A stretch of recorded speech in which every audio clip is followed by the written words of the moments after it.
Oh my goodness, it's finally here. Can you believe it? How long has this campaign been? Well, I can't believe it, but it's actually election night, and we are here to cover it. We're finally going to get to see what the results are. I'm excited to see what the results are. We got our election map. We're going to look at some people voting, and we're going to take your comments on the air. Thank you for joining here at Agenda Free TV. Big shout out to our moderators who are here. We got Ruth Krafasi and Misunderstood moderating, Roberts Mayqueen over there on YouTube. Thank you for modding. And I want to shout out all our mods because you know our moderators are going to be especially busy tonight, making sure that you guys behave in the chat rooms. Over there on Twitch, Good Luck Duck, LB Prairie Dawn, Idaho Star, and Surly Dev. And thanks to Linda Belk and Larry who moderate on X, and shout out to our Facebook moderators. Really appreciate it. Kay Lowry Body is there right now. Christina Neal, all of our moderators, thank you.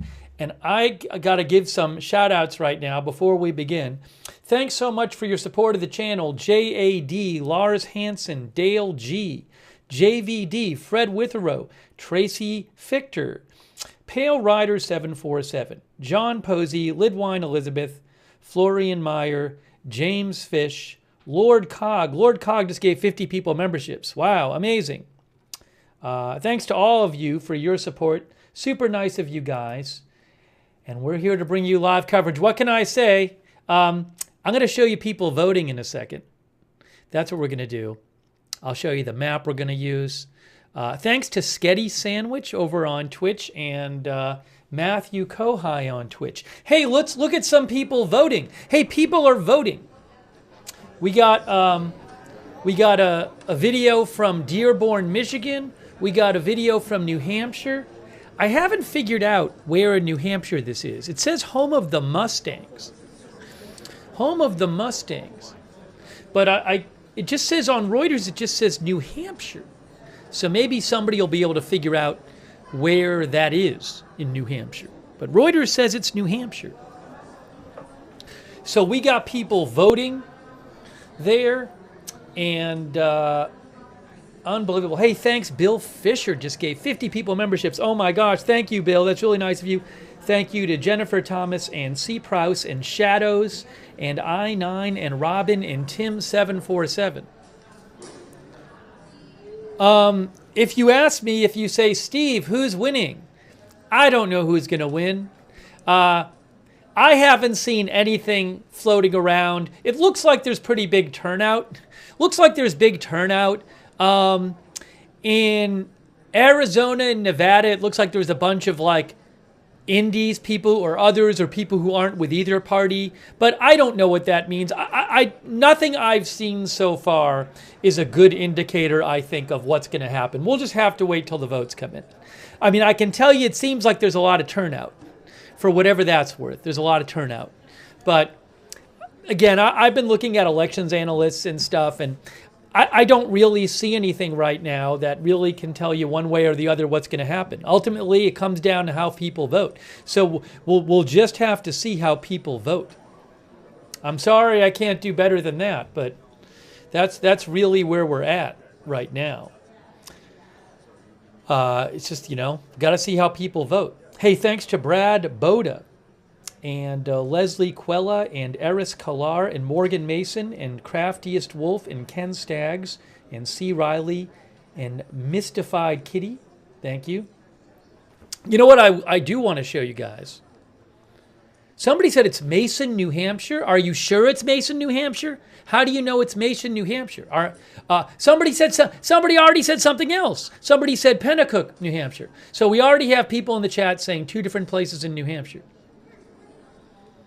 The chat disagrees on where in New Hampshire this is. I haven't really studied the video. Maybe it's just clear where it is. You know where there's really high turnout? There's really high turnout in the spam text inbox on my phone today.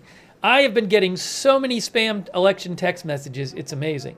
So high turnout for spam text messages. By the way, thank you so much, Sean TV. Sean says he's about to go vote. Yeah, you can still, if you're in the U.S., go vote. If you haven't voted, if you're registered, or if you're in a state where you still can register, I don't know. But get up and go do it, and then come back and watch the channel after. But go vote. Hey, thanks so much, Sean TV. That's super nice of you. Jonathan Morris, Empress Palpatine, Jiva 86, Shadows, Jeremy Freeman, Morgan Mason, thank you. Anyways, so far, 3 people in the chat have told me 3 different places in New Hampshire that they think this is. So it's not going to be very reliable right now with all these different claims about where it is. But what can I say? They say it's New Hampshire. Sally voted, she said. Mimi voted. A lot of our family voted. Hey, thanks to Jonold, too. Thank you to Jonold. Hey, guys, let me show you. First of all, let me just do a quick check and make sure I'm not missing any breaking news here.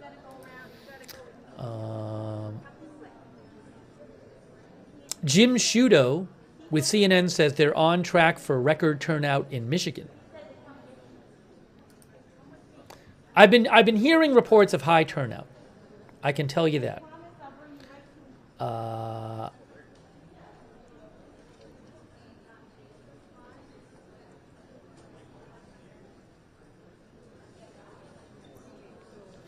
John Ralston.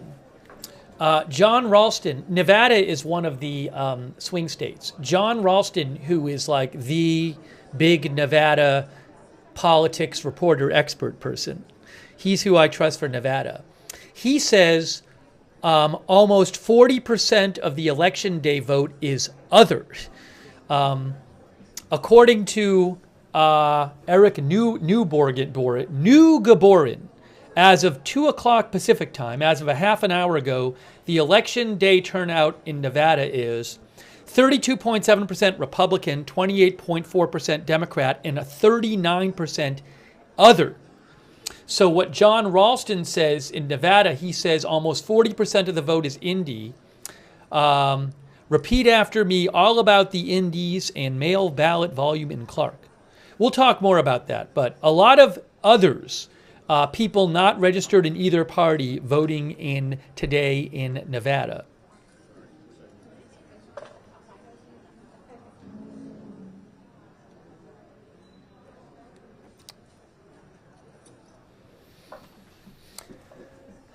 Let's see.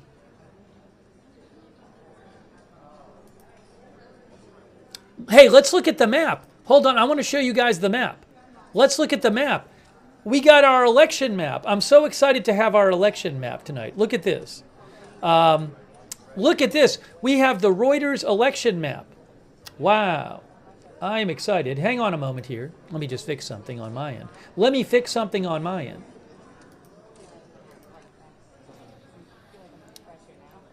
So I paid for this. And I think it's going to be really helpful to have. We have our election map. We got all the different races on it. It's going to start filling in now. If you look at New Hampshire, see there's already votes in New Hampshire because of last night. See, 3 for Harris, 3 for Trump. That's Dixville Notch, New Hampshire. So we're going to be checking this map. Like we can go to a state and see how people are voting in each county. We can look at the votes still out there in a given state. You know, you can see how big the circle is, shows you how many votes are expected to come in from that state. So we got the map going. We'll have the election map. See, it says outstanding votes. Bigger circles indicates more expected votes. So we got that going on. So we'll be showing that when the votes start coming in. But I'm glad we have the map. The Reuters map. Then we got the Senate races. We got the House races. All the House seats are up for election. Look at all these House seats. And they have a whole list here of the different House races. Oh, see, it says New Hampshire. There's 6 votes in this one. This is the Dixville Notch votes from last night. So you can already see one of them is filled in there, but it's only 6 votes. But they're all going to fill in. I mean, it's crazy. Wow. Unbelievable. Let's go back to I'm going to take some of your comments on the air.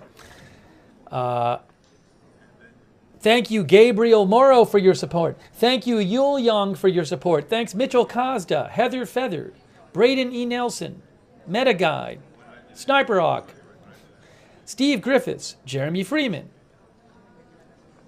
Janet Burnett, that's so generous of you. Janet Burnett, really nice of you. Thank you, Janet. And Mort's 730 on Twitch, Crabsuit Lando, Psyops. Thanks for your support. Hunt Beer, Mr. Snapadoo, my Florida 22. Thanks for your support on Twitch. So the first state polls close at 7. Let me keep checking some stuff here. I want to take some comments from you. You know, with these election streams, there's just too much information. It's just there's too much going on. So I can't literally give you everything because I could just read your comments all night, or just give you totals all night, or talk about election analysis all night. So I just have to kind of pick and choose because there's just information overload. Yeah, CNN said some polls close at 6, which I was confused about because no state closes their polls until 7. I mean, let me just show you here. Look, guys, look at the Reuters map. Latest poll closing times by state, 7 p.m. There's no 6 p.m. Now, maybe parts of a state close at 6, but I'm not aware that you can get any results at 6. I don't believe they can release, not that you should care because from what I've seen some analysts say today that exit polls you shouldn't really trust. But I think like preference exit polls are going to be released at 7 in states where the polling is closed. So for all I know, there's parts of states that have polls closed at 6. But you can see right here, I'm literally showing you the Reuters map. It says latest poll closing times by state. The states are completely closed starting at 7 p.m. That's why I have...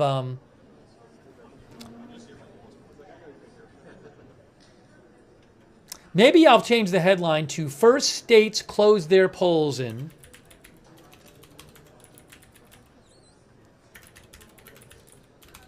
How's that? Then no one can complain. First states close their polls in. Oop, I got to move this over now. Now I've done it. Now I've messed everything up.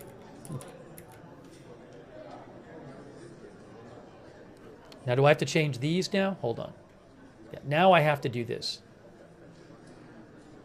So give me a second. Let me adjust the clock here so I fix everything. We're going back to me for a second. We're going back to me for a second. Okay, now. Okay.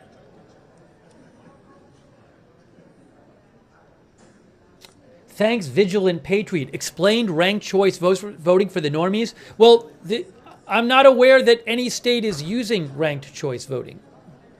Right? This is just, well, I don't know. I'm sorry. There might be states using ranked choice voting for, it's not for president, because there's, there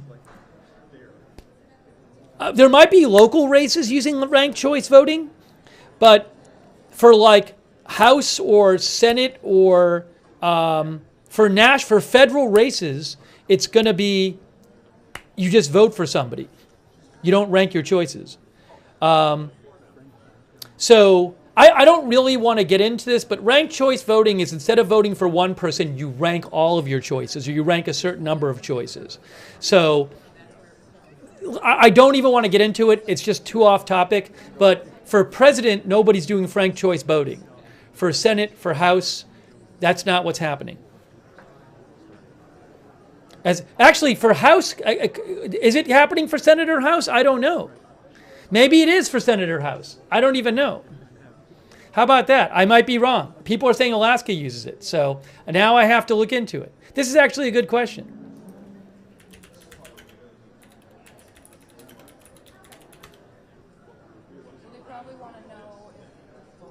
I take it back. It's just wrong. I was just wrong about that. I think. Let's see here. Now I have to look it up.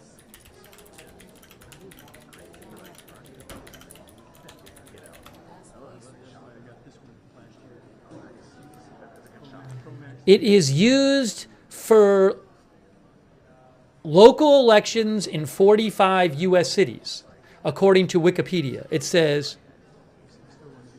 at the federal and state level, instant runoff voting is used for congressional and presidential elections in Maine, state congressional and presidential and general elections in Alaska, and special. 3 states. 3 states at the federal and state level use instant runoff voting, which is Alaska, Maine, and Hawaii. I don't want to get into it, but basically, instead of voting for one person, you rank your choices. And then, if your first choice doesn't do very well, then the procedure can give your vote to the second choice. Anyways, we're not going to get into it specifically. I'm glad you brought it up, because we just started the broadcast. I don't want to do 20 minutes on ranked choice voting, which is used in 3 states.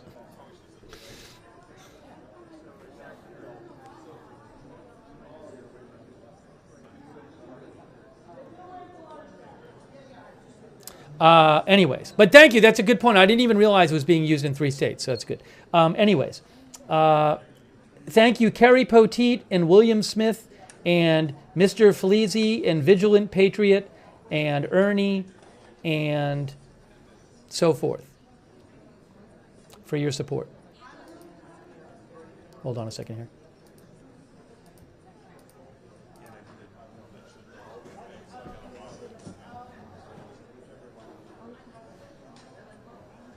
And the reason I have the clock this way, the reason I have the clock at 1:21 is what we care about most is when a state closes their polls. I guess some polls close some places at 6 p.m., but that's not the whole state. So I don't believe we start getting returns there. I don't think. I'll have to check this up. If I find out we'll start to get returns at 6, we will. Well, let me check though, because I thought you had to wait till the state polls close to get returns.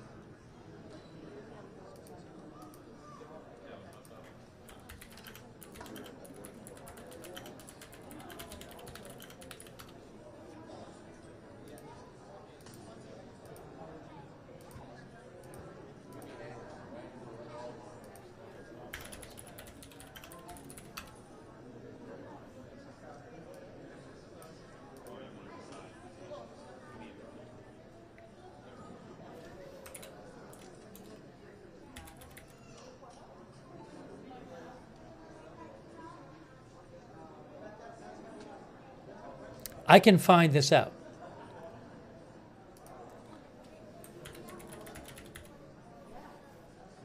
Oh, you know what? I'm corrected again. 538 says in Kentucky, counties whose polls close at 6 Eastern should start releasing results soon thereafter. Officials estimate that nearly all counties will be fully reporting by midnight Eastern. Okay, well, I guess some counties will start releasing it at 6 then. I didn't even know. It's weird. I mean, I showed you my map. Look. See, the map says latest poll closing times by state. And it says 7.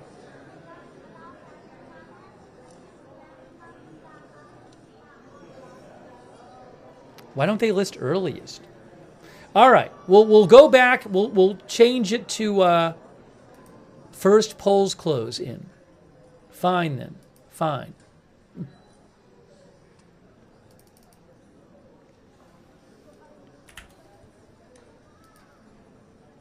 Uh-oh.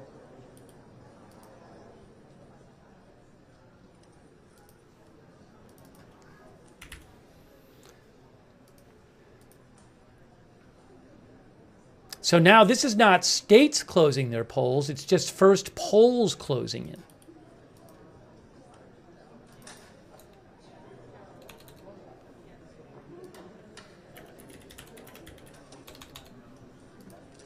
Now I got to do this again. Oh boy. Oh boy.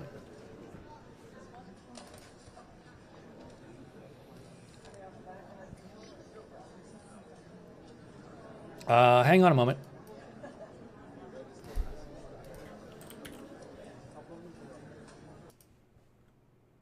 Hang on a moment.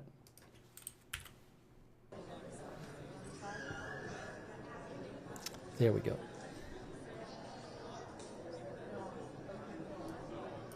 Let me show you the voting again. Hold on.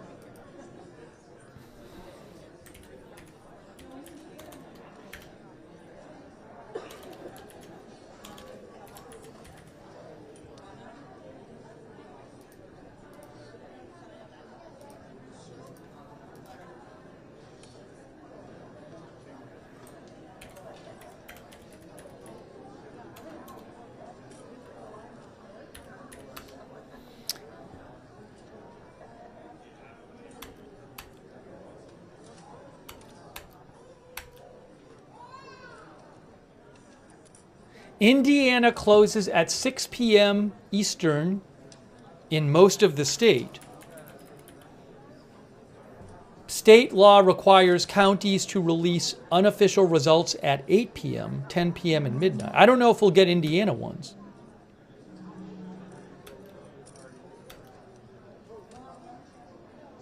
I guess we maybe could get some Kentucky votes.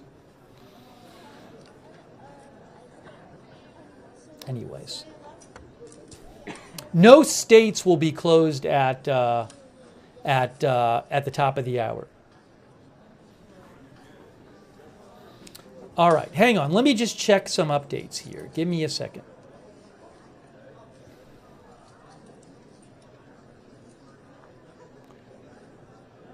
Milwaukee, report from Alexander Schur.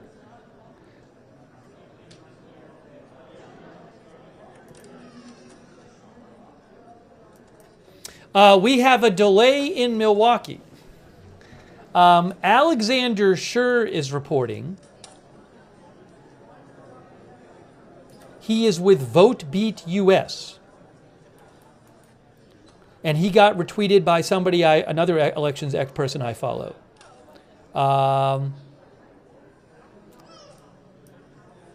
Hang on a second. I'm going to give you an update about this. There's a delay in Milwaukee counting some ballots. I'm going to read it to you.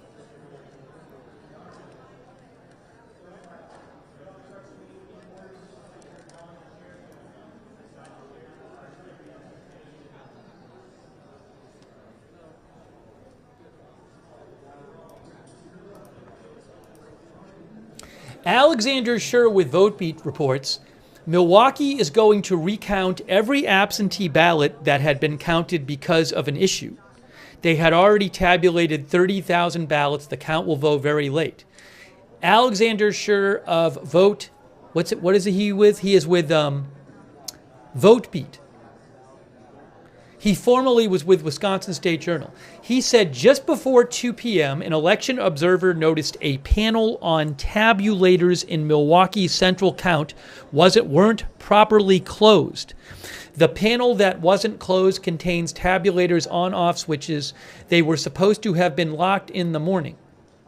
So again, Alexander Schur reports that Milwaukee is going to recount every absentee ballot that had already been counted, which is about 30,000 votes, and that will delay the count of absentee ballots in Milwaukee.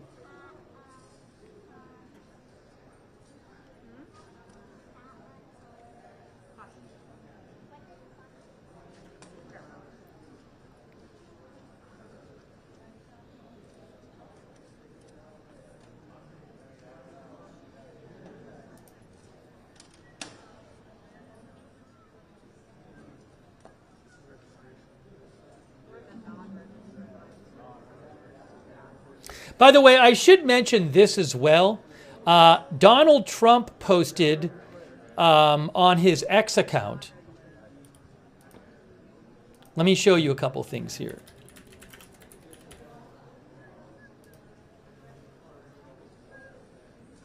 Was it X or was it True Social? Hold on.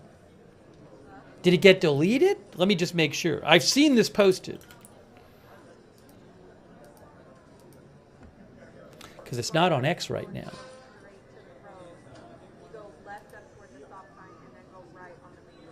Yes, on his Truth Social, Donald Trump posted a lot of talk about massive cheating in Philadelphia, law enforcement coming. So that's what Donald Trump said at 4:39 p.m. Now, let me show you some other things here. Seth Bluestein, who is the city commissioner of Philadelphia, said, "There is absolutely no truth to this allegation. It is yet another example of disinformation. Voting in Philadelphia has been safe and secure." He said, "We have been in regular contact with the Republican National Committee. We have been responsive to every report of irregularities at the polls to ensure Philadelphians can vote safely and securely." Also on that story,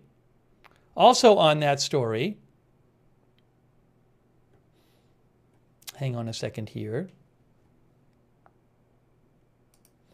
Daniel Dale, who is with CNN, said reporter Holmes Librand, is that what it is? At CNN, the Philadelphia Police Department told CNN they were not aware what Trump was referring to and did not know of any issues with voting that required a law enforcement response. Just to be clear. So those are quotes from the Philadelphia Police and the Philadelphia City Commissioner.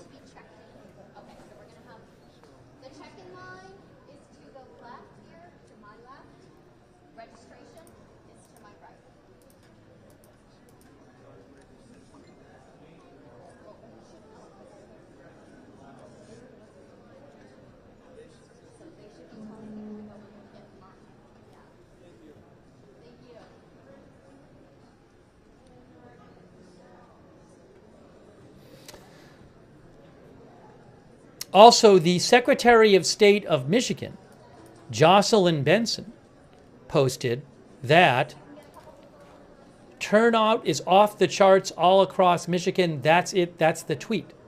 Hearing about high turnout in various parts of the U.S., what will happen with the votes? I have no idea. I do not know who's going to win.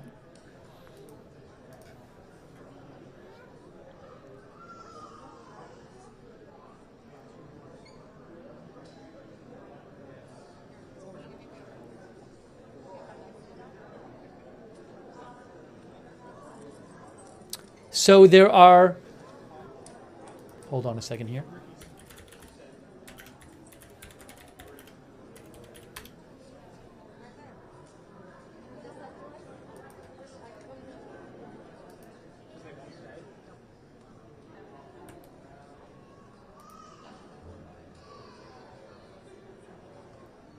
Again, the first states closed their polls at 7 p.m. But Indiana, oh, it's Indiana and Kentucky. They're in split time zones?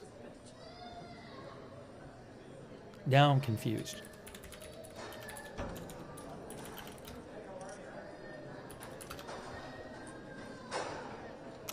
Well, they still close at 6 p.m. But Kentucky has 2 time zones. Hold on.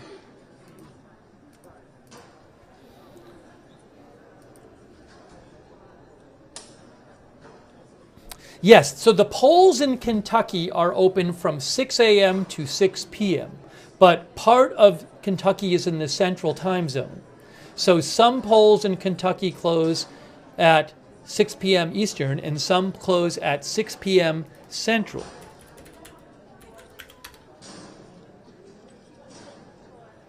And then I'm guessing the same is true in Indiana.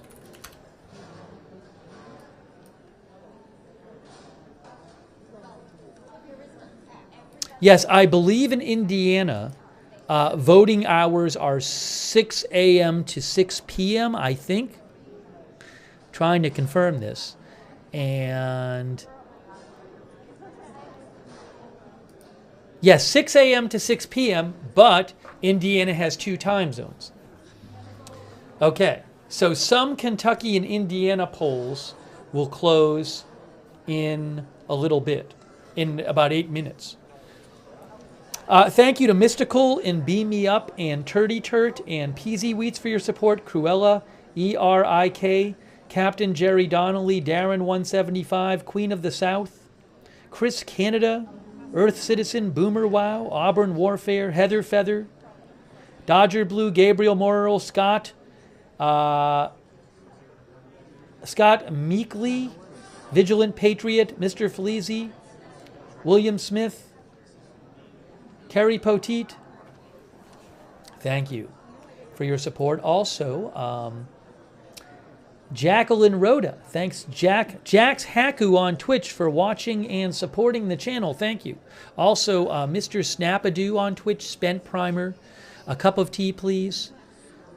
My Florida 22, Crabsuit Lando, thanks for your support.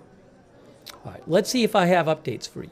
Lazy V36, Warlord Wolf, thanks for your support on Twitch too. Quorum, thanks as well. Psyops, thanks so much. All right.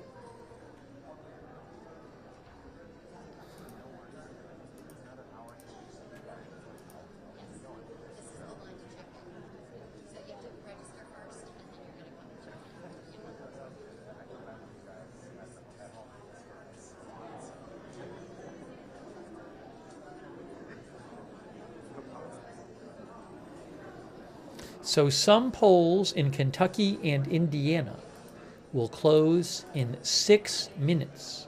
Not the whole state.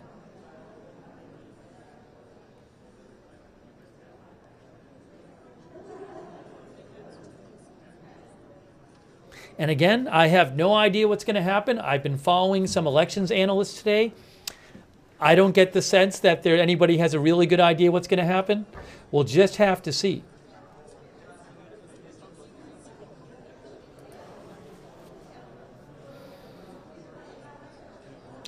Cedre says we are pulling an all-nighter tonight. Our viewer Cedre says that.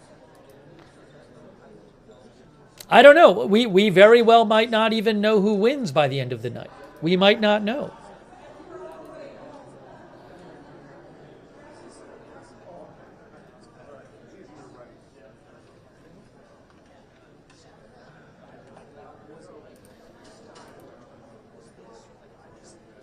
Yeah, as John DFW pointed out.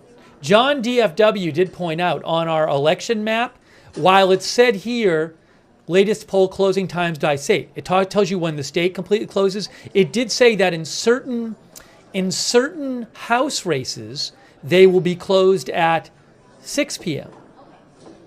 So, for example, this House race here, Indiana 7th District, those polls close at 6 p.m. This Republican race, Indiana 3, polls close at 6 p.m. I don't know how soon the votes will start coming in. But we're going to get, in 4 minutes and 40 seconds, we have some Indiana and Kentucky polls closing. Wow. And people are voting. I think I might turn the sound off because it's a little jarring. I'm going to turn the sound off on the video just because it's a little jarring if I show you the map and the sound's still on. So we'll keep an eye on the video there. Dearborn, Michigan, and New Hampshire. People are voting.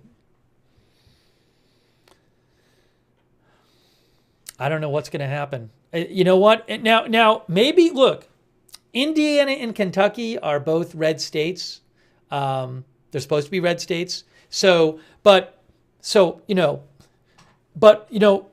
Even whether a state is a red state or a blue state, or a county is a red county or a blue county, you might start seeing, it could still give you a sense maybe of what's going on if you compare it to how it did 4 years ago in the last presidential race.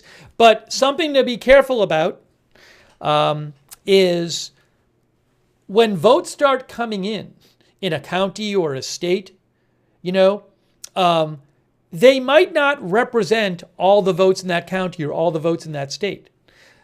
Maybe they're from a certain part of the state or a certain part of the county. Maybe they're more mail-in or early in person or day of. And maybe those votes aren't going to be like the other votes. So it's really important to not look at totals and just assume, this person's winning 70% to 30% now. That means they're going to keep winning that. Maybe the votes that have been counted already are from the areas that really like that person. But maybe the areas that like the person's opponent haven't reported yet.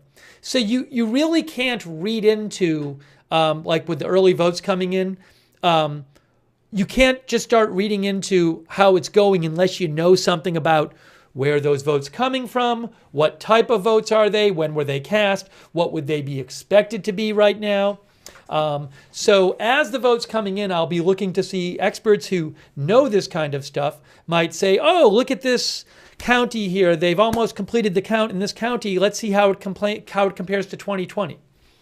But just keep that in mind. You can't just look at the totals as the votes come in and say, oh, that means the rest of the totals are going to be like that. Because the rest of the totals might not be like that at all. Okay, so try to not react to just raw numbers.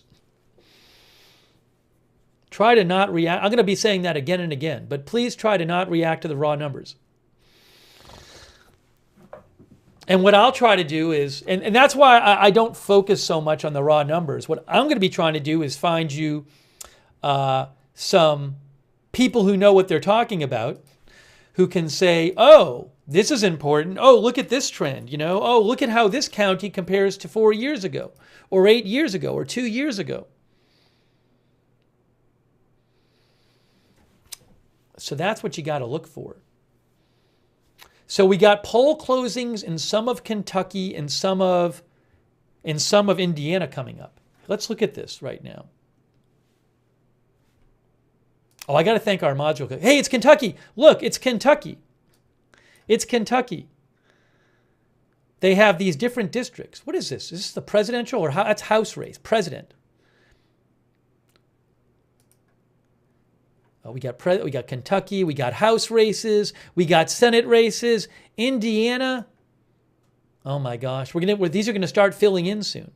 They're going to start filling in soon, everyone. Oh my gosh, we got our map up. Hey, let's thank our moderators. We got about 20, actually, hold on. We got about 20 seconds until some 20 seconds until some polls close in Kentucky and Indiana, okay? All right. Here we go. About 10 seconds until some polls close in Kentucky and Indiana. 7, 6, 5, 4, 3, 2, 1, 0. Okay. Some polls have closed in Kentucky and Indiana. So what I need to do is I need to fix the headline because the clock should say this. And I'm going to say for the headline, some polls in KY and Indiana closed. And then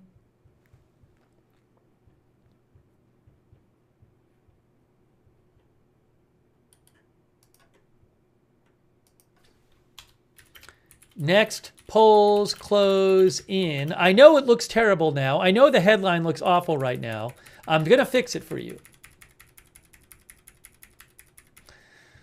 All right, give me a moment here. Everything is messed up on the screen. Let me just fix this because it's going to be up there for an hour. Let's fix this here. We make this a little smaller now. Okay, what's that? What's that? That one is 53. Okay, this one is...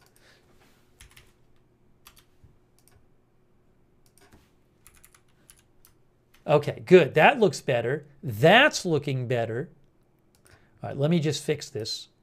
Everything has to be fixed. Oh.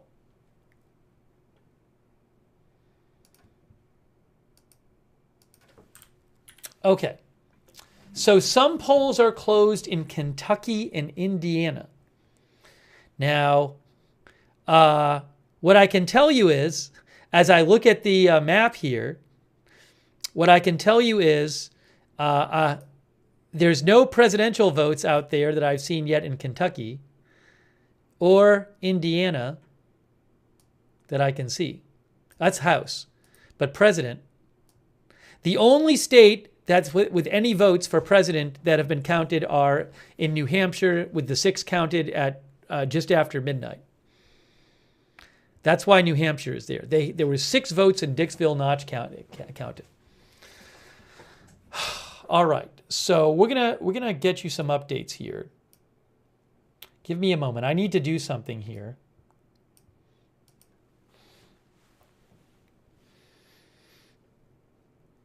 But some polls in Kentucky and Indiana are now closed.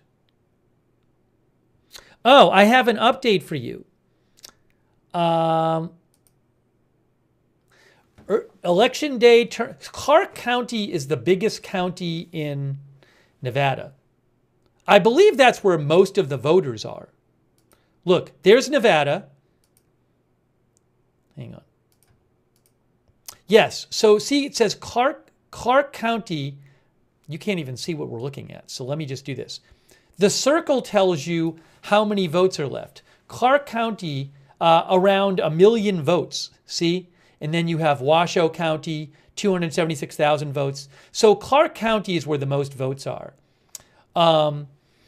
Their election day vote right now has been, according to John Ralston, who's a Nevada expert, the others have been really, in other words, independents, not Republican, not Democrat. They've been leading. So right now, the election day turnout, according to Dr. John R. Samuelson in Nevada, is 40% other, 31.5% Democrat, 28.2% Republican. So it's a big story in Nevada is the size of the other vote, the independent vote. I don't know how that's going to go, but John Ralston, who is a expert on Nevada, says it's all about the indies and the mail ballot volume in Clark. But the big indie vote going on in Election Day in Nevada. This is the Reuters election map, which I have paid for to use on the stream. Are we seeing any votes in? Any votes? I see nothing. The only thing that's in is New Hampshire. The 6 votes in New Hampshire. That's it. All right. Let me see if I can get you any updates here. So there are some polls closed in Kentucky and Indiana.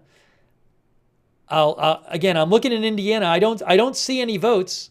Oh, Kentucky, we have some votes. Breaking news. It turned to dots. All right. We have some votes in Kentucky. Where are they coming from? I can't even see where they're coming from. It says there are about 3,800 votes in Kentucky, and Trump got about 80% of them. Now, I don't know which county these are from. Look at that. Trump is expected to win Kentucky, by the way. Now, what county is this? I don't even see what county they are. Why can't I see what? Oh, there it is. Okay. So Floyd County, Kentucky. 23% of expected votes counted. You know what I'm going to do? I'm going to tell you how Floyd County went in 2020. Now, I also don't know. So just for the heck of it, I'm going to check how they did in 2020. So I can tell you this. Okay, so we need to go to Kentucky, and I need to look up Floyd County. Floyd County in 2020 was 75% Trump. And it was 74.9% Trump and 23.8% Biden. That was in Floyd County. And that's with everybody voting. So right now in Floyd County, you have about a quarter of the vote in, and Trump has 78.7%.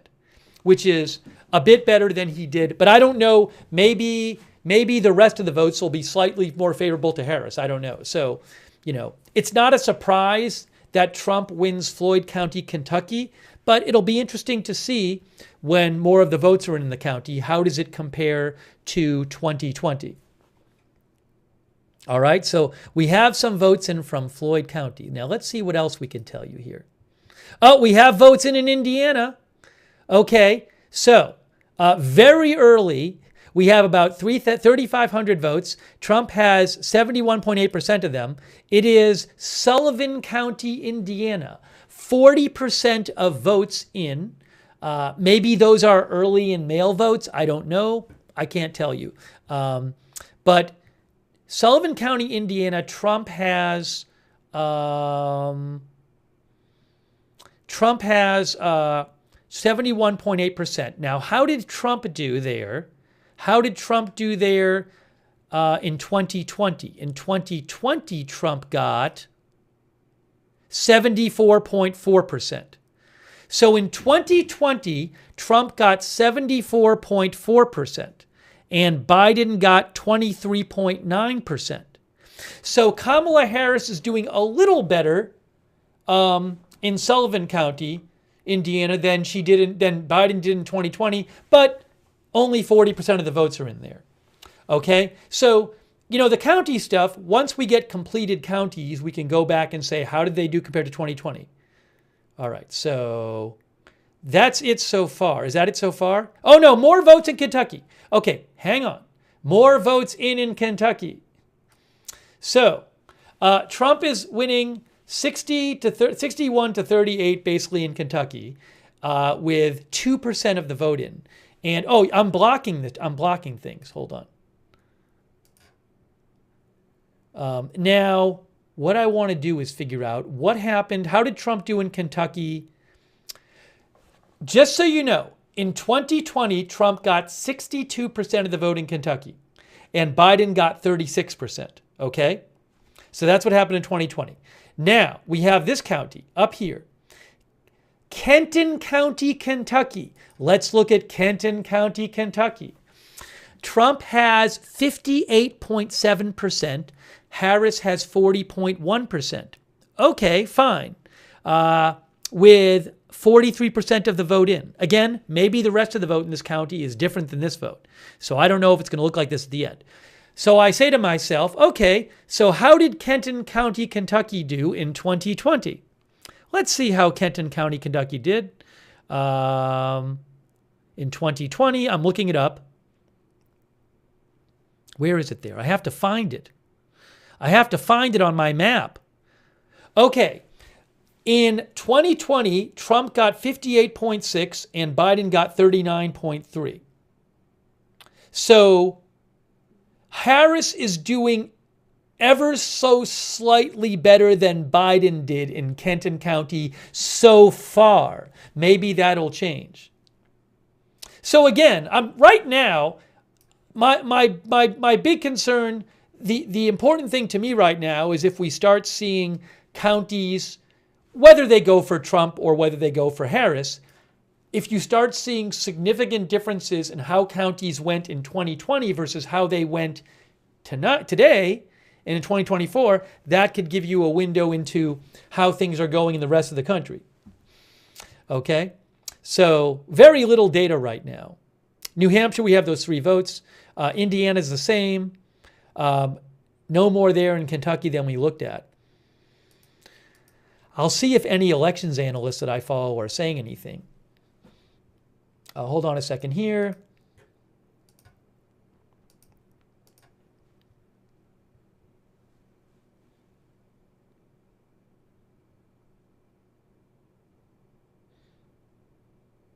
Yes. This person, Nick Field, who contributes to Decision Desk, just reposted Ethan C7, who's an elections nerd, who said, wait for counties to be nearly entirely counted before making takeaways. Right. So as I was saying, if you look at the vote that comes in for a county initially, Maybe that's all early votes, and maybe the election day vote is different from the early vote. So we'll wait, and maybe we'll start seeing some completed counties.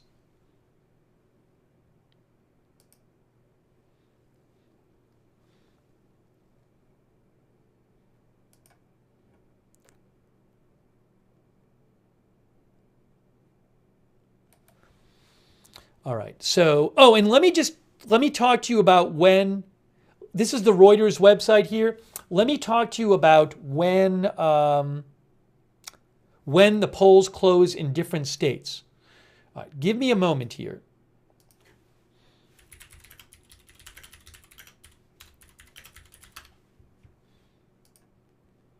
So at 7 p.m., all of Indiana will be closed. All of Kentucky will be closed. Virginia, Vermont, New Hampshire. Well, I don't know about Virginia, Vermont, New Hampshire. Kentucky, hold on a second. 7 p.m. Georgia, Indiana, Kentucky, South Carolina, Vermont, and Virginia. And then I think, what is it? Some close in Florida, in New Hampshire? Is that what it is?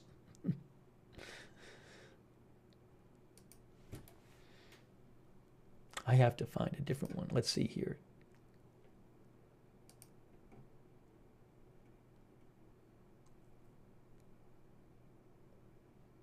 Why was there a weird thing with that?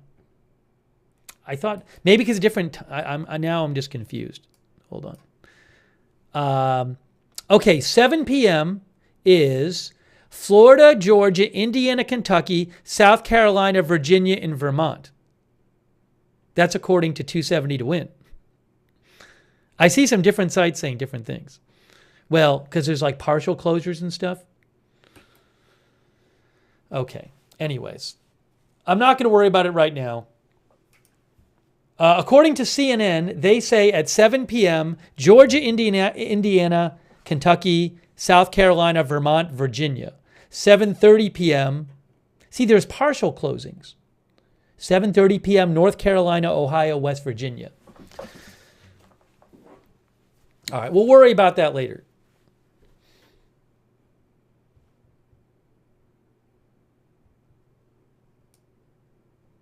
All right, are there any more votes in? Hey, we have some more votes coming in. Let's look at some more votes coming in Kentucky. More votes coming in Kentucky. Let's look here. Okay. 23% counted. I don't see them showing up here yet, though. I don't know where they're from. I don't know if they've gotten displayed yet. Maybe a few more votes coming in. Again, very few. Only 2% of the expected vote is in Kentucky. Oh, hold on. We have a new county. New county in Kentucky to talk about. This is Laurel County, Kentucky. Okay, hold on. Let's look at Laurel County, Kentucky. Oh, hold on. We need Laurel County. Laurel County, Kentucky.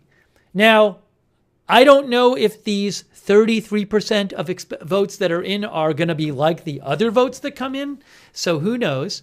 But right now in Laurel County, Kentucky, with about a third of the votes in, Trump has 81.1% and Harris has 18%. Now, if I go check on what it was like there in Laurel County, if I can find it, that was in, hold on, I need to zoom out a little bit to find it. So there's the county. Now let me go to my other map and look. Okay, Trump won Laurel County in 2020 with 82.7% of the vote, and Biden had 15.9%. So that number, he has 81.1% here. So at least in the first 1/3 of the vote in that county, yes, Trump is doing much better than Harris, but he's doing a little bit worse than he did in 2020. Harris doing a little bit better than Biden. For all I know, the next 66% of the vote that comes in that county is going to be like even more for Trump. So we'll have to wait and see. So again, I think we can say that Trump is going to win these counties, but how will the margin compare to 2020. What will the total number of votes in be? I don't know. And we will see. Indiana, do we have any more there? Not really. Actually, let's look at Steuben County. Steuben County, Indiana. Steuben County, Indiana. 56% of the vote is in. Trump has 66.9% of the vote.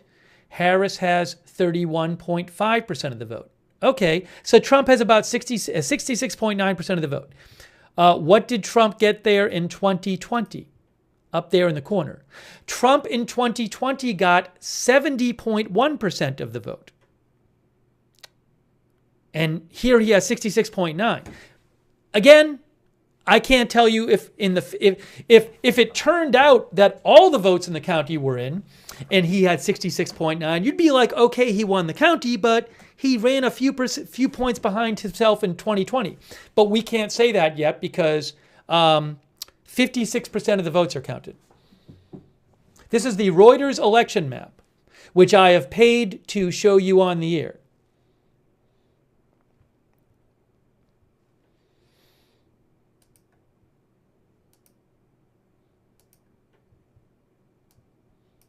All right, so we're just going over this Indiana and Kentucky data right now.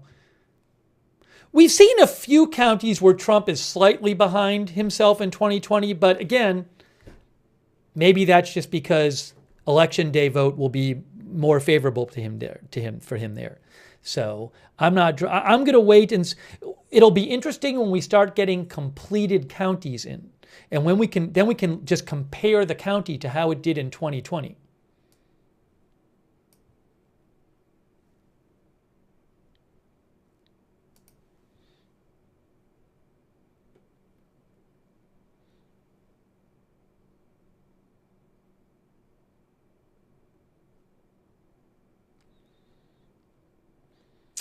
Then there's also a governor's race in Indiana. We can keep an eye on this. Hold on. Sorry, folks. There's a governor's race in Indiana. Mike Braun and Jennifer McCormick. Now, you can see Mike Braun is way ahead right now, but also we've been looking at, I believe, very pro-Trump counties so far there. Very few votes in. So you don't have votes coming in from all around the state right now. So we'll have to see what happens.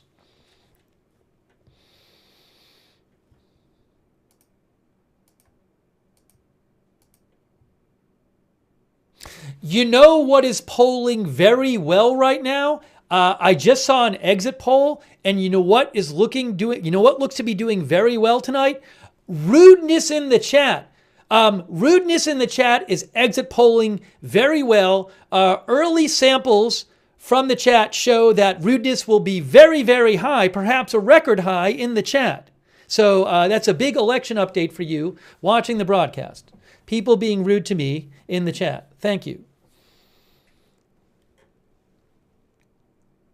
Thanks so much to our moderators, by the way, putting up with all of you guys. Over there on YouTube, we have Roberts May Queen. We have Ruth Krafasi, Al Star, Beth Mythical, thank you.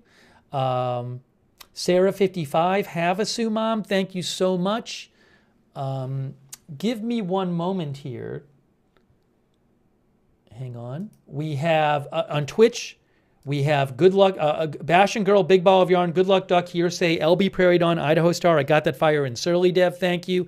On Facebook, we have Charlotte Webb, Kay Lowry Body, Raven Lynn, Ronald Egnor, Valerie Gale Griffin, thank you so much. All of our moderators, anyone I'm missing. And a shout out for your support, Captain Jerry Donnelly. Oops, hold on. I got to do a little refresh here. Give me a moment here. Got to do a quick refresh so I can thank some people for your support of the channel. Give me a moment here, and we'll get you some more results. We're just getting started here. We are just getting started. Well, that's not looking very promising over there. I owe people thanks on YouTube.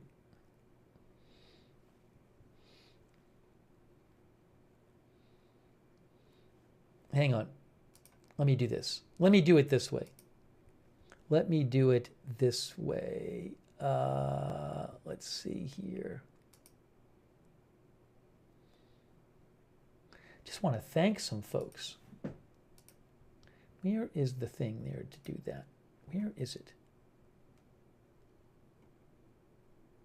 Here, I found it. Hey, thank you so much for your support. Real quick, Adventures with Crystal, Casey, Garrett, Viral Tube, Chris K, The Guardian One, Captain Jerry Donnelly, thank you, BDK Shadows, Ricky Graybill, Evie, Andy Lowe, Jack, Miss Pac-Man, Lucia Rinka Estevez, Amy, Darcy, Marie, Richard Foley, Marcus Peterson, Jake95, Ashley Smith, Mystical, Beam Me Up, Cruella, thank you, Eric, Queen of the South, Chris Canada, thank you. Sorry if I miss people. Scott Gimble, We Are the Change, thank you. And over on Twitch, quick shout out, and we'll get you more results.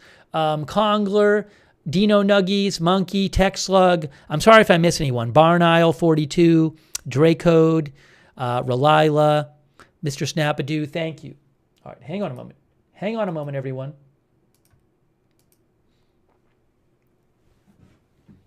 And Christine Kleiman. Let me also just make sure, I like to check and see if there's any breaking news updates. So right now, just some votes coming in Indiana and Kentucky. 36 minutes till a bunch of states close.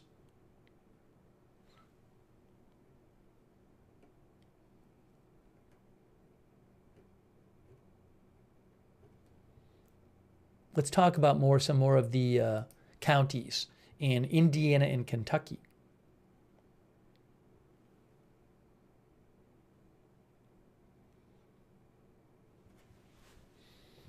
Thank you also, Tim Buck. Give me one moment here. I got to stop this.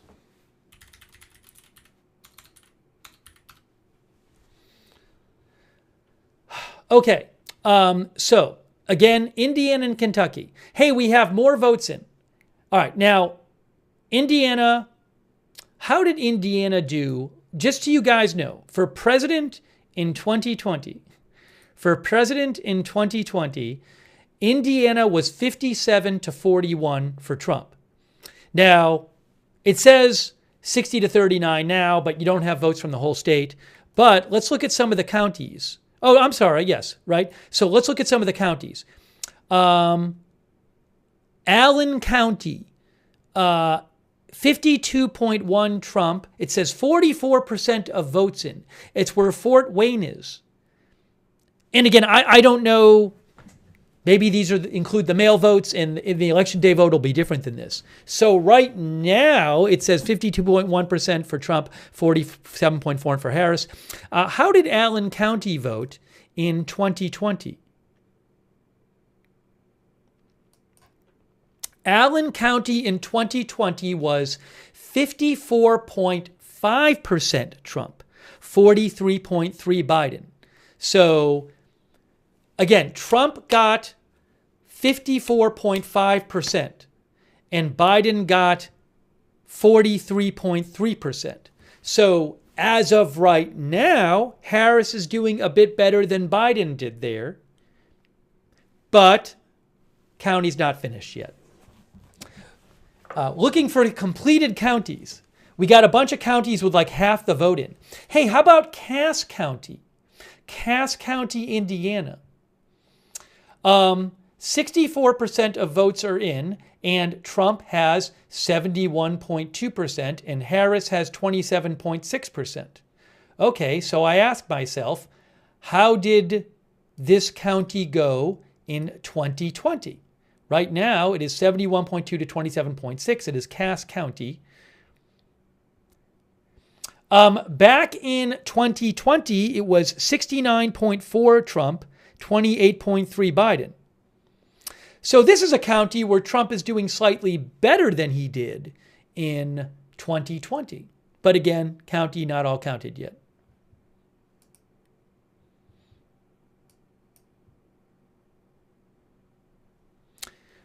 This is a county, Vermilion County, Indiana. Trump has 65.7%. 38% of votes are counted. How did this county do in 2020? Vermilion County in 2020 was 69.3% Trump. So Trump, about 3.5% behind what he was doing in 2020 there. But, we'll see. We'll have to see. It'll be very interesting when some of these counties are complete and we can compare the complete county vote to 2020. I'm just looking here to see if any of these counties are close to being done yet. I'm not seeing it. We talked about Wells. We'll go over to Kentucky in a second. Just looking around here. We talked about Steuben County. Let's go over to Kentucky. Okay, so we have some blue counties there. This is Fayette County with Lexington has 0% of the vote in. Very few votes in there. Marion County, 4% of the vote. I'm not really concerned with that right now. Any of these have more of the vote. Kenton County, 25, 23, 33, 33, 6%, 3%. So trying to find counties where more percent of the vote is in so we can compare them to 2020 and try to get some feeling. Is Trump doing better than 2020? Is he doing worse than 2020? Is Harris doing better than Biden in 2020? Is she doing worse than Biden in 2020?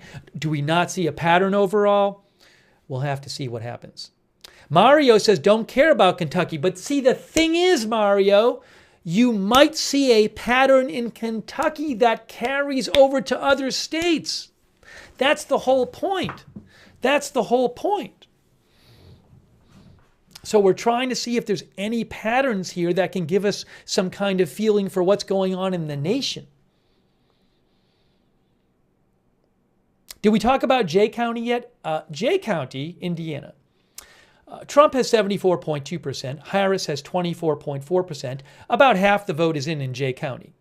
What happened in Jay County in 2020? Trump had 75.2%. Biden had 22.8%.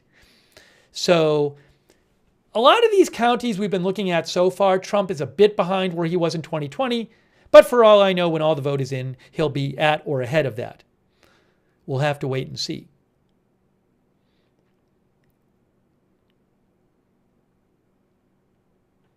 Did we talk about Lawrence County yet? It says 65% of the vote is in there.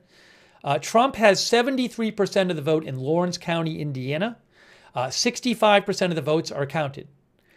What did Trump have in Lawrence County, Indiana in 2020? He had, if I can find it here, can't even find it.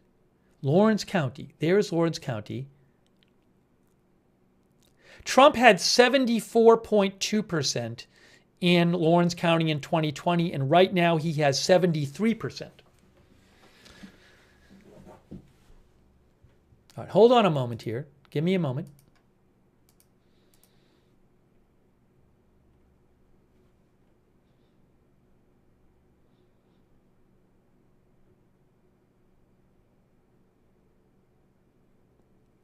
Oh, this is interesting. Jamie Dupree says that Trump is lagging behind Banks running for Senate, and Braun is behind both of them. Oh, okay. This is interesting. All right, so let's look at this.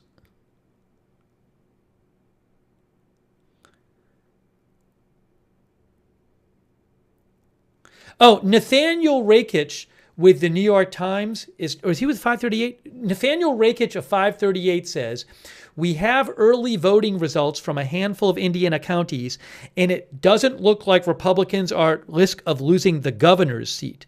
Mike Braun, the governor, is beating his benchmarks everywhere.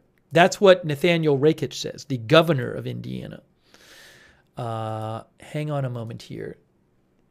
There's so much information. Give me a second. Let me just check a couple things.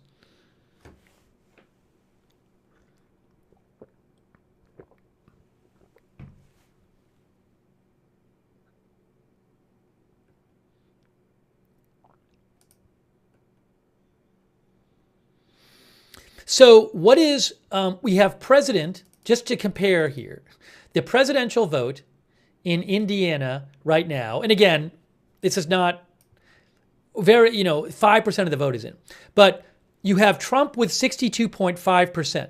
Now, how about the governor's race there? Governor's race, the Republican Braun has 58.6%. So he's running about 4% behind Trump. And then, what was the other one that Jamie Dupree mentioned? Oh, Senate race in Indiana. Jim Banks has 63.2%. So the Senate candidate, the Republican senator candidate, has 63.2%. And Trump has 62.5%. So he's running slightly behind the Senate candidate. And the governor candidate is at 58.6%. But Nathaniel Rakich says he's looking good. We're hoping to get some completed counties in soon from Kentucky and Indiana so we can compare them to 2020. Are we close to any complete counties? I'm looking at, what I'm doing is I'm going around and I'm looking at what percentage of the vote is in.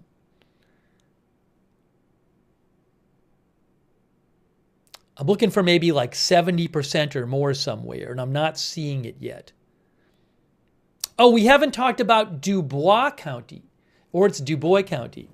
So 64% of the vote is in Dubois County, Indiana, or Dubois County, Indiana. Trump has 68.2% of the vote there. Now, how did Trump do 4 years ago in Dubois County? Let me check over here and tell you. If I can find it. Hang on a moment. I have to just look here. In 2020, Trump had 69.1 and Biden had 28.9. So Trump is about 1% behind where he was in 2020 in Dubois County, but we'll see what happens.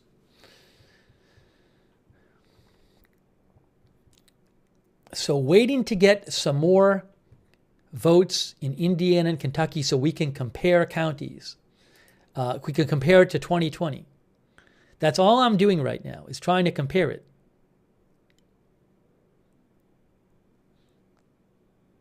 How about Kentucky? Any of these almost done? Any of these almost done? 23%, 25%, 43%, 23%, 6%. No, we'll have a lot to talk about soon. 0%. Yeah, Indiana seems to be counting faster. So we'll stick with that.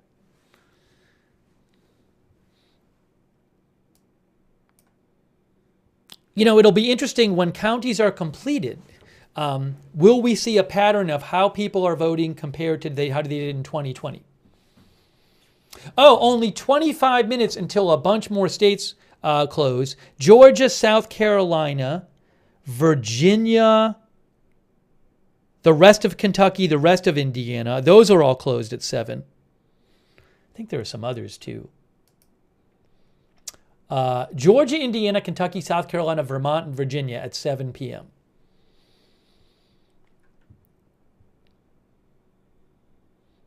All right, how are we doing here?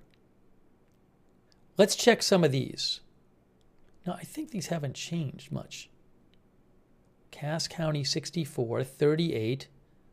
Sullivan, 65, 32. I think we just checked that one. How about Fayette County? They have 55% of votes counted in Fayette County, Indiana. Trump has 75%. How did Trump do there in Fayette County in 2020? Let's see. In 2020, he got 76.5%. And Biden got 22.1. Well, with about half of the vote in, Harris has 24.1. Trump has 75%. If you look at these rural counties and Trump is beating his 2020 results by 1% or 2, in all these rural counties, that could be a big deal. If he's behind his 2020 totals by a percent or two in all these rural counties, that could be a big deal if it ends up being a trend around the country. Don't know how this is going to turn out. So, obviously these counties are pro-Trump, but trying to get a feel for how are they doing compared to 2020.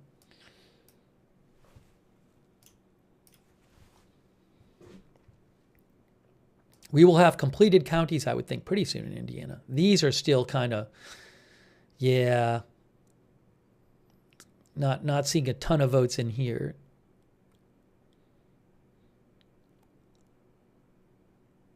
I'm going to keep going to Indiana. The only two states where votes are coming in right now are Indiana and Kentucky. I don't think we checked Orange County, Indiana. Hey, let's go check Orange County, Indiana. Why don't we check Orange County out? 32% of the votes in. Trump has 69%. Harris has about 30%. So how did Orange County do in 2020? In 2020, Trump had 72.8% in 2020. He has 69% now. Biden in 2020 in Orange County had 25.2%. Harris has 29.7% now. So it'll be interesting to see what happens in Orange County when the rest of the votes come in.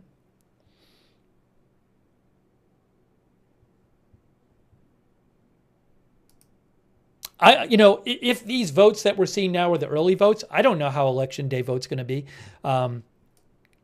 In some parts of the country, in 2020, in a lot of the country, Republicans waited till Election Day to vote. But I believe this year, there's a number of places where Republicans actually voted early. So they weren't supposed to do as well in Election Day this time because they're going to do better with the early vote than they did in 2020. I don't know how these counties are that we're looking at right now. So I can't give you insight on that. Cass County, 64% in. Anything here?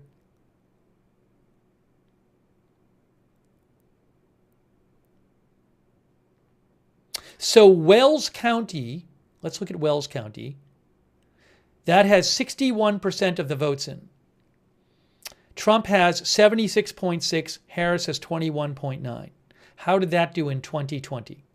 76.6, 21.9. In 2020 in Wells County, 77.3 to 20.8. So Trump is about 0.7% behind 2020 in Wells County right now, and Harris about 1% ahead with 61% of the votes counted. Just trying to get a feel for how things are going now compared to 2020 in these rural counties, in some of these counties where a lot of the votes are counted.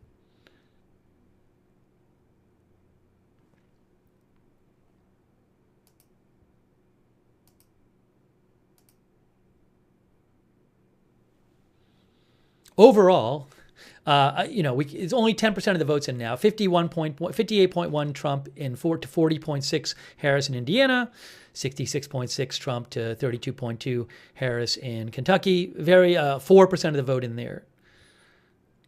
Hold on a second here.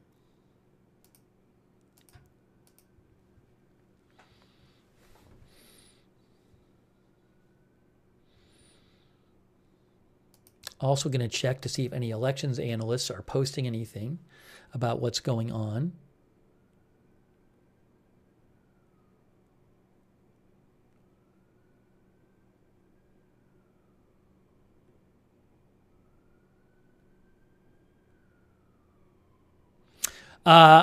Lakshya Jain, who is with Split Ticket, elections expert at Split Ticket, says,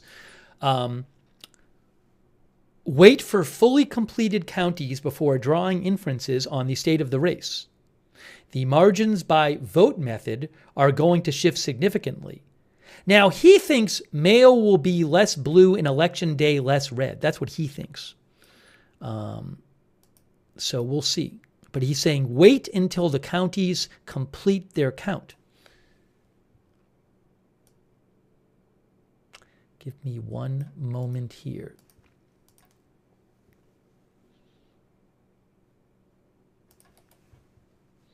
Oh, in 18 minutes, we have a bunch of states. In 18 minutes, a bunch of states will be, polls will be closing. Now you can see the overall vote right now is 60% Trump to 38.7% Harris. We have a small amount of the vote in two red states, so that's not really telling us much right now. Okay, let's see here. I'm waiting for some of these vote percentages in numbers to get higher. Did we talk about White County? White County has 60% of the votes in. That is in Indiana. Right now, Trump has 67.7 and Harris has 30.2. You might say, how did White County do in 2020? Well, I will tell you how White County went in 2020. Trump had 71.3%. Biden had 27.2%. So currently, Trump is running about 3.5% behind 2020 in White County, Indiana. Who knows what those remaining 40% will look like there? I do not know.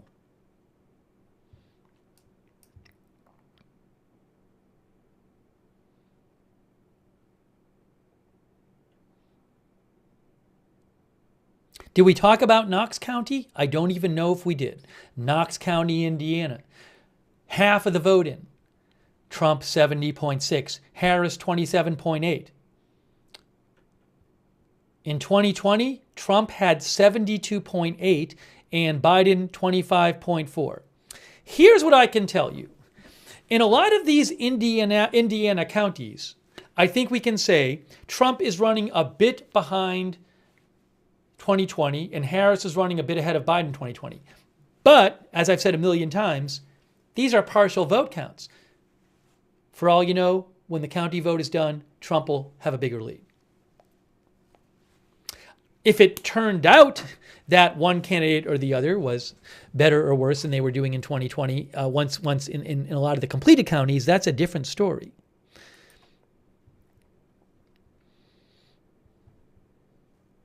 A lot of elections people are waiting for the first completed county.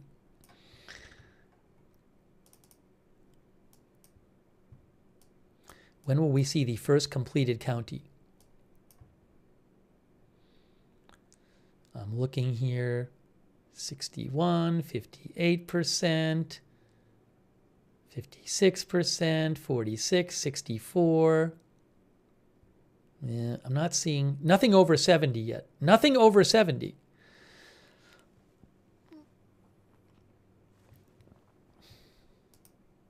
Oh, Kentucky. Hey, look, a little. So Jefferson County is where Louisville is, but there are only about 700 votes in there. So I'm not going to really get into that right now. How about some of these other counties here? Marion County. Hey, let's look at Taylor County. Taylor County, Kentucky, about half the vote is in. Trump has 75.9%. Harris has 22.9%. How was Taylor County, Kentucky in 2020, I ask? I will tell you. Taylor County, Kentucky in 2020 was Trump had 74.9, Biden had 23.7. So that's a county where Trump is doing a little bit better so far than he did in 2020.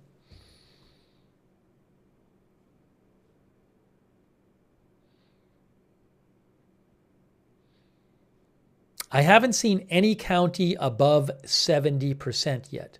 When will we get our first county above 70%? When will we get it?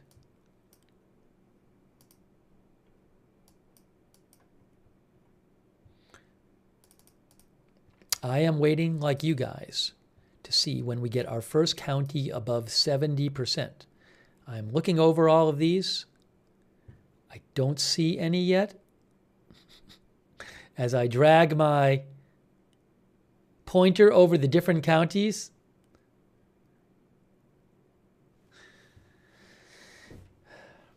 All right, let me also, I got to periodically check. Hold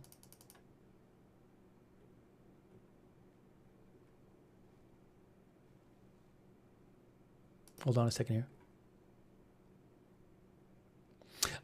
Brendan Keefe reports that 5 polling places in DeKalb County in Georgia received bomb threats. Voting has been suspended at these precincts. This is a deliberate attempt, says Brendan Keefe, to prevent Americans from casting ballots. FBI has linked today's previous threats to Russians. Official release below. DeKalb County announced that DeKalb County, Georgia, has received bomb threats at 7 polling locations, including 7 locations, including 5 polling locations across the county. And DeKalb County says that they are working to ensure every voter will have an opportunity to cast their ballot despite the bomb threats. They are suspending voting at those polling locations until they have clearance from the police. Okay? Let me just mention something earlier. There were some threats earlier today. Let me just mention something about that.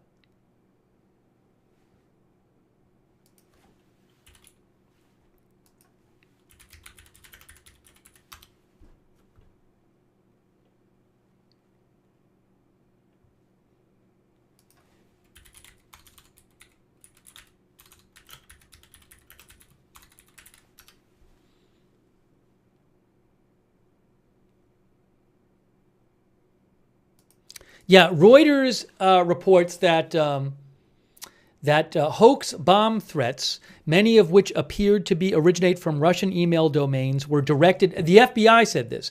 Reuters says the FBI said that hoax bomb threats, many of which appeared to originate from Russian email domains, were directed at polling locations in 4 battleground states: Georgia, Michigan, Arizona, and Wisconsin, as election day voting was underway.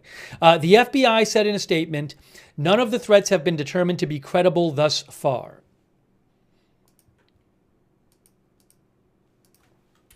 So I'll keep you informed on what I hear about that.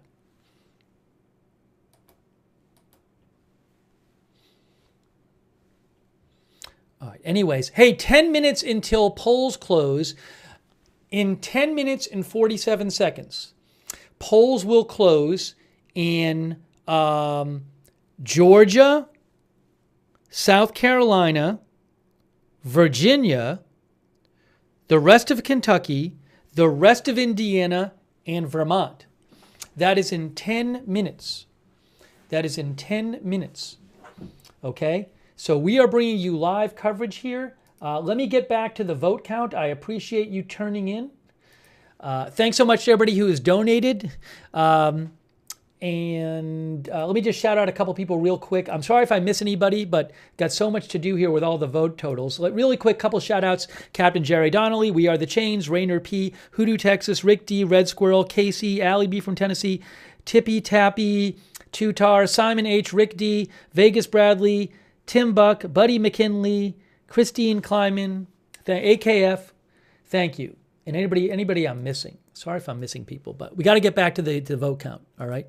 Also, thanks on Twitch, Man, Dear Raquel, Tech Slug, Monkey, thank you. All right, do we have any counties in Indiana that are above 70% of the vote in? Let's check. I'm still looking. It seems like we don't yet. I'm still looking. No.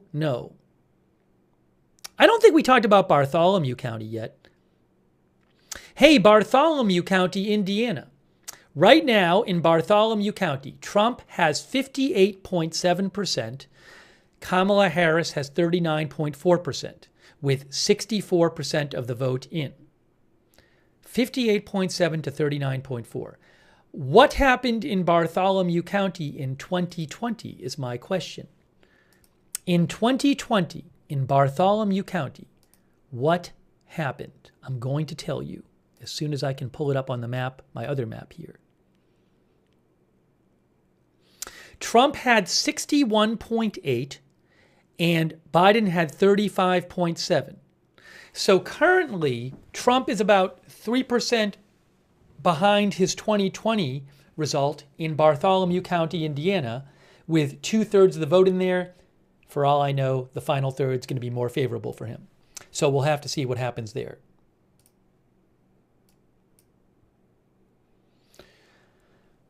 Guys, in just 8 minutes, we have more poll closures in 8 minutes.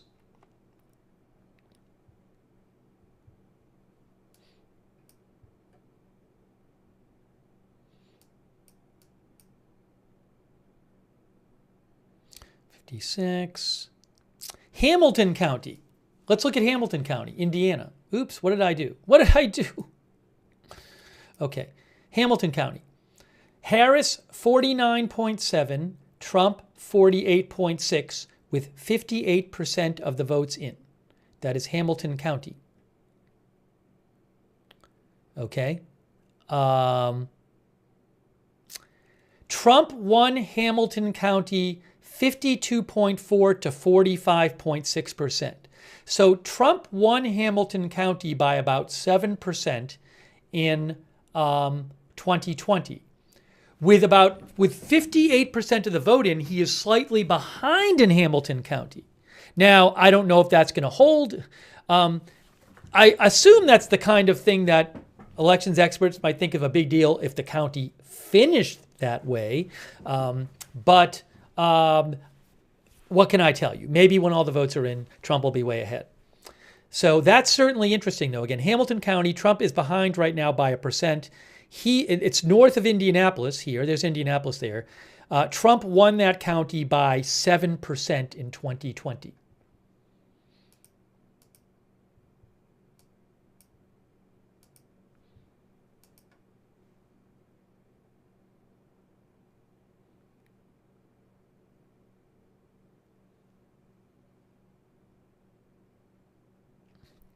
And it's such a crazy year. Like, if these are all mail-in and early votes, I don't even know how the day of votes will compare to the early and mail-in votes. I have no idea.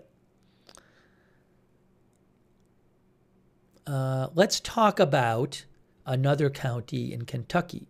Bath County. I don't think we've talked about Bath County. 55% of the vote in there. Trump is ahead by about 39%. Trump is ahead by 39%, 38.7% in Bath County with 68.8%. Now, with about 55% of the vote in. Now, let me go check and see how Bath County was in 2020. Got to look it up here.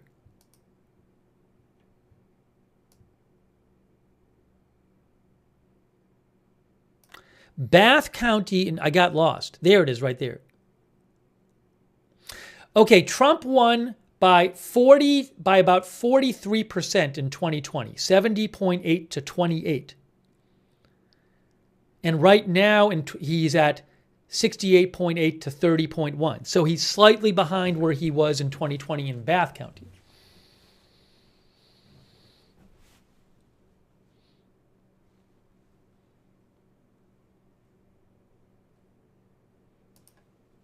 Really interested in seeing some completed counties, but we're kind of stuck a bit. No county is 70% yet that I see.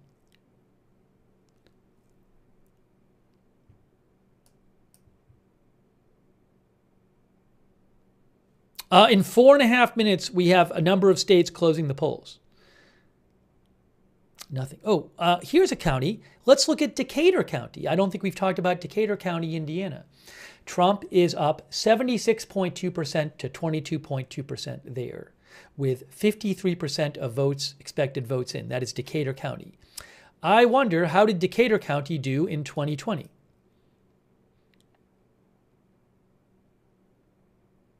Trump had 77.9%. Biden had 19.9%. So he's about, Harris is about 2% more than Biden. Trump's about 1.5% behind where he was in 2020, with 53% of the vote in.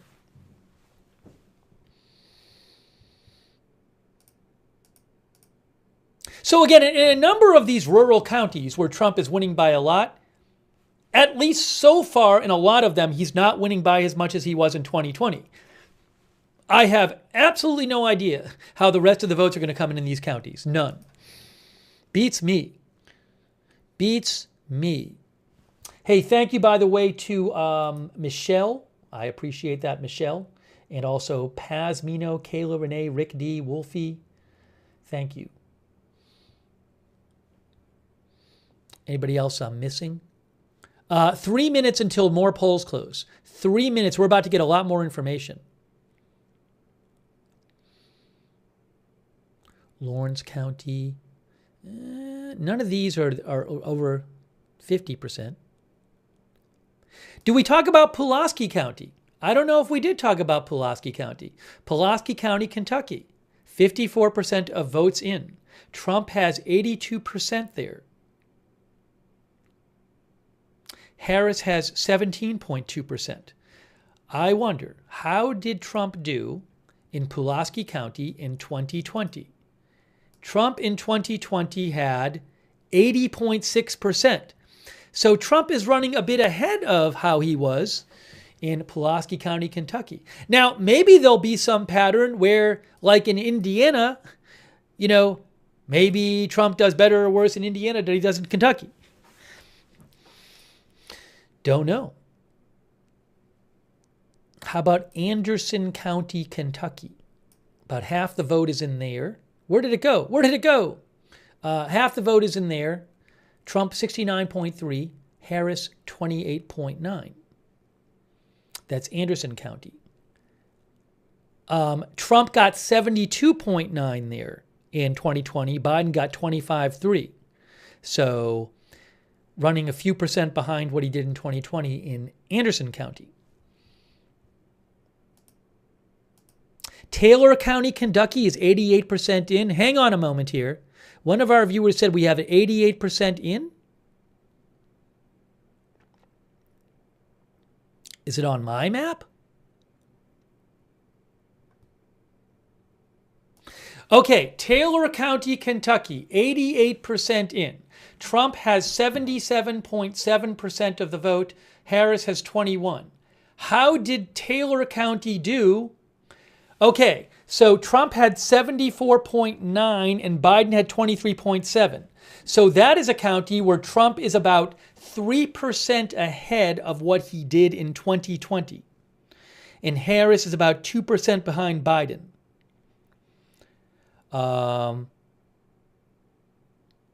Because it's 77 to 21, 77.7 to 21.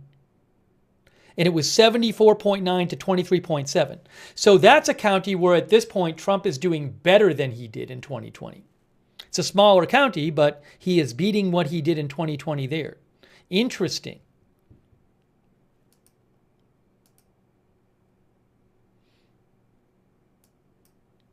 Oh, 20 seconds until polls close in more states. I think there's going to be some projections made for states. There might be projections of states already. CNN said they're going to make a projection. Hey, 7 seconds, 6, 5, 4, 3. I bet there'll be some states called. Probably Kentucky and Indiana. Okay, so we have some polls closed. Some polls are closed. I bet some states are going to get called. So, polls closed in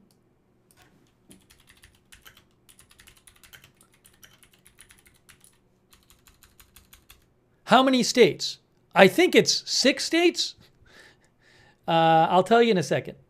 How many states are polls closed in?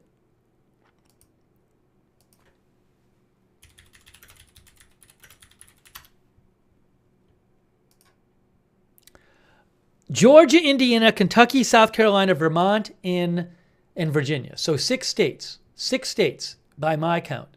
Let me just fix the headline because if I don't, I'll forget and it'll be like, why is that headline all messed up? So give me a moment. Let me just fix the headline. Polls closed in 6 states. Next polls close in a half an hour. Uh-oh. Hold on. Sorry, guys. I know. If I got to do the headline right when it happens, because if I don't fix it now, it'll look terrible and I will forget it. Okay, so the next polls close in about 29 minutes. Update there. Okay, oops, and I have an extra space in here, so let me fix that. And then let me fix this. Okay, give me a moment. Let me just fix the headline. Thanks for your patience. Oopsie.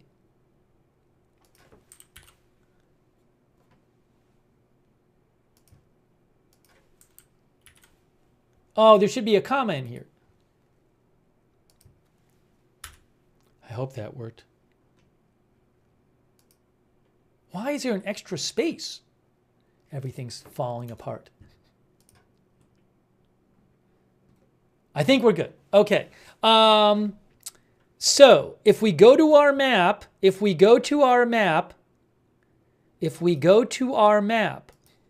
okay, Kentucky, Reuters has called Kentucky for Trump and Vermont for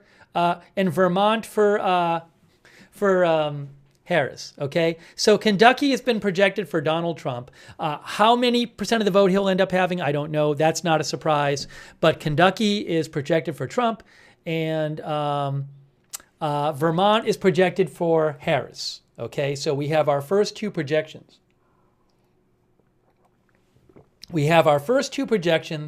Kentucky and Vermont. By the way, we got to look here. How about like house races?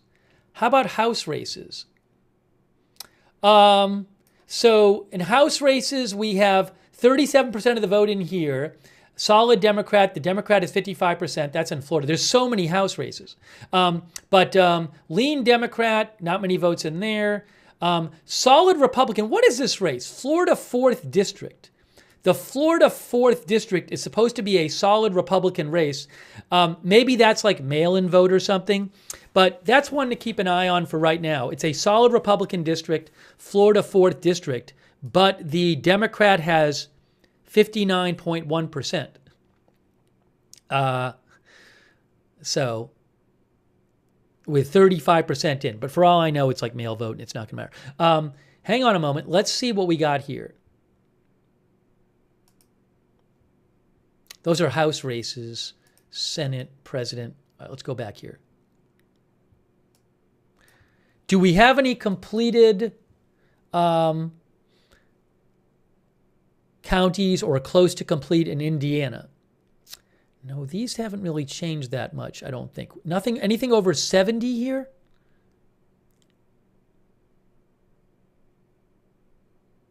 %. Okay, we have one with 80%. Decatur County has 80% in.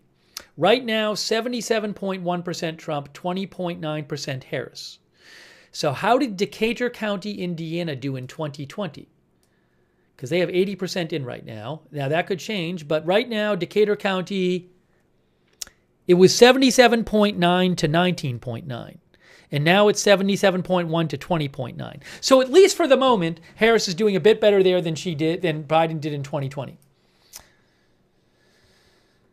All right, you know what I need to do? I need to take 1 minute. I need 1 minute. I just need 1 minute. And then we're going to bring you more live coverage. Give me 1 minute. I will put a thing up on the screen that says, I'll be back in 1 minute.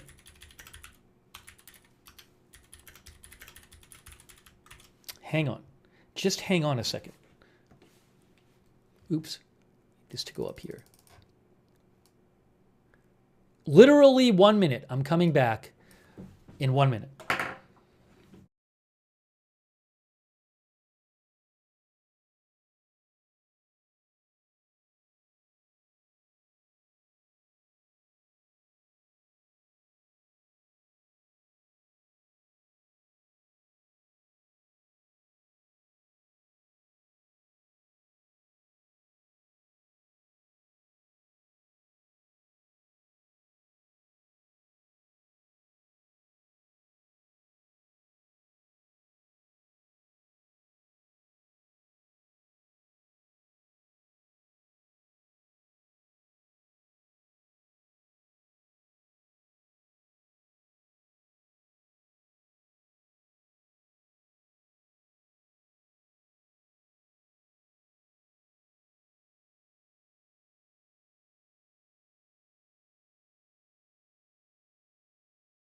I just realized something. I don't need my headphones in, so I'm going to take my headphones out. Sometimes when I do that, it pauses for like a second. So if you see the broadcast pause for a second, just give it a moment because my headphones are being taken out right now. I don't need them in. I'm not listening to anything. So we might pause for a second. Hang on. Give it a moment. Give it a moment. Give it a moment. All right, we're good. We're back. Okay, now, let me also, give me a second, guys. Oh, Indiana got called. Hey, they called Indiana. Indiana, 11 electoral votes has been called for Trump. Not a surprise. So you can see over here, Trump has 19 electoral votes. Harris has 3. None of that is surprising right now. Indiana and Kentucky have been called for Trump. Harris, Vermont. We'll get into the House races and the Senate races. There's so much to talk about. Just give me a second here to check a couple things. Give me a sec to check a couple things.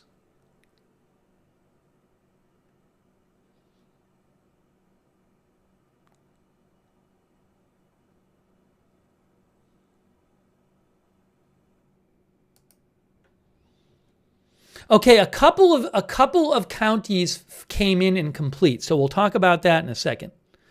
A couple of completed counties.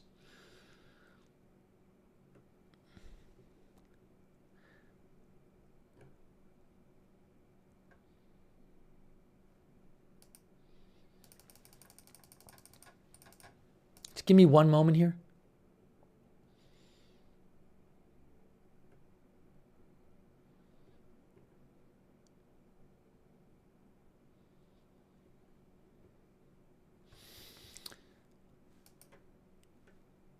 I think they're in Kentucky. Let's see.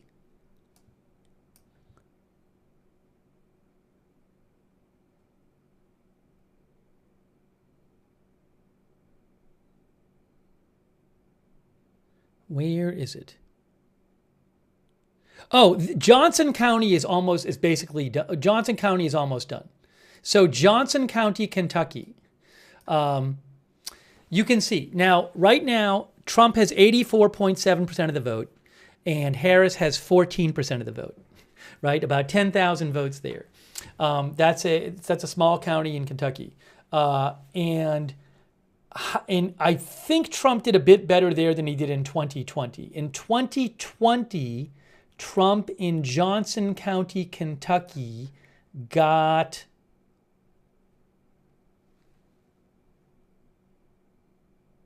82.9, and Biden got 15.8. So basically, Trump he ran ahead of 2020 in Johnson County, Kentucky by about 2%.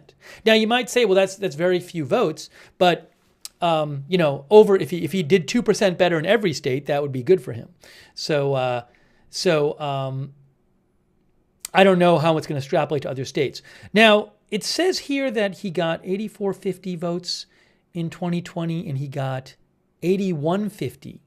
No, Johnson, I'm sorry. This is weird. I don't know if fewer people voted in Johnson County, because right now it says that there's 95% of the vote, more than 95% of the votes in.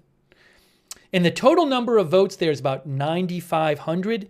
But in 2020 in Johnson County, there were over 10,000. There were about 10,058 votes. So another whole thing is turnout, right?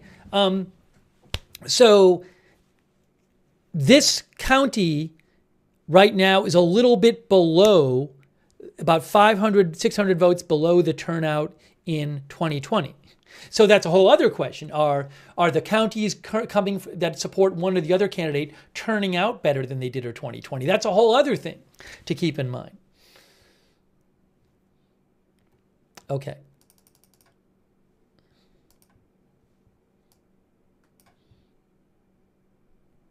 Any of these counties here quickly in Indiana? Looking for these. Oh, Cass County has 71% of the votes in. Cass County, Indiana. Trump has 72.3. Harris has 26.4. That's Cass County, Indiana. And there's 71% of the votes in. So how did Cass County go? Hang on. in 2020. Trying to do some comparisons for you guys. In all right, Cass County, Trump had 69.4 there and Biden had 28.3. So Trump is about, right now, Trump is about 2-3% ahead of his 2020 showing in Cass County. Okay? So doing a bit better than he did in 2020 in Cass County. Are we seeing votes from other for other states, please? Hold on. Starting to see a few votes trickle in South Carolina. Florida. So Florida, I got to check on these. Are these like all early votes, or we have look? So this is like Senate. We somehow ended up with Senate. We got to check the Senate. So you can see Trump. He's expected to win Florida. Right now, he's at 52.2%, and Harris is at 46.8%, with 35% of the vote in. And I don't know what kind of votes these are. I'll have to see if any elections experts are talking about this. So I'll have to check out on that. Again, they could be different types of votes and stuff. Let me see if any of the elections experts I'm following are going to be talking about anything.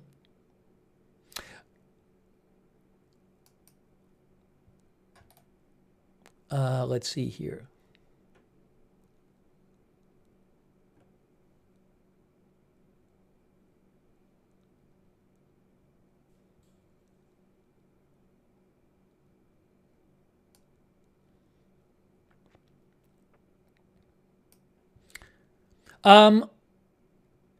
This is interesting. Lakshya Jain with split ticket found a county in Indiana, Boone County. Where is Boone County? Let's look at Boone County. Okay, now Boone County has 75% of votes in, and Trump has 54.2% of the votes, and Kamala Harris has 43.7%. That's Boone County, Indiana. 3/4 of the vote in there. Trump winning by about 10.5%. Now, that's north of Indianapolis.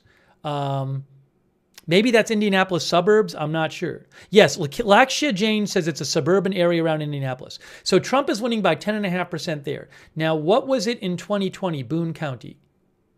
Okay, yes. So Lakshya Jain pointed out Trump won Boone County by 18.5% in 2020. So this is a county where it's as Lakshya Jain pointed out, this is a suburb of Indianapolis County, where Trump is running behind what he did, because he's up less than 10% right now. And back in 2020, he won this county by 18.5%. And that's 75% in. We'll see what happens. How about Hamilton County? 58% in there. Harris is winning. Now, Harris is winning. The check mark is for projected winner in the state, I believe. Harris is winning by 1% in Hamilton County, which looks like maybe a suburban Indianapolis county, by 1%. In 2020, Trump won Hamilton County by 7%. So right now in these two counties, which are north of Indianapolis, Trump is running like 7 or 8 points behind what he did in 2020. Now, again, we have a bunch of votes still to count, and maybe it's going to change. So, look, it might, maybe Trump does better in rural counties, but worse in suburban counties. I don't know. I can't tell you. But those are two counties where he's doing worse in the suburbs of Indianapolis, it looks like, than he did in 2020 so far. So something to keep an eye on.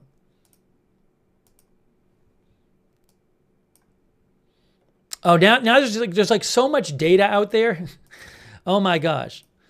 We're gonna be overwhelmed with things to look at. Let's go back to this. How about South Carolina, or Georgia? Any kind of count? Okay. Hey, look. Let's look at a county in Georgia, McDuffie County. 68% of the votes in. Trump, 67.1%. Harris, 32.6%. How did this county go in 2020? It was Trump 59. So this is a county where Trump is doing better than he did. That's McDuffie County. Trump won McDuffie County by 19 points in 2020, and right now he's leading McDuffie County by, 25 points. I don't know, guys. I mean, some counties Trump's doing better than he did in 2020, and some counties he's doing worse in 2020. I don't know what to tell you. Let me also check. I'm following some elections analysts and see what they have to say. Robert Marjoram, our viewer, thinks it's too close to call.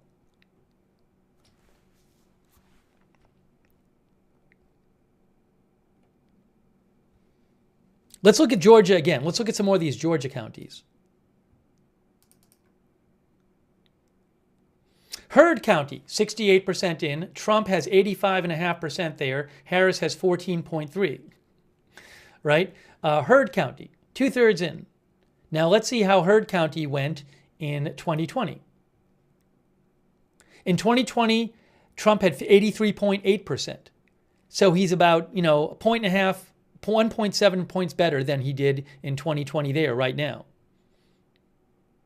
Gordon County, 71% in. Trump has 81.3%. Back in 2020, he had 80.7%. So slightly better there. Union County, 84% in Georgia. Trump has 80.3% there.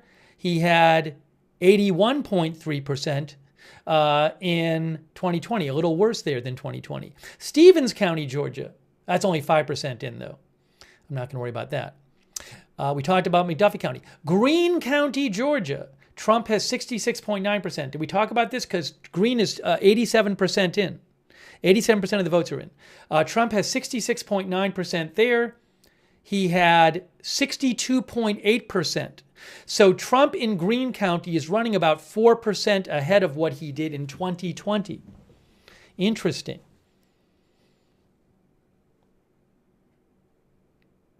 We talked about McDuffie. Burke, not many voters. Very few. Oh, Rockdale County. How about Rockdale? That looks like a suburban county, doesn't it, Rockdale? Kamala Harris, 75.6. Trump, 24 with 3/4 of the vote in. Now, how did Rockdale do? What was Rockdale outside Atlanta in 2020? If I can find it.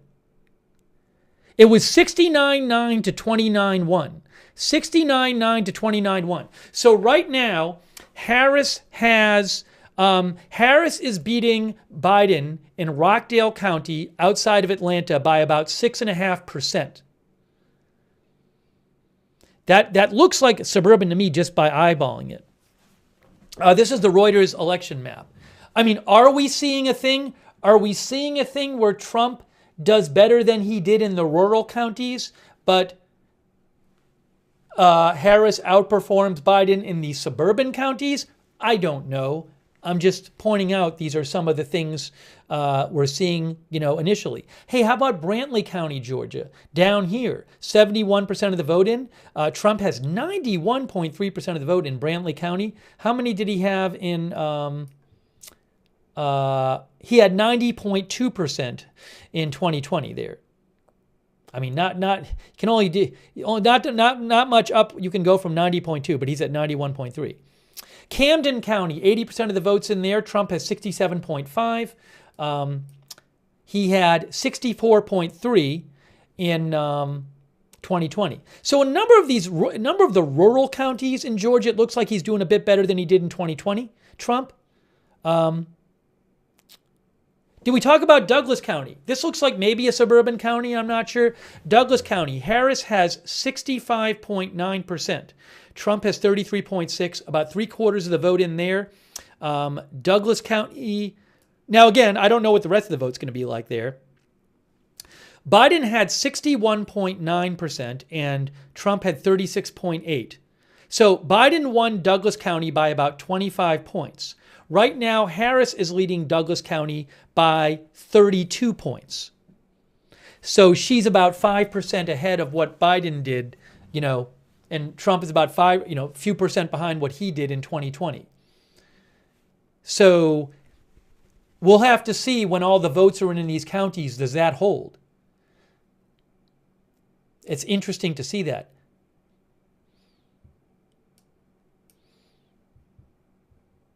So we were just looking at Georgia. We haven't even looked at Florida. How about these counties? Okay, let's look at some counties in Florida. 73% in Citrus County, 3/4 of the vote in there. Trump has 70% of the vote. In Citrus County, Florida, in 2020, Trump had, I got to find it here. He had 70.1% in 2020, and as of right now, he has 70.1%. Exact same thing. How about any other counties here? Putnam County, Florida, 58% in. Trump has 72.6% right now, and in 2020, he had 70.1%. He's doing slightly better there. Lafayette County, Florida, Trump has 88.7% of the vote with 60% of the vote counted. He had 85.5% in 2020, and now he has 88.7. So a couple more of these counties in Florida where there looks like maybe smaller counties where he's doing a bit better than he did in 2020 so far. St. Johns County, Florida, up here. Trump 64, Harris 35.3, St. Johns County with 80% in. Trump had 62.8 and Biden had 36.2 in. So Trump is running like 1.2% ahead in St. Johns County, Florida, to where he ran in 2020. Duval County, Florida, where Jacksonville is. And look, there could be a big breakdown here between the votes in so far and the votes that haven't been counted yet. So this could really change. Right now, Harris has 49.6% there to Trump's 49.4%. Biden won Duval County by 3.8%. Now, maybe they haven't counted the in-person vote or they haven't counted the mail-in vote. I don't know. But right now, Harris is behind where Biden was in Duval County, Florida. All right, so let's keep jumping around here. So some North states at 7:30, polls close at 7:30 in North Carolina, Ohio, and West Virginia. Okay? North Carolina, Ohio, and West Virginia in 5 minutes. Let me check what some elections analysts are saying.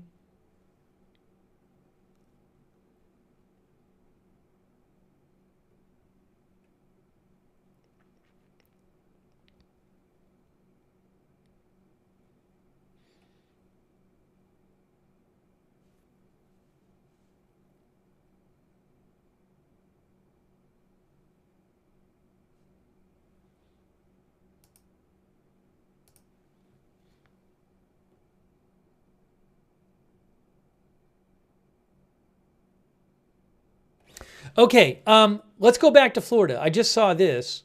Miami-Dade County right now is 55 Trump to 44.4 Harris, with 70% of the vote counted. I don't know how the rest of the final 30% will go. But just so you know, Miami-Dade County was blue. Biden won Miami-Dade County by 7.3%. Okay? Biden won Miami-Dade County by 7.3%. Trump is winning Miami-Dade County by 11%. Maybe Florida has gotten more red.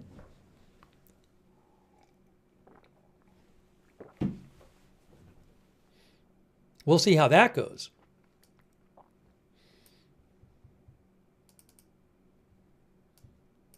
All right, let me see. How about Virginia? We haven't looked at Virginia yet.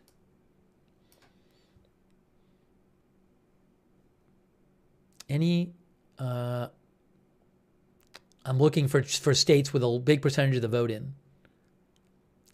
Nah, these are small. I don't want to really get hung up on when we don't. Even Richmond County, I don't know where these votes are coming from. Even if it says like half in, it might all be early or something like that. We'll go back to Virginia, right? We'll go back to Virginia.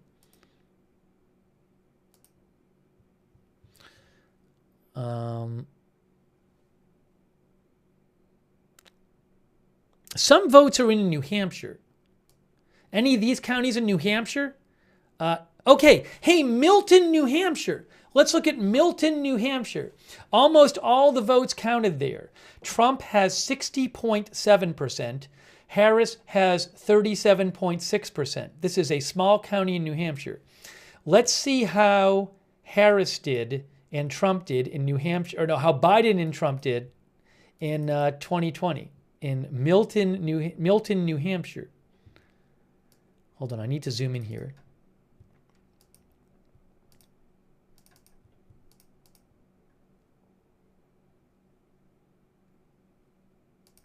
Give me a moment. Give me one moment here. Where is it? It's north of Portsmouth.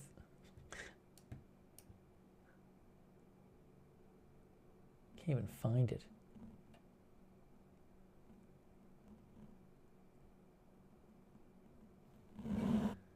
We have this one. Why is it not letting me do this? Here, give me a moment here. I got to zoom in here. I got to zoom in. I got to zoom into New Hampshire to do this comparison. That's better.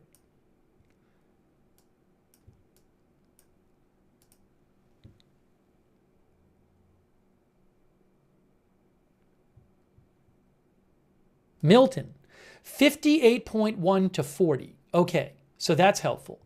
All right, let me tell you about that one. 58.1 to 40. So Milton is a smaller county in New Hampshire where Trump is doing about 2.5% better than Trump did in 2020, and Harris is doing like 2.5% worse. And that county is basically done. So Trump got 58.1% there in 2020. He has 60.7% there in 2024. A smaller county in New Hampshire. Any of these other counties? Looking for... I'm just like, I don't want to read into Concord, New Hampshire, because I don't know what... There's 2/3 of the vote left, and I don't know what that vote's going to look like. Hey, Lee, New Hampshire. Lee, New Hampshire, 94% of the vote in. Trump has 64.7% there. In Lee, New Hampshire. Where was that? Over here? I don't even remember where it was. I can't even find it anymore.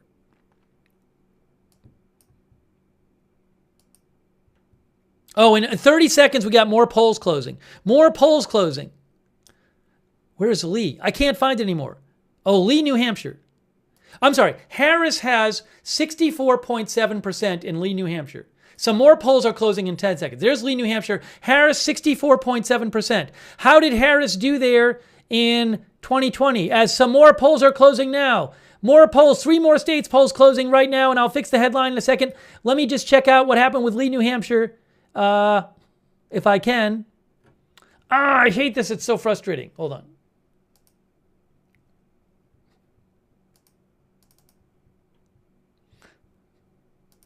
Hang on. I'm trying to do something. I'm trying to get you the information about Lee, New Hampshire.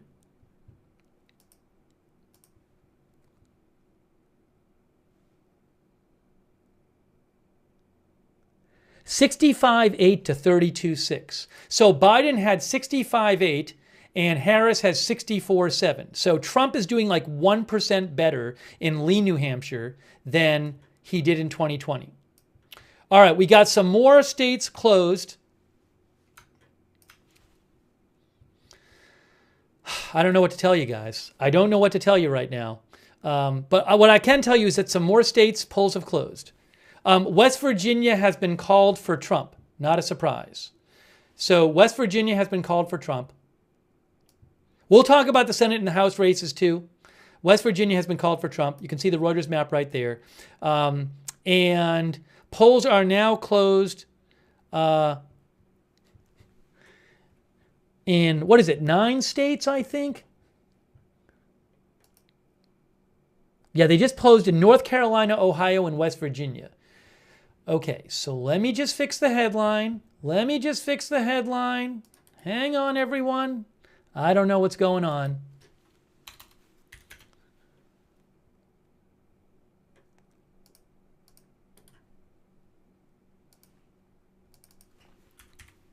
I got to check what the elections analysts I'm following are saying about this.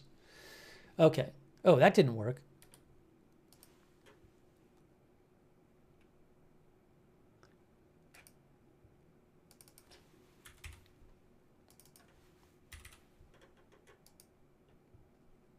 Okay, next polls close in 27 minutes. In 27 minutes, we have Alabama, Connecticut, Delaware, D.C., Florida, Illinois, Maine, Maryland, Massachusetts, Mississippi, Missouri, New Hampshire, New Jersey, Oklahoma, Pennsylvania, Rhode Island, and Tennessee. Bunch of states will close in 27 minutes. Oh my gosh, it's crazy here. It's crazy. Doing my best to bring you updates. Let me just check some stuff here. I'm following some analysts. Oh, we have a Senate seat projection, which is not surprising. Hold on, let me show you the Senate here. Jim Justice projected, it's a flip because, and this was expected, because Joe Manchin was a Democrat and he was in West Virginia, right? And, but he's not running. And Jim Justice is projected as the winner there. That's projected. And then Jim Banks projected to win the Senate seat in Indiana, which is not a surprise. So hang on one second, please.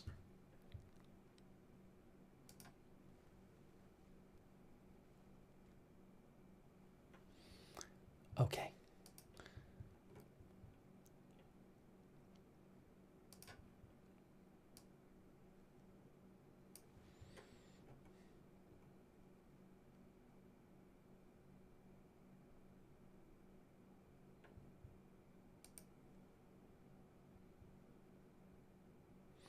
I saw a couple analysts talk about Anna Paulina Luna in Florida, Florida 13, which is a House race, saying that she's expected to hold on. Florida 13, Anna Paulina Luna. You can see there, this was seen as lean Republican House race in Florida, Florida 13, with 77% of the votes counted. She has a 7.7% lead, and I am seeing some analysts say that they think she is going to win this race. Anna Paulina Luna in Florida 13. Competitive race, these are so little vote is in these races, 4%, 4%, 2%, not much vote in here. There's this weird race in Florida, Florida 2, Yen Bailey is up by 2%, but only 37% of the vote in. So it's solid Republican, maybe it's mail vote or something. We'll keep an eye on this. But you can see they have it arranged, they have the House seats arranged by competitive, lean Republican, solid Republican, lean Democrat, solid Democrat. So as more votes come in, we'll see if any of these races are upsets, these House races, and how the competitive ones do. But just not in the competitive ones, not a lot of vote in right now with those races. All right.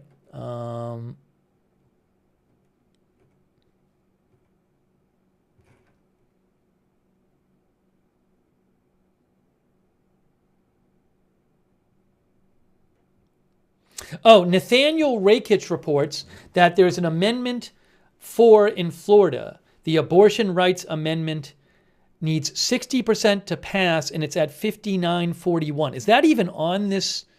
Is that even on this map? Florida. Do they have the questions here? No.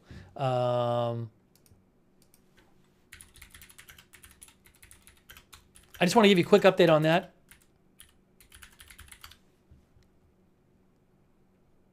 That is a Florida amendment on that would to overturn the 6-week abortion ban in Florida. And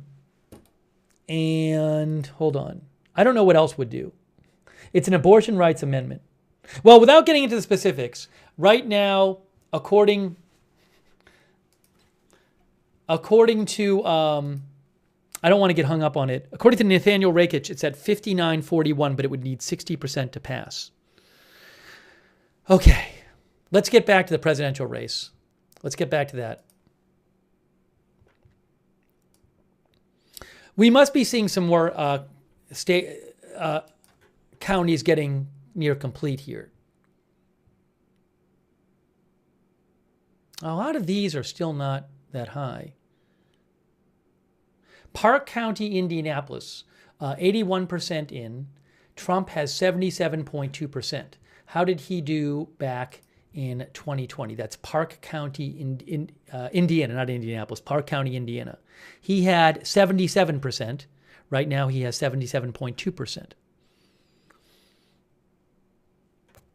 Yeah, we'll be talking about the other races, but trying to give you a feeling for what's going on in some of these races. Did we talk about Anderson County, Kentucky? That's pretty much done. Trump has 73% there, 73.5%. And back in 2020, he got 72.9%. So he's running slightly better there. Spencer County, Trump has 77.6%. That race is basically in that county. That vote is basically counted. He has 77.6% there, Trump. And he had 76.4% there in 2020. So some of these rural counties, smaller counties, I guess, I assume they're rural in Kentucky, he's doing a bit better than he did in 2020. There's a lot of votes left out in these counties like Jefferson County, Frankfort County. They're not close to being done. Wayne County, Trump has 81.8% with about 80% of the vote in, and he had 80.4%. So in a lot of these smaller counties in Kentucky that are close to done or done, looks like Trump's running like 1% or so better or more better than he did in 2020. Knox County, 84% counted. He has 84.2% there, and he had 83% in 2020. Leslie County, it's complete. Trump has 89.7% there in Leslie County, Kentucky. And in 2020, he had 89.8%. So that's a county where he did basically the same as 2020. Knott County, he has 78.7%, 88% of the vote counted. That's Knott County. In 2020, he had 76.5%. So for whatever it's worth, in a lot of these smaller counties in Kentucky, it seems like Trump's running like a point or more ahead of where he did in 2020. And a lot of those counties are almost completed. But I'm looking to some experts to see what they're saying about all of this. So give me a moment here. Let me see if I can get you any more insight on what's going on.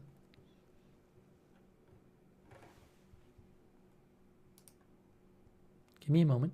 Give me a moment.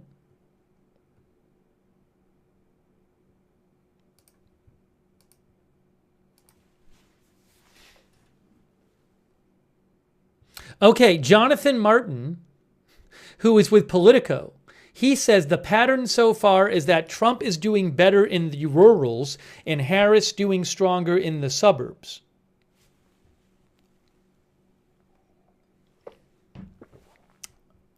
Harrison Lavelle, who's an election analyst, says in Fairfax County, where is this? Is that Virginia? Harris has similar numbers to Biden.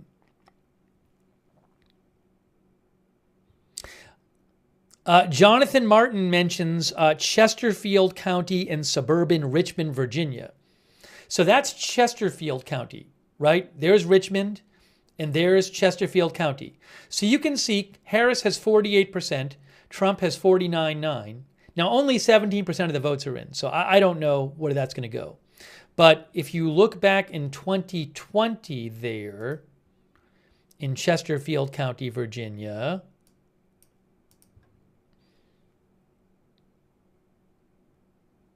actually, I don't see right now it says Biden had 52.4% in Chesterfield County. Harris has 48%. So she's behind. And maybe I'm looking at different numbers than Jonathan Martin. But maybe, you know what, but the problem is I don't know where the votes are coming from in Chesterfield County and whether they're early, and maybe at this point Biden had fewer votes than her. I don't know. Any of these, like with a lot of votes in? It's so hard because you can't just, if there's like 50% of the vote in a county, for all you know, you can't look at the county in 2020 yet because the rest of the vote might be very different. So I'm trying to find counties that are almost done to give you a better sense.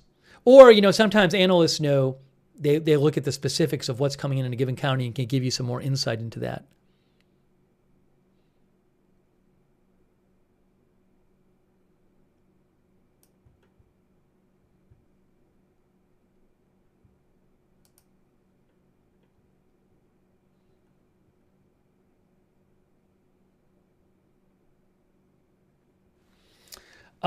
So I would definitely seems like we've seen some counties so far that are more rural counties that Trump has outpaced his performance a bit in 2020. What can I say? We have Ohio, some counties there, 46%, 41%.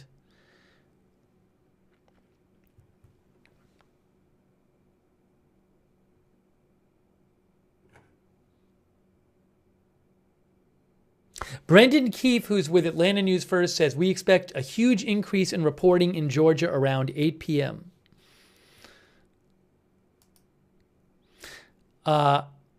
Patrick Flynn with Focal Data HQ thinks Trump is going to win Florida by 9%. Now, Florida, how much did he win Florida by in, right now Florida is, sorry, I'll show you here. 70% of votes counted in Florida. Trump is up by 9% in Florida right now. 9% with 70% of the votes counted. I assume that'll be called soon. Maybe some places have called it. But back in 2020, Trump won Florida by 4.3%. Trump won Florida by 4.3%. No. I'm sorry, less. Trump won Florida by 3.3%. He won Florida 51.2 to 47.9. So Trump is doing significantly better in Florida than he did in 2020.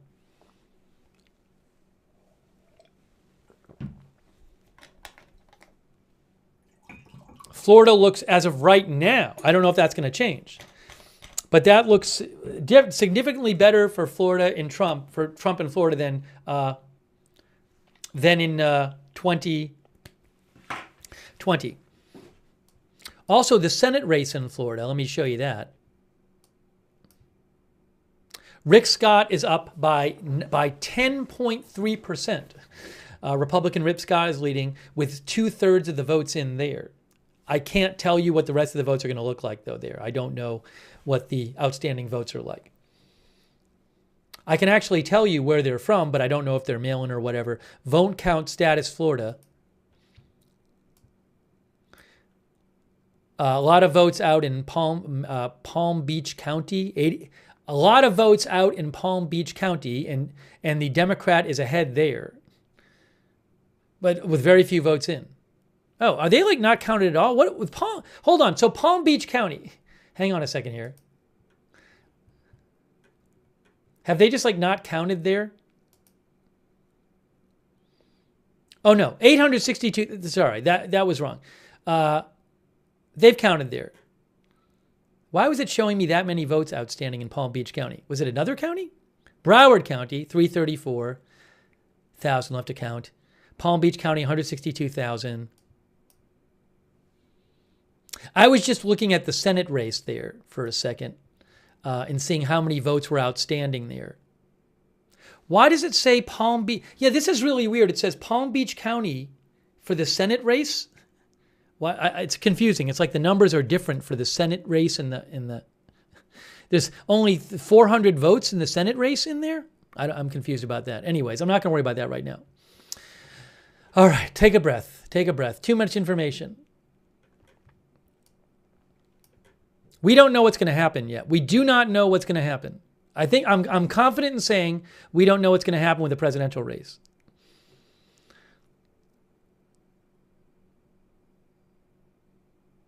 Oh, let's go back and look at those suburban counties in Indiana we looked at before. Let's do that. Okay. So there were a couple of counties north of Indianapolis, Hamilton County and Boone County. Hamilton, Trump is up by 0.6%. Boone County, Trump is up by 10.5%, with 75% of the vote in and 62% of the vote in. Now, how did those go in 2020? In 2020, Trump won Hamilton County by about 7%, and right now he is up by 0.5%. But there's 38% of the vote still outstanding. Boone County, Trump won Boone County by about 18.5% in 2020, and right now in Boone County he is up by 10.5%. So interesting to see if those margins hold. Those are two counties where Harris is doing better than Biden. There's this question of, is Harris going to outperform what Biden did in the suburbs? I do not know. I do not know.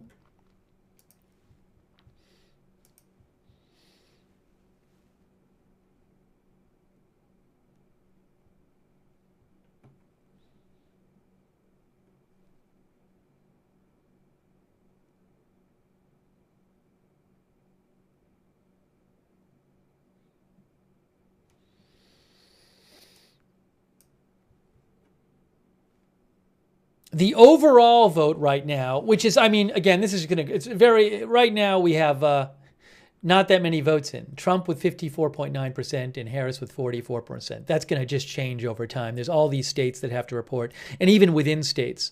So I'm not too focused on the overall vote right now. We're so early. On 11 minutes, a bunch more states close in 11 minutes.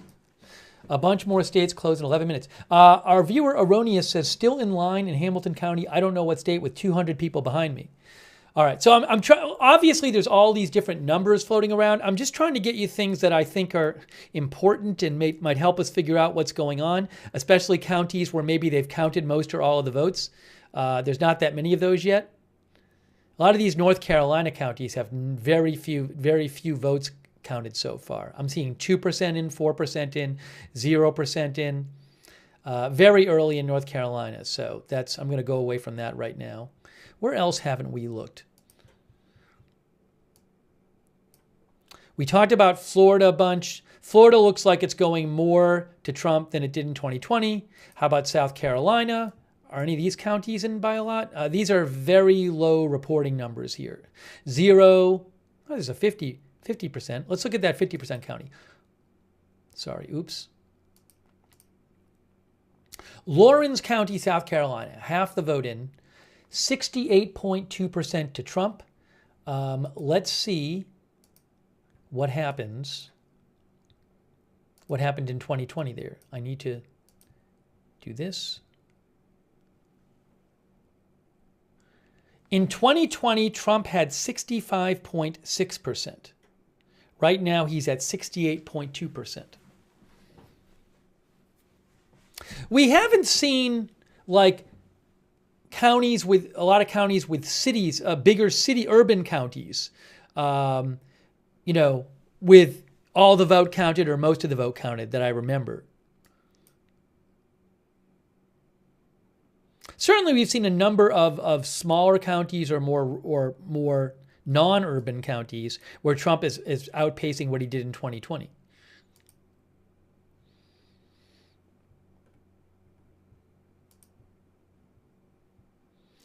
Okay.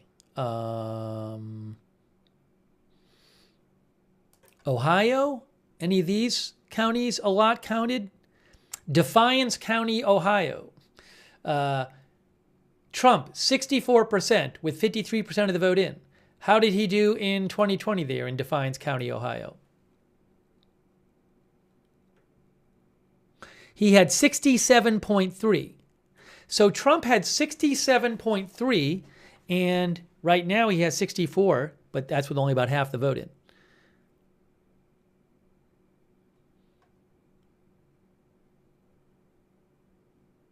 Hocking County, Ohio.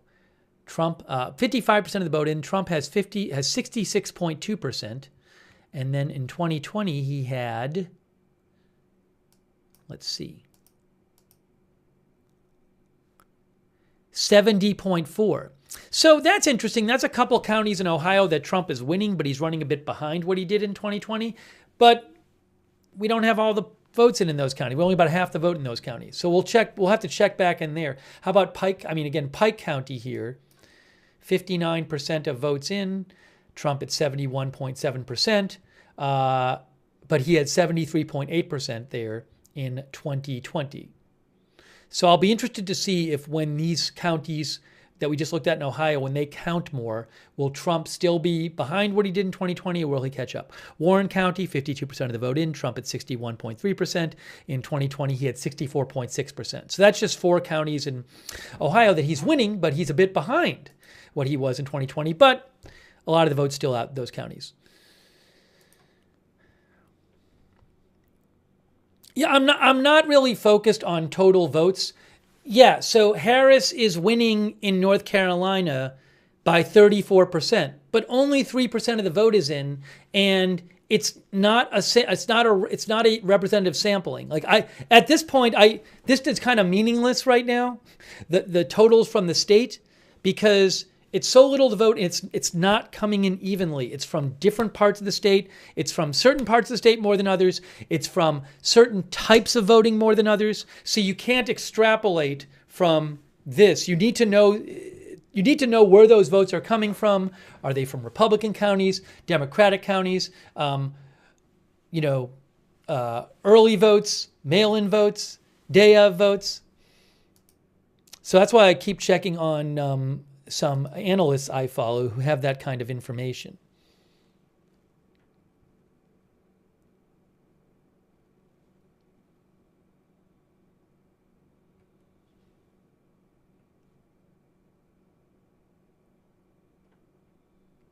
Okay, I just saw something from an analyst here. Hold on a second here. From Cook Political, Matthew Klein from Cook Political says, Harris is winning Loudoun County, Virginia by 17 points, but Biden won it by 25 points in 2020. He said it's the kind of place you'd expect her to perform better, concerning side there for Democrats. That's in Virginia. She said Loudoun County, Virginia. I'm sorry. Let me show you that. From Matthew Klein. Loudoun County, Virginia. Outside of D.C.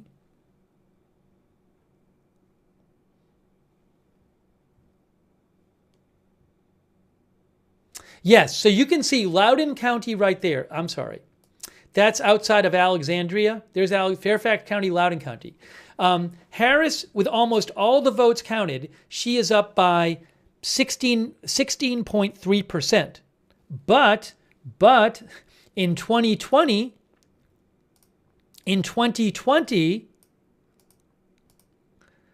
Biden won that by 25%. So that's a big difference. Biden won Loudoun County by 25%. Harris is winning it by 16%. So that's a big... She's way behind where Biden was in that county.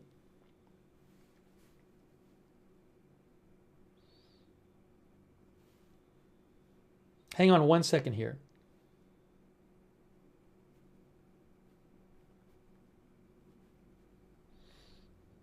That's interesting.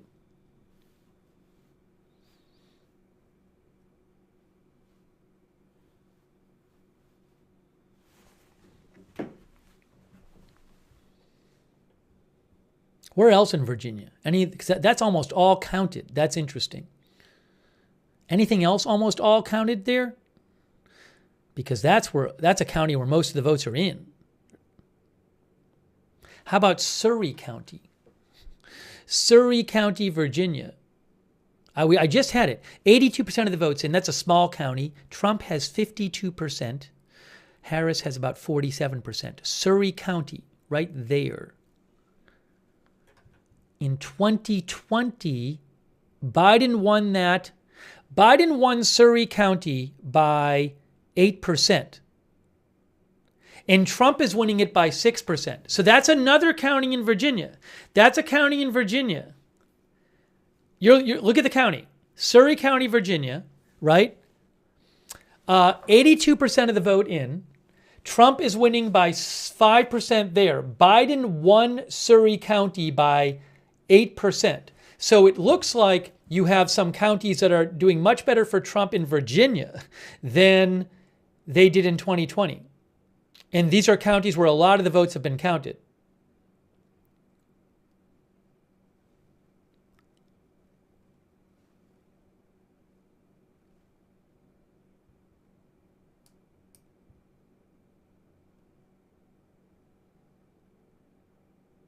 Interesting. Now, Virginia, back in 2020, Biden won Virginia with 54% and Trump had 44%. So Trump would probably have to run about 5% ahead of what he did in Virginia to win Virginia. Now, if Trump wins Virginia, it seems like at that point that then it's going to be a very Trump election if he wins Virginia. But those are not encouraging numbers there, from those two counties at least that I just told you about. And those counties have a lot of the vote in. Interesting.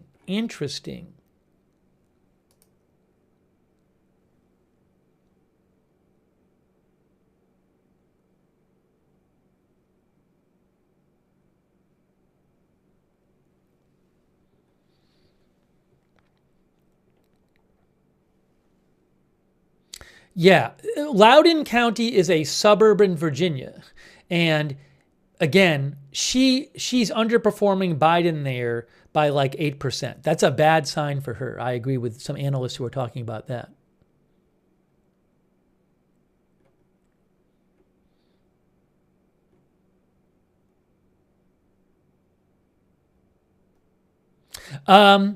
Elections Daily analyst Joe Szymanski says the Loudoun County result where in Virginia, a suburban county in Virginia, Loudoun County, which is basically all counted.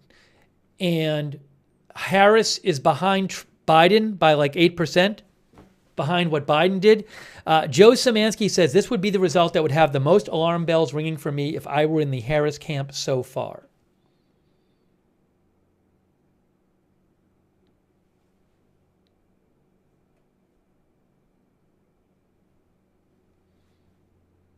I mean, so look, I don't know what's going to happen.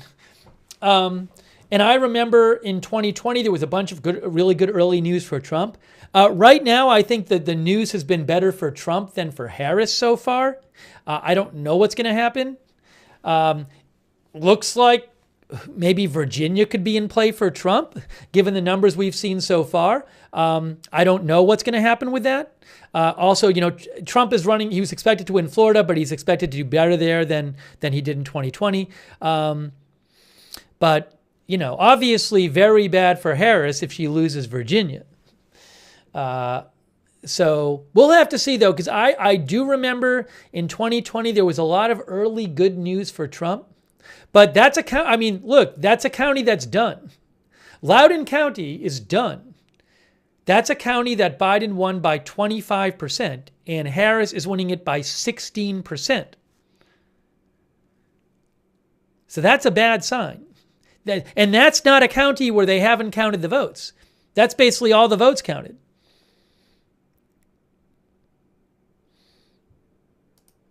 Oh, I'm sorry. I just messed up because I didn't tell you some more polls have closed. So I'm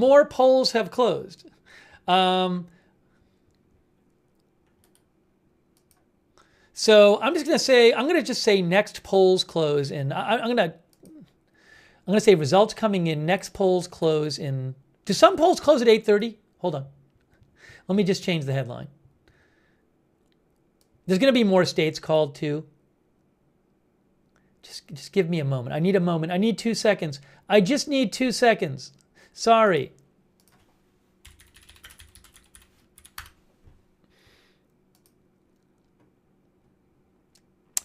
Arkansas closes at 8:30. At 8:30. Arkansas closes at 8:30. All right, so let me change this right here really quick. Really quick.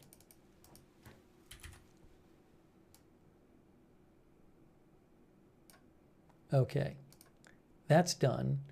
And results coming in, next poll, I'm going to change this to results coming in, next polls close in whatever.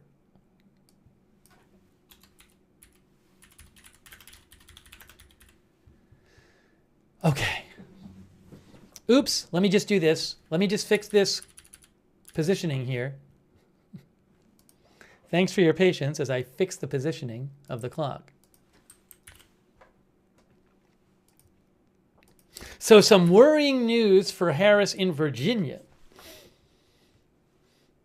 Some more projections coming in. Nothing surprising so far. Florida has been called for Trump as expected. Alabama for Trump as expected. Tennessee for Trump as expected. Maryland for Harris as expected. Massachusetts for Harris as expected. Oklahoma for Trump as expected. Missouri for Trump as expected. Indiana, Kentucky, Virginia, Tennessee. Electoral votes, again, nothing has been 90 to 27, but there's been no battleground states have been called yet, and no flips. No states have gone somewhere where they weren't thought to have where they weren't predicted to go yet. So that's what we're looking at is when do we get a battleground state, or will there be a state that goes away that it wasn't supposed to go? Everything so far called is state-wise is something that was supposed to go that way.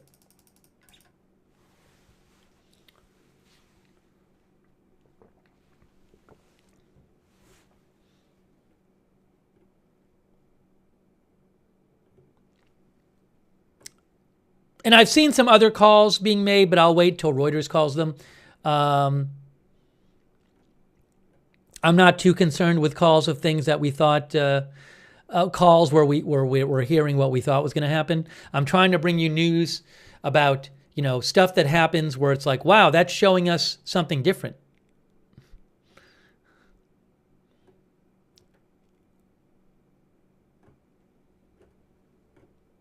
Or it's giving us giving us some information about what might be coming. Nathaniel Rakich, who is with Nathaniel Rakich is with 538. He says, kind of a confusing Georgia results pattern so far. Some counties are bluer, some are redder. Presumably this is because some are reporting early votes and some are reporting election day votes. Still a long way to go.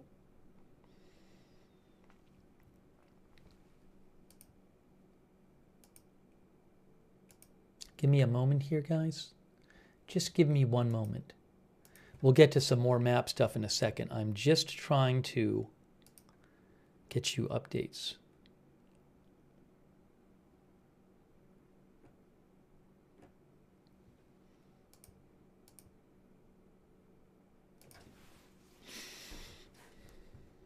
Trying to figure out what's going on.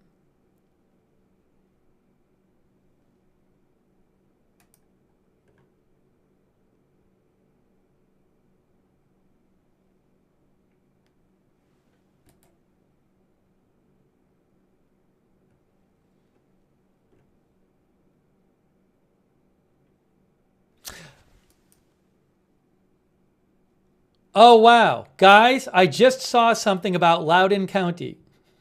I just saw something about Loudoun County, Virginia. Wow. I just saw something. Well, I don't know what this account is. There's a report. There's a report that Loudoun County might actually not be in as much as people thought it was. So we were telling you, I saw a number of analysts say, look at Loudoun County, Virginia. Biden won that by 25%. Harris is only winning it by 16%. It's pretty much all counted. Well, now I'm seeing a report that actually maybe it is not counted.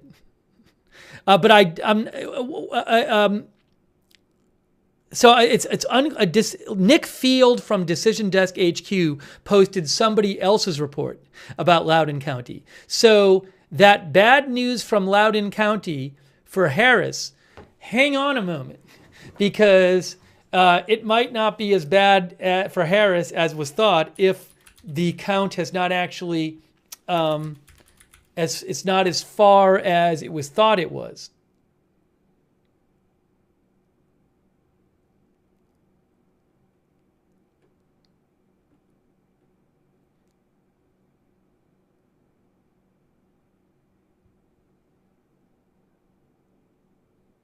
So we need to be careful there with Loudoun County, because there's an unconfirmed report that the data is not correct. So let's see. We'll have to see. That's pretty important. That is pretty important.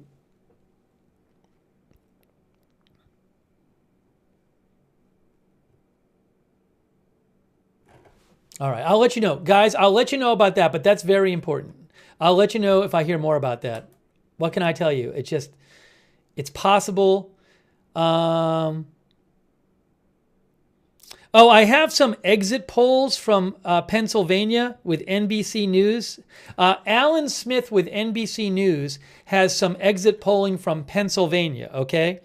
So according to Alan Smith of NBC News,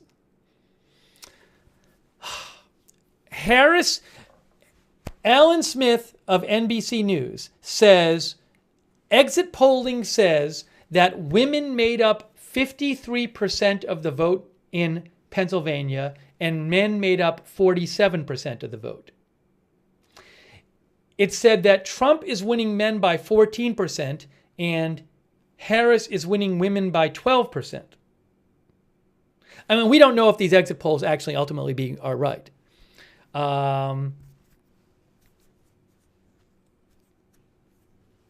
So that's one thing. We'll have to see what happens with Pennsylvania. I think that's going to be a pattern you see around the country. Usually women vote about 53% of the electorate. Women are supposed to go for Harris more, and men is believed will go for Trump more.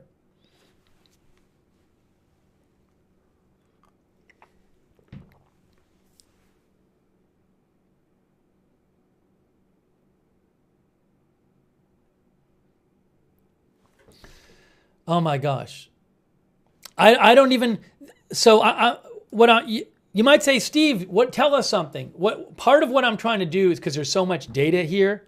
I'm looking at some different experts, and I'm trying to get a feel for what the most important things to talk about are by looking at what some elections experts are saying, because there's so much data.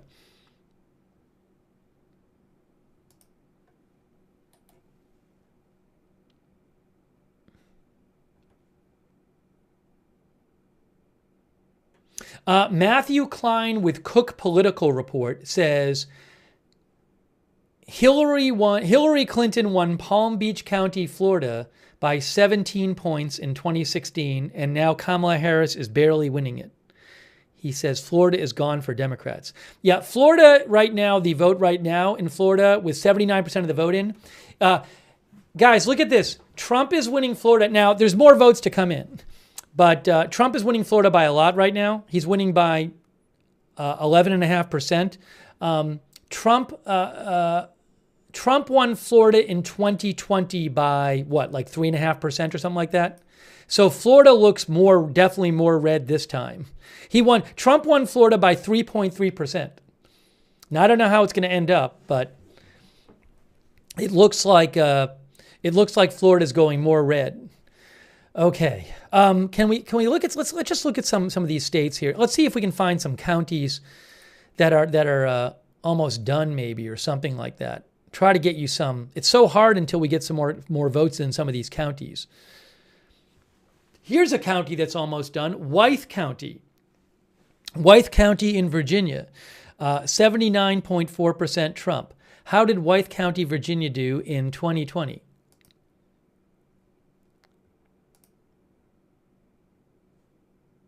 %77.8%. That's another smaller county where Trump has done a bit better. We've seen a lot of these smaller counties where Trump does a bit better. I presume a rural county where Trump does a bit better than he did in 2020. We've seen a bunch of that happening so far.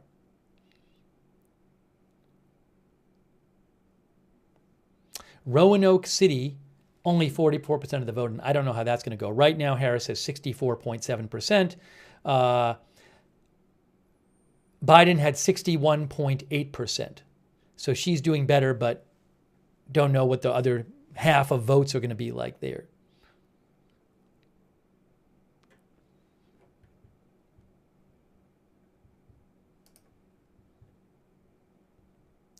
Do we get any more of these in Indiana here? How about Boone County? Boone County is outside of Indianapolis. 89% in Boone County. Trump is winning by, I think his lead has gone up. Trump is winning by 12.5% in Boone County with 89% in. And he won Boone County by 18.5% in 2020. So he's still about 6% behind what he was doing in 2020. But it looks like he's doing better with the votes coming in.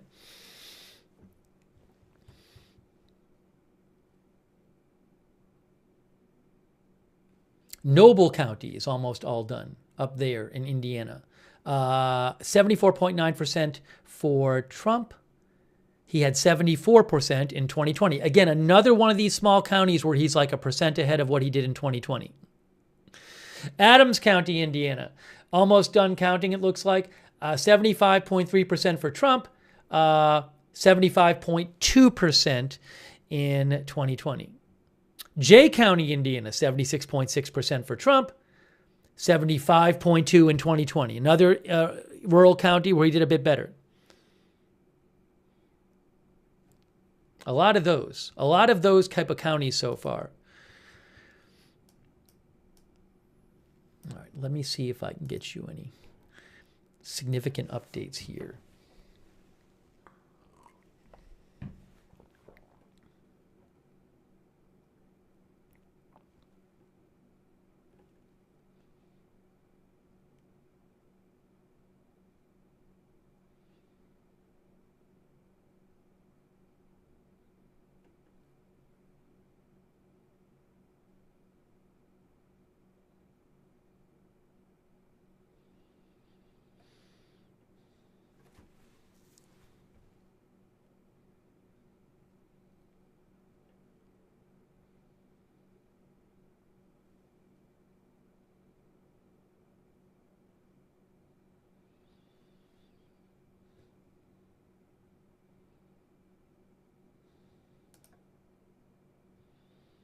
Connor Sen, who I follow, who is a columnist for Bloomberg Opinion, he says he keeps looking for completed counties, which I think isn't a bad idea. You know, I don't know, what's, Fulton County in Atlanta, with Atlanta in it, is only half in, and I don't know what the next half is going to be. So Harris is ahead there in Fulton County in Georgia, but maybe the next half of the vote is not going to be as favorable for her. She has 71.1% right now. Just for comparison, in 2020 in Fulton County, Biden had 72.6% in Fulton County in 2020. She right now has 71.1% behind Biden, but who knows what the rest of the vote's going to look like there. Greene County, Georgia. It's almost all in. Trump has 64.2%. In 2020, he had 62.8%, another smaller county where he outpaces what he did in 2020. Oconee County, Georgia, outside of Athens, 92% of the votes counted. Trump has 66.8%. In 2020, he had 65.9%. Again, another county like that, smaller county, where he is about 1% better than he did in 2020. Jackson County, Georgia, 92% of the vote counted, 78.1% for Trump. He had 78.3% in 2020.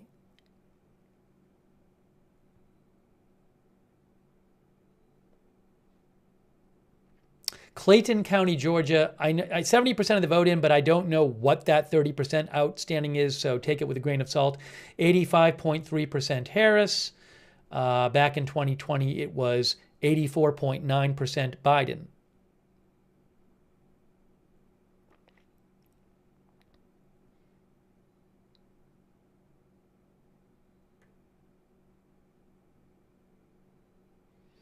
Macon County, Georgia, 60% of the votes in. Harris, 52.5%.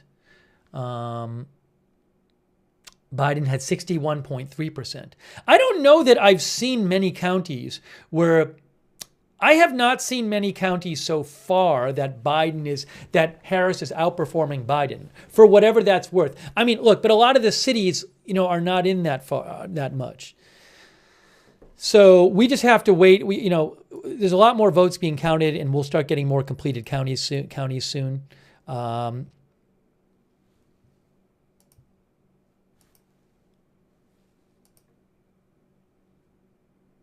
Let me check some of the experts and see what they're saying. Right. Todd H. says early returns can be misleading.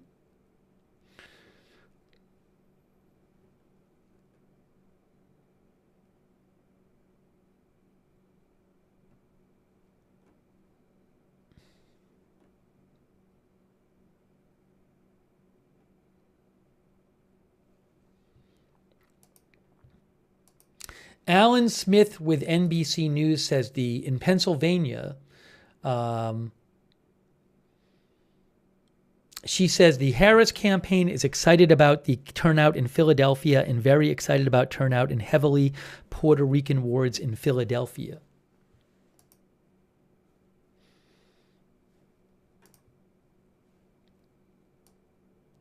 Give me a moment here. Give me a moment here.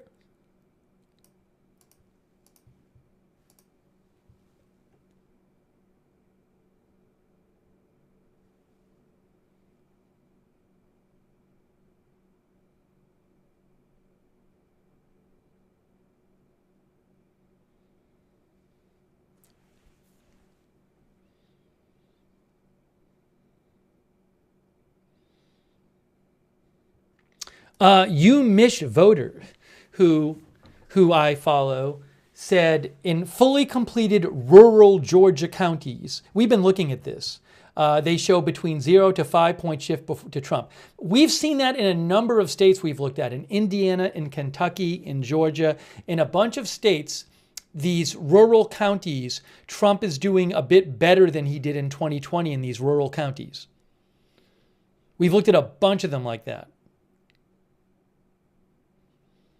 Houston County, Georgia. Let's look at this one. Trump, 56.3% with 81% of the vote in, south of Macon. Where is the map I was just looking at? Hold on a second here. I need my map. Oh, I see what happened. Sorry, I just got messed up here. Give me a moment. Everything's falling apart here. Thanks so much to all of our moderators. I really appreciate it, moderators. Thank you for all of your efforts in the chat. All right, what county was I at? I was at Houston County, 81% in, 56.3% for Trump. Trump got 55.5% there in 2020. Again, another of these counties that he's doing a bit better in. I can't tell you what the problem is. We don't have a lot of these counties with like the big cities in them have a bunch of votes outstanding, and I don't know, Bibb County with Macon still has 36% of the vote outstanding. Now, right now, Harris has 60.9% there, and Biden had 61.3% there. So if you're a Harris supporter, you're looking for places where she's doing better than Biden. But, where Savannah is, only 5% of votes counted there. Fulton County, a lot of votes outstanding there. Gwinnett County, 1% of the vote counted. Rockdale County right now, 83% of the votes in. Harris, 74.9%. In 2020, she had... See, this is an interesting county. This is maybe one of the better counties for her. This is Rockdale County, which is outside of Atlanta. She right now has 74.9% of the vote there.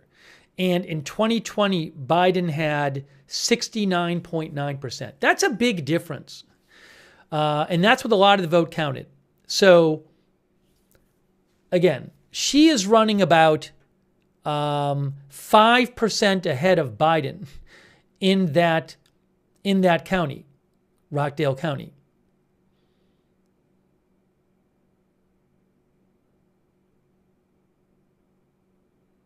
And then in Clayton, she has 85.3%. Biden had 84.9%. So, you know, if she did well in the suburbs of a lot of places and she outdid Biden, that could be a big deal. Douglas County, she has 65.4%. But see, this is another one here. Look at this. Douglas County, outside of Atlanta, right? She has 65.4%. Biden had 61.9%. So that's a county where she's doing, looks like a suburban county, looks like it, but she's doing 3.5% better than Biden did. So that's interesting. Cobb County. So far, Cobb is outside of Atlanta. Only 57% counted, 57.1% there, and Biden had 56.3%. Now, again, I don't know. Maybe none of this is election day vote, and maybe Republicans will do better on election day. I can't tell you. But there are these counties around Atlanta where some of them she's doing better than Biden did. Okay, so that's something to keep an eye on. Pennsylvania, 22% in, 0% in, 1% in, 30%. I know some stuff is in Allegheny County, but I think it's mail, and I don't know how the rest of the vote's going to be there. So I'm going to defer to the experts and see what they're saying about Pennsylvania. There's not a lot of votes in a lot of these counties.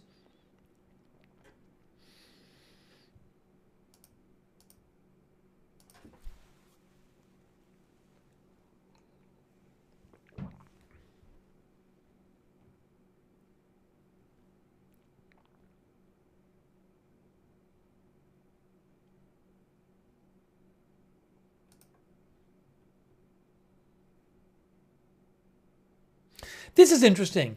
Virginia elections expert Sam Shirazi says Harris will win Virginia. Virginia always looks redder at first glance. There could be a swing towards Trump relative to 2020, but won't know until late mail and same-day registrations counted. Given Virginia's politics, wouldn't read too much into other states. So for whatever it's worth, that's an expert in Virginia politics, Sam Shirazi, who thinks that Harris will win Virginia and that you shouldn't read too much into other states.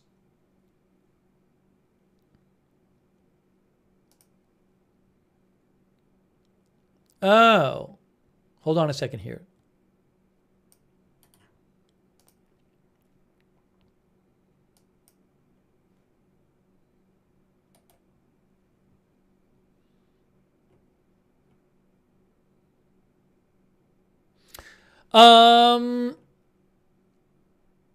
Hold on a second here.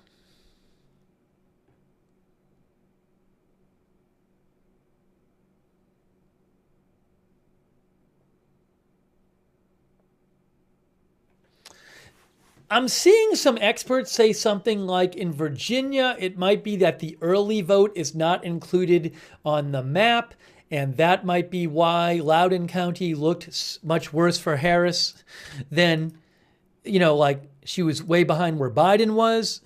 It's a little confusing. Loudoun County, let's look at this again.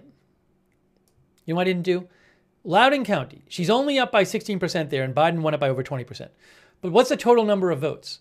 210,000. Now, what were the total number of votes in Loudoun County? I should have checked this before. in 2020. It says 220,000. 220,000 votes. According to the map in 2020. It's not that much different than it is now. I don't know what's going on there. I don't know what's going on. All right. Anyways, in 3 minutes, Arkansas polls close. And I'm sorry I can't tell you more. I mean, we're just at a point where it's not really clear what's happening. I wish I could do better. I'm looking at a lot of experts on this, and it's not really clear what's happening yet. That's the best I can tell you for president. It's not really clear. There's been a number of smaller counties where Trump has done a bit better than he did in 2020. Certainly, those smaller counties, he seems to be doing a bit better. But we don't know where this is going to go.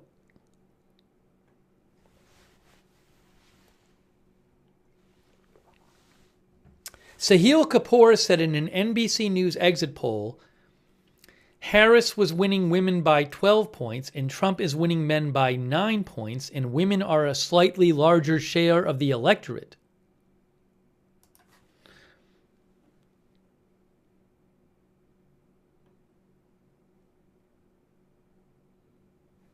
Oh, by the way, I think this governor's race has been called. Yes, the governor race in North Carolina. Mark Robinson, who had a lot of problems with his campaign, he is losing by 21% right now in North Carolina with only 11% in. But Reuters has called that race for Josh Stein. That is not a surprise. But that race has already been called. There's a question as to whether he might drag down Trump a bit in North Carolina. But that race has now been called. Yeah, we got a long way to go.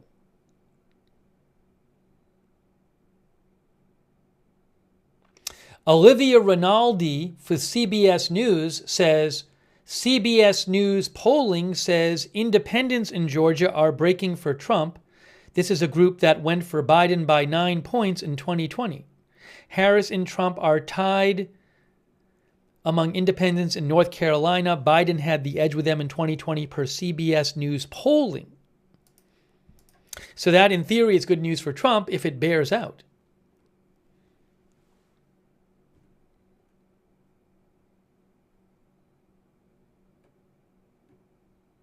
But we just don't know right now. We just don't know. It's early. It's very early. Guys, it's very early.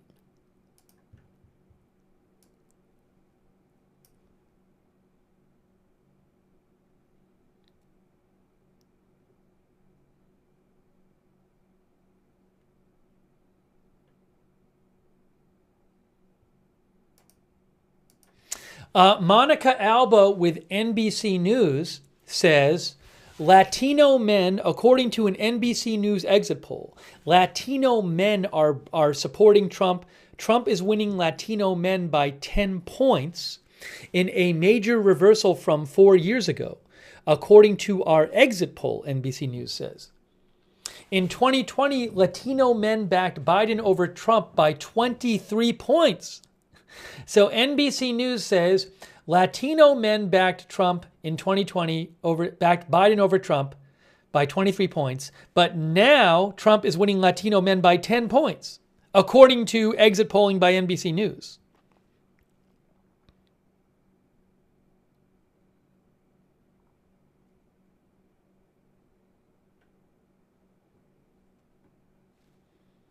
How about that?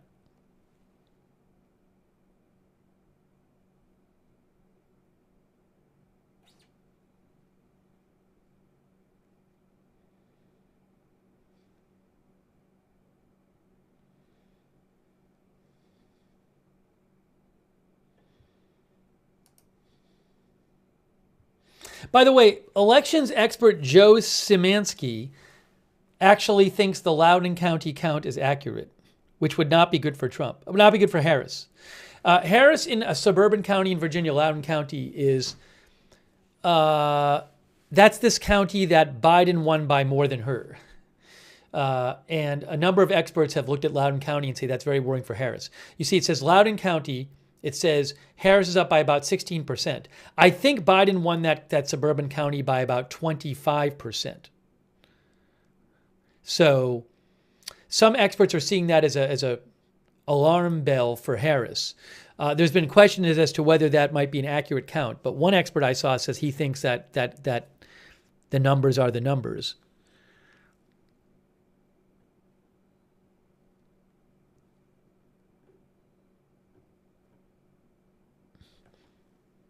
The legalized marijuana amendment in Florida did not pass, according to, I think it needs 60% in Florida. So that did not pass. The legalized marijuana amendment in Florida did not pass, according to NBC News.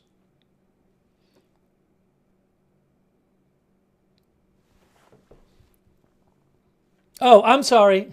I didn't even see. Next polls close in at 9 p.m. A bunch of states close. Sorry. There's just, as usual, there's just so much information. I'm just trying to get you guys like stuff I feel is the most important. Here. The polls that close in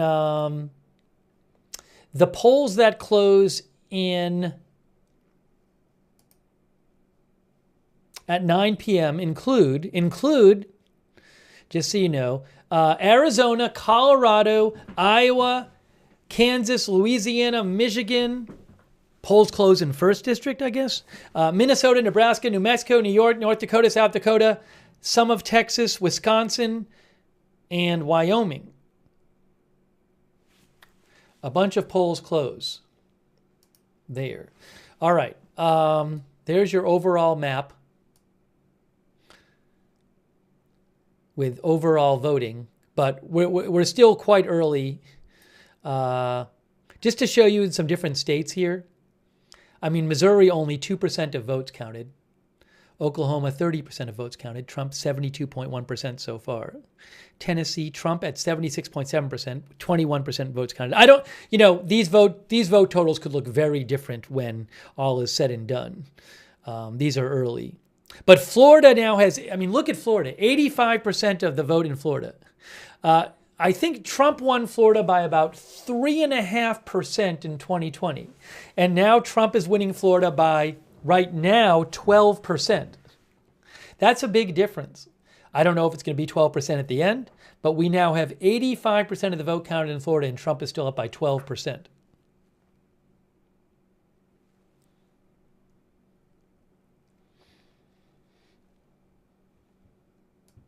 But none of the battleground states has been called yet, and no states have gone the other way from where they were supposed to go. So keep that in mind, guys.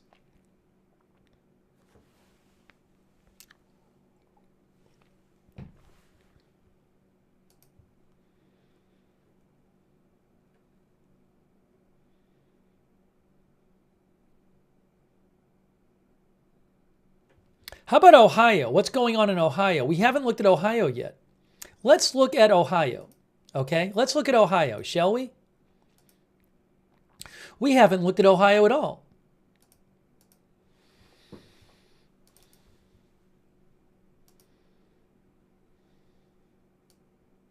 Now, any counties? All right, Van Wert County, smaller county, 61% in.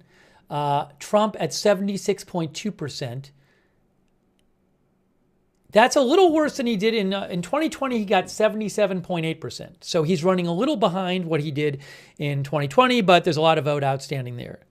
I'm looking for some counties with a lot of votes in. Auglaize County, Ohio. 2/3 of the vote in. Trump is at 79.4%. He had 80.7%. So this is interesting. A couple of these Ohio counties, Trump is a little bit below what he was in 2020, at least so far. Wyandotte County, Ohio, 78% of votes in. Trump, 74.1%. He was at 74.3% in 2020.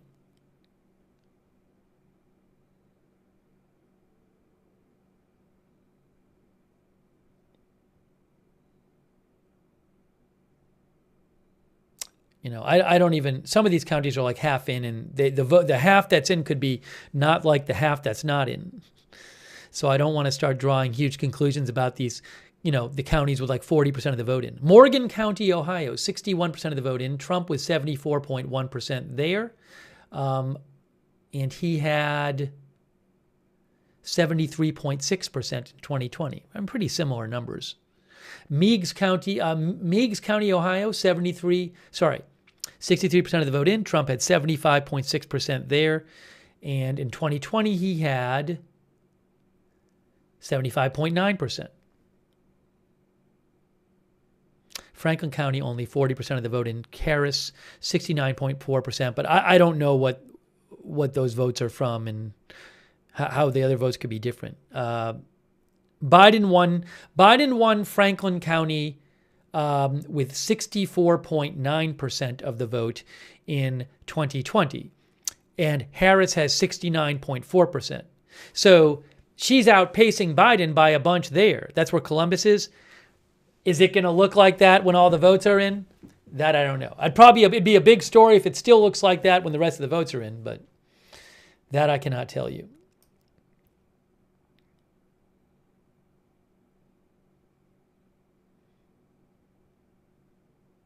Sandusky County, Ohio. Trump, 61.5% with about half the vote in. He had 62.8% in 2020.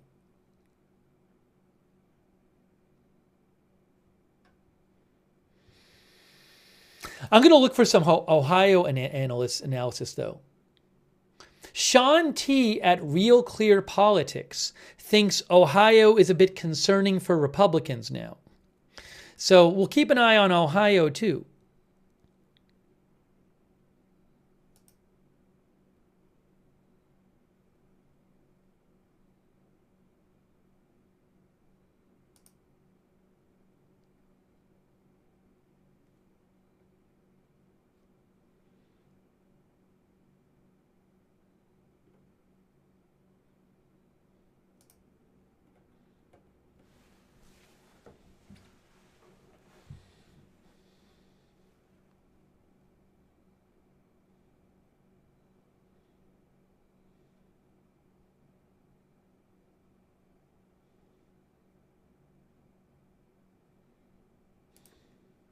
Sean T. at RCP says he's posted some stuff. He's with Real Clear Politics, and I think he's at Real Clear Politics, and he's saying that he's suggesting that Harris's big hope is the Midwest. Is the Midwest. This is the big question. If we don't have any. Look, clearly Trump is doing better in Florida than he did in 2020, right? Did significantly better there in Florida. But he won Florida in 2020. The question is, what's going to happen in the battleground states? And will any states go some way where they were not expected to go? This page doesn't refresh. It actually refreshes automatically. You don't need to manually refresh this page. This is the Reuters election map, which I paid them to show on the air.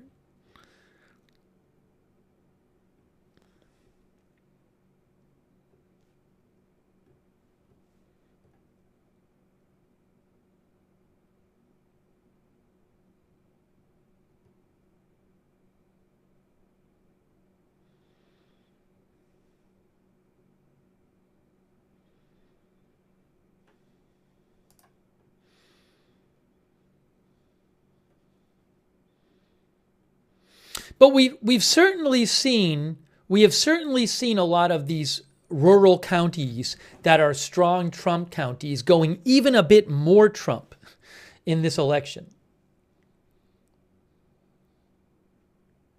Yeah, I'm not really wedded to this up here. Again, I'm not really wedded to this because we need to know the two big questions are like Harris or Trump winning states they were supposed to win is not going to decide this election. What will decide this election are, one, who wins the battleground states, and two, does any state that a candidate was supposed to win go to the other person? Those are the two things. So I don't really, this doesn't mean much to me here when candidates win the states they're supposed to win. We need to know who's going to win the battleground states, and we just don't have a good feel for that yet. And we also don't have a good feel if any state might go a different way, which is obviously a huge deal if that happens.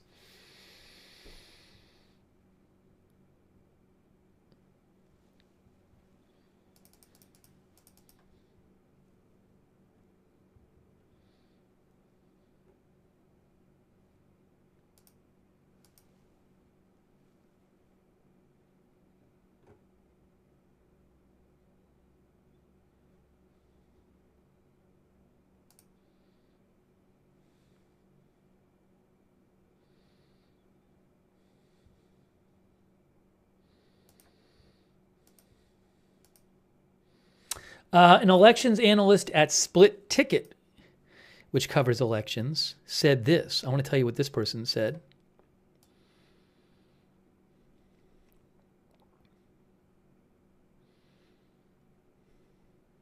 Hang on a moment.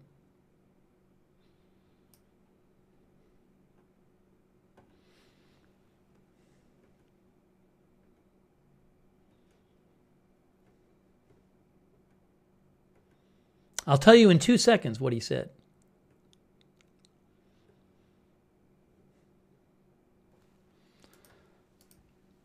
Max at Max TMCC with Split Ticket, which is to do political analysis. He said some bearish signs for Harris in the suburbs, but it's a mix. You might put a finger on the scale for Trump in Georgia, but it's still too early to say much of anything, especially in Michigan, Wisconsin, Pennsylvania. A lot of people have thought that Harris's best chance to win the election is win the states she's supposed to win, and then win Michigan, Wisconsin, and Pennsylvania. That would get her over the top. Now, there's other battleground states, but very bad news for her, it would seem, if the way things are looking right now, if she didn't win Wisconsin, Michigan. Well, we don't even know what's going on with Arizona and Nevada, but we don't really know much about Wisconsin, Michigan, and Pennsylvania right now. And Nevada and Arizona haven't even closed the polls yet. Georgia, from what experts are saying, we just don't know right now. So we just don't know.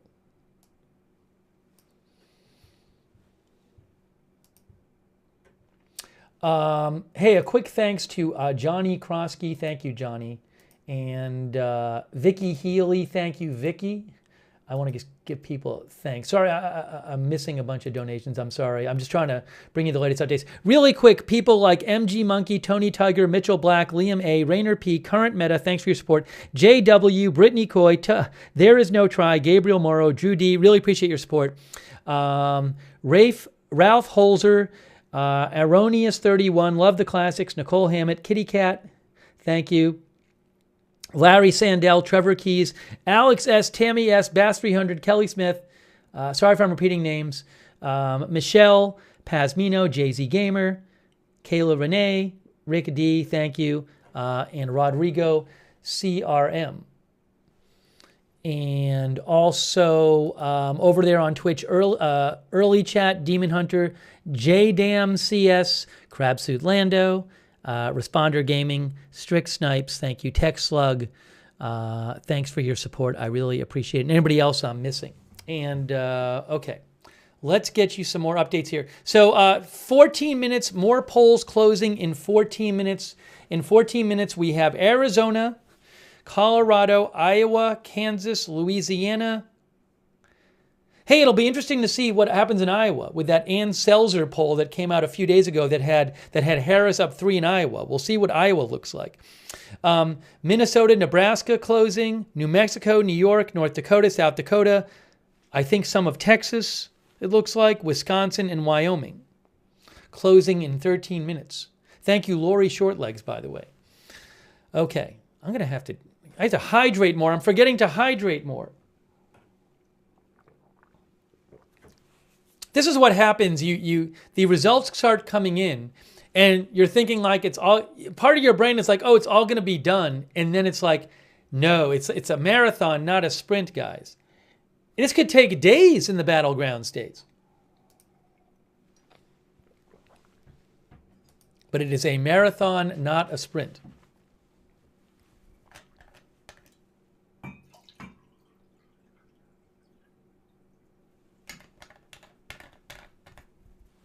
Jonathan Martin, he is with Politico.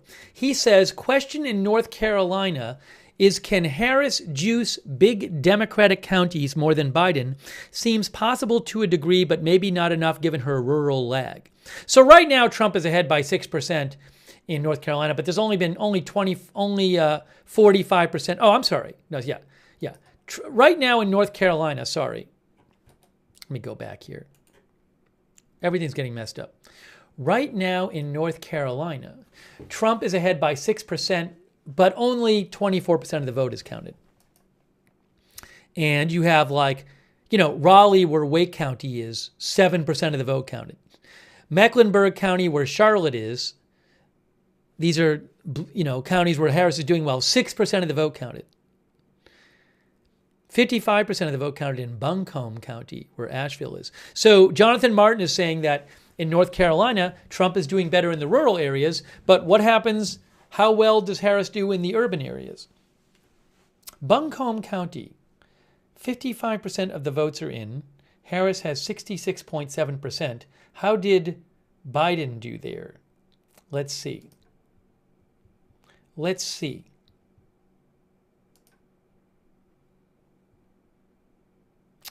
is interesting. Biden got 59.7% in Buncombe County. Harris has 66.7%. So I don't know where the rest of the votes are going to be. Maybe Trump does a lot better in the second half of the votes there. But right now, Harris is running 7% ahead of what Biden did in Buncombe County, which is interesting. And that's with 55% of the vote in, but maybe the other 45% is more favorable to Trump. I'll see if I can find anything more about that. But that's interesting to see that.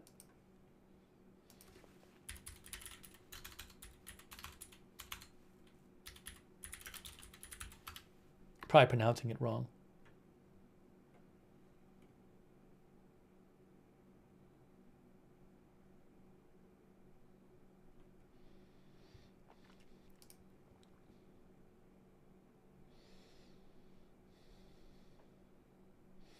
Looking at other counties here. Orange County, North Carolina, 86% in. Let's look at that one.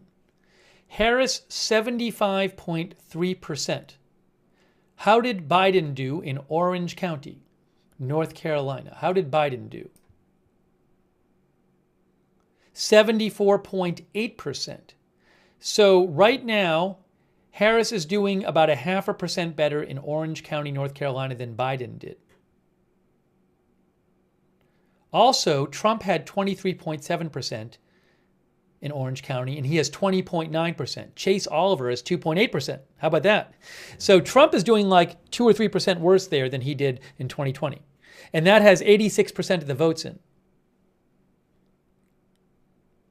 Edgecombe County, North Carolina, 71% in. Harris has 62.2%.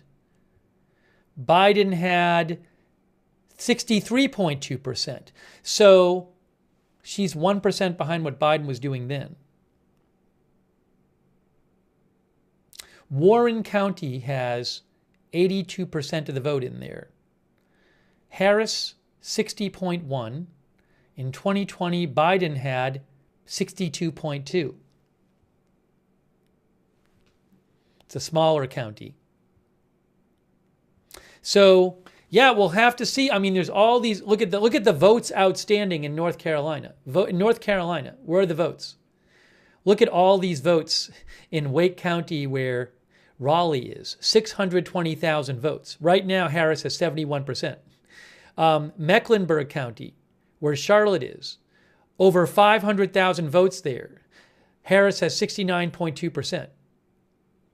Cumberland County, 150,000 votes. I don't see any votes there.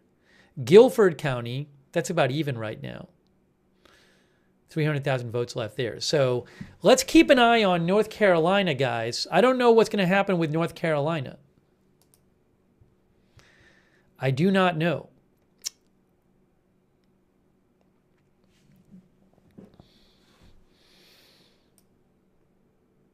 Very interesting.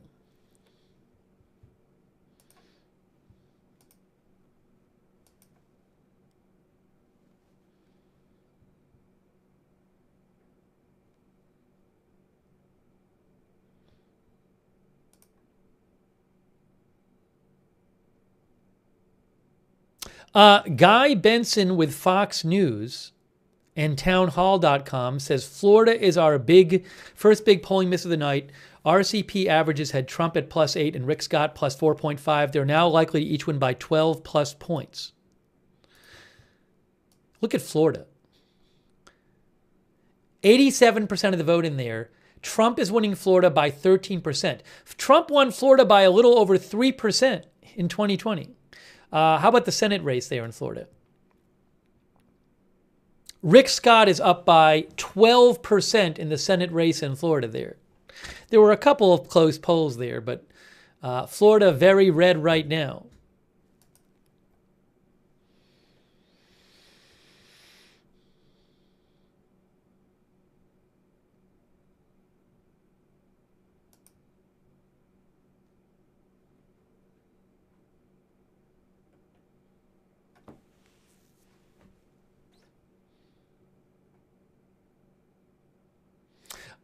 Decision Desk HQ projects that Harris will win Virginia. Guys, I think. Did they say that? Yeah. No? Why did political polls? Yes. Decision Desk HQ, which is an election site, they're saying Harris will win Virginia.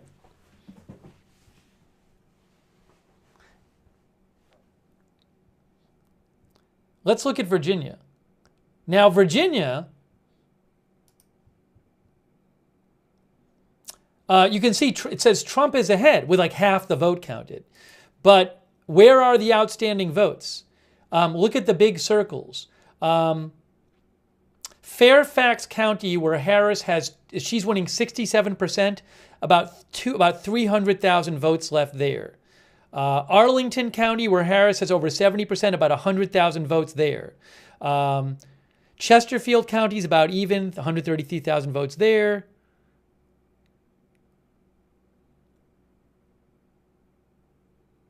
Anyways, and then over here, let's see. Albemarle County, about 50,000 votes left there. Harris is winning that by 59 to 37. So I assume that call is just based on what is left out there. And that most of the vote out there, I assume, and they think is just from these areas that are pro-Harris.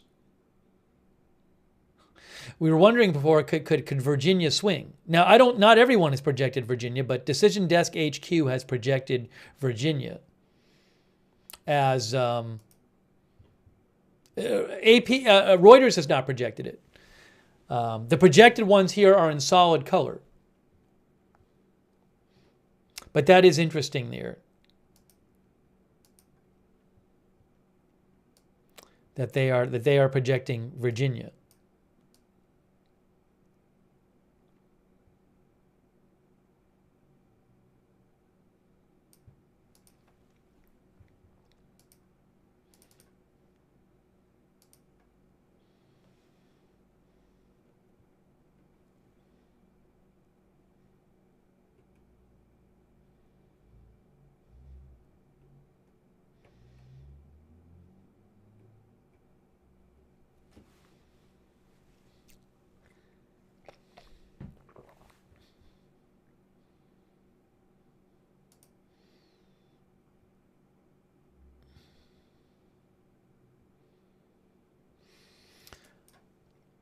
Grace Panetta reports that currently the Florida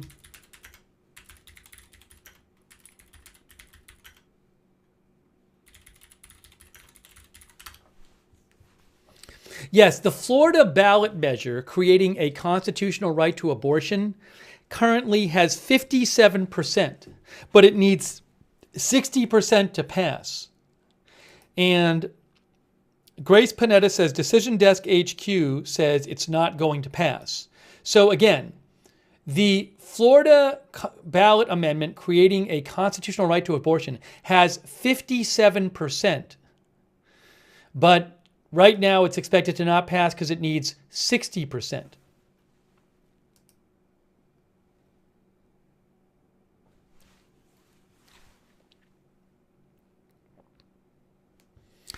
Texas, hey, let's look at Texas for a second. Trump is up by about 8% in Texas. How about the Senate race there? Texas Senate. Ted Cruz is winning by 3.7% in Texas with 56% of the vote counted. I don't really know enough about the vote we can see how many votes are left to count in Texas Senate. So the big circles are where the votes are more, where the uncounted votes are out. The bigger the circle, the more votes there are. So around 220,000 votes left to count in Bexar County, where Allred is ahead. Harris County, about 500,000 votes left there. Allred is ahead. Dallas County, about 400,000 votes there. Allred is ahead. A bunch of these votes are now Tarrant County, pretty close there, 230,000 votes. But for all I know, the outstanding votes in these counties will be more favorable to Republicans. So I'll see if I can get you some more information on that race, Cruz and Allred.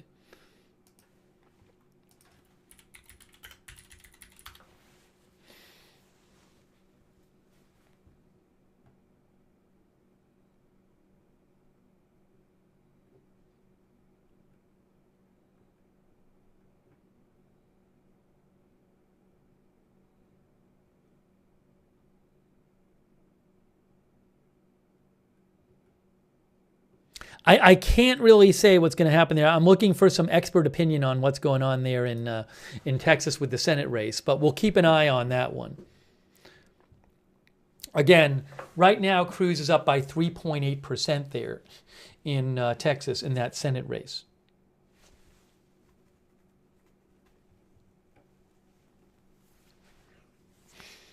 More results coming in. The next polls are closing in 40 seconds. We got more. There's going to be more race calls in 40 seconds, guys. Get ready because we got a number of states polls closing at 9 p.m. Eastern. 9 p.m. Eastern.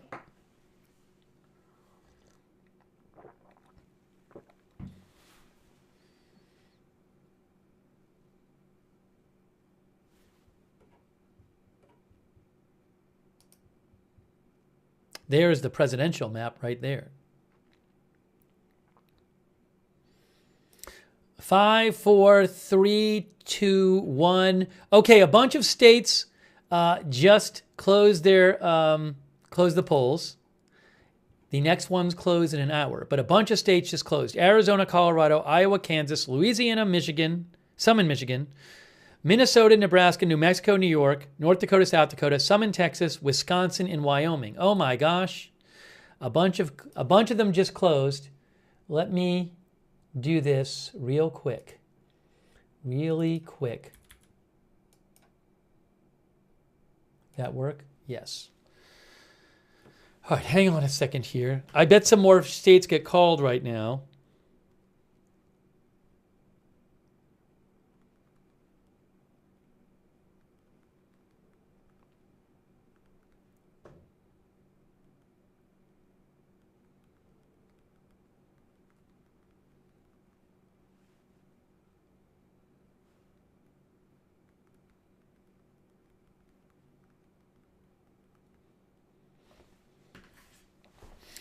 Okay.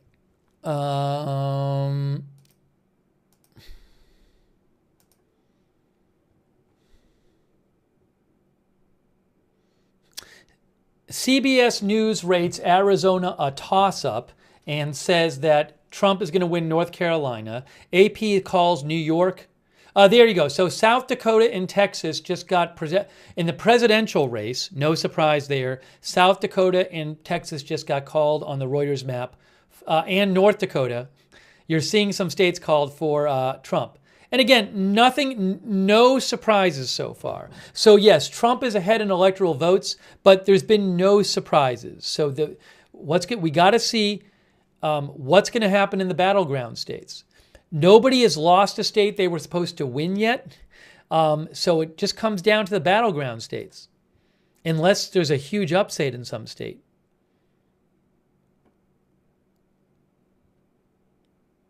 Harris is up by 7% right now in New Hampshire with only 25% of the vote counted.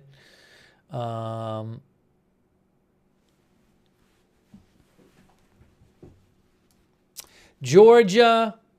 All right, so here's how things look in Georgia. Trump is up by 6% in Georgia, but look at where the votes are outstanding here in Georgia. Where are the votes in Georgia, right? These circles, bigger circles, indicate more expected votes to count. Gwinnett County, 374,000 expected votes left to count. Harris is getting 60% there. DeKalb County, 145,000 expected votes left to count. Harris is getting 82.6% there. Cobb County, 100,000 votes left to count. Harris is getting 57%. Clark County, 54,000 votes expected to count. Harris is getting 75% there. Newton County, Harris has about a 7% lead, 34,000 votes to count there. And then you have some of these other counties. 21,000 votes left in Harris County. I mean, very few votes there. I don't know how that Trump's going to go. I'd have to check and see how it went last time. But a lot of votes in the Atlanta area. Bibb County, 24,000 votes left to count there. Harris is getting 61%. Richmond County, 35,000 expected votes there. Harris is getting 69%. So a lot of these counties with a lot of these votes out are pro-Harris counties. Now, I don't know how this vote is going to go, but that's what's going on in Georgia right now. So we got to keep an eye on Georgia. That is obviously one of the battleground states. Right now, Trump is ahead by 6.6%, but there's a long way to go there in Georgia right now. Looks like, some more, 68% of the vote in now there in Georgia. So 68% of the vote counted, and Trump is up by 6.5%. So it looks like, about 2/3 of the vote has been counted. So we're expecting like another, 1.7 million or something like that votes to come in. What is going to happen in Georgia? What's going to happen in North Carolina? Trump is up by 5% in North Carolina, but there's a lot of votes left there, less than half the votes counted. And as I mentioned before, that's a big Harris County, New Hanover County, 130,000 votes left. Raleigh, Wake County, 150,000 votes left, big Harris County. Mecklenburg County, where Harris has 69%, over 500,000 votes left. Buncombe County, big county for Harris, 76,000 expected votes left. Harris, Haywood County, good county for Harris, at least so far, 37,000 expected votes left. So how about some of these counties? Durham County, Harris is really doing well there, about 200,000 votes left there. There's hardly any votes in here. Guilford County. What happened in Guilford County? About 300,000 votes left there. What happened there in 2020? Is that a pro-Trump county, Guilford County? I'm going to look that up right now. All right, but these are two battleground states, guys. Two battleground states. Guilford County was 60% Biden.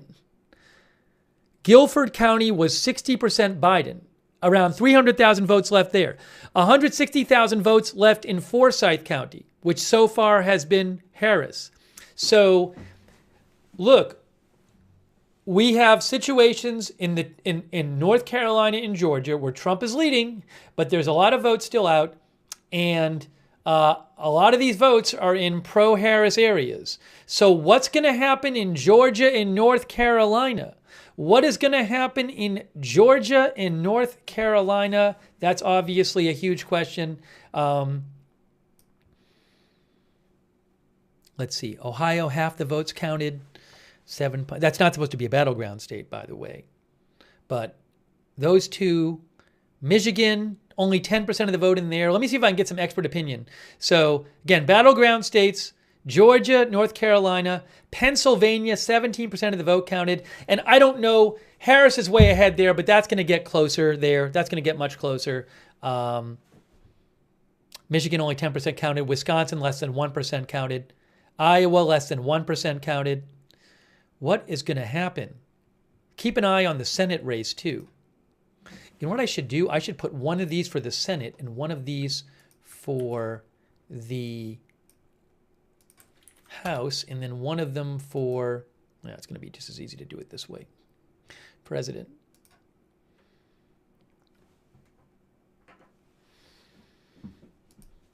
Here's the Senate. Is this Senate? Texas. Cruz is up by 4.5% in that Senate race with 61% of the vote in, but that's another state where a bunch of the vote is from. There's a bunch of votes still to come in from more Democratic leading areas. I don't know what's going to happen. I really don't know what's going to happen. None of the battleground states have been called yet. What is going to happen with these battleground states, guys? Larry says, this is an exciting race tonight. Yeah, I don't know what's going to happen.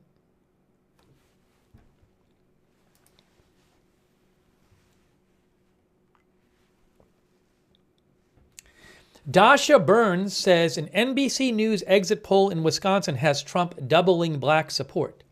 Trump is polling 20% of the black vote versus 78% for Harris. 4 years ago, Trump won about only 8% of the black voters in Wisconsin. That's according to Dasha Burns, NBC News.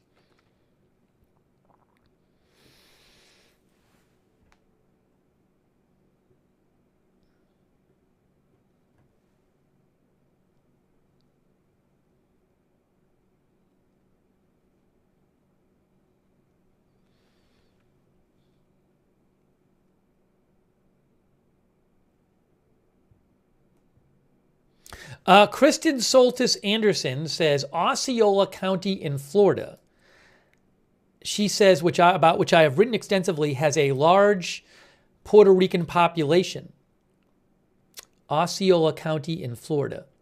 And she said it went to Biden by 14, but it actually right now Trump is leading that county by a little bit. Florida has shifted much redder since last election. Where is that county? Osceola. I have to find it now. There, Osceola County. Trump is leading in Osceola County, and Kristen Soltis Anderson says that has a very large Puerto Rican population. And Biden won that county by 14 points. And it is now 1.5 points lead for Trump. So Trump doing way better in Florida than he did in 2020, but he won Florida in 2020. So doesn't necessarily help him in the rest of the country.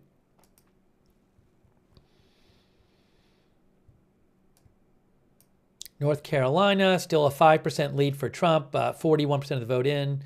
Georgia, a little more. We're keeping an eye on Georgia. A lot of votes outstanding in Georgia. I don't know how long those votes are going to take to count in Georgia. A lot of those votes are from Democratic areas. Can Kamala Harris catch up there in Georgia? We'll have to see. Hold on a second here.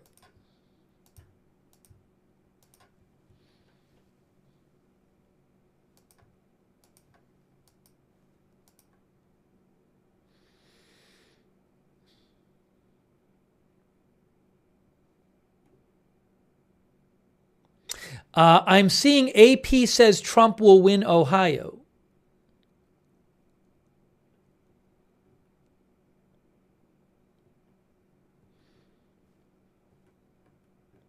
But I haven't seen it myself. Hold on a second here.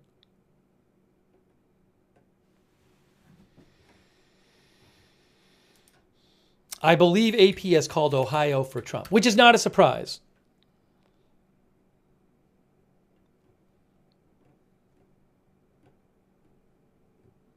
But I haven't seen that myself. I haven't seen that call myself. Wall Street Journal has called Ohio for Trump.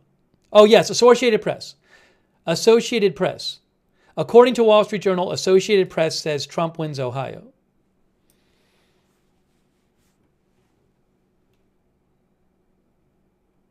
It's not on this yet, but it's going to be, I bet, soon. He's currently winning by 8.7% in Ohio.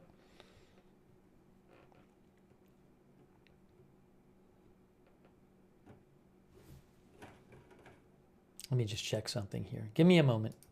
Give me a moment.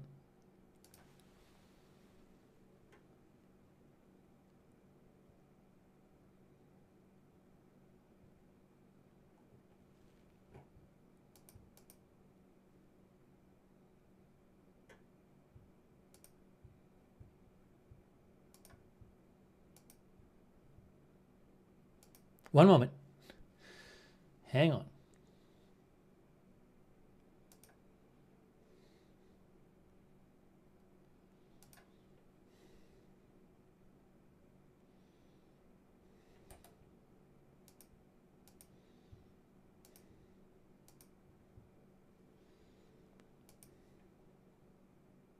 Again, I believe AP has called Ohio for, Reuters has not, but AP I believe has.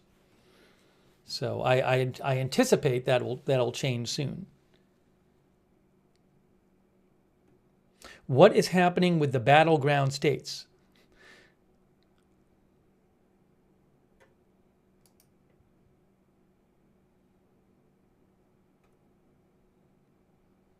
Yes, Ohio has been called by AP for Trump.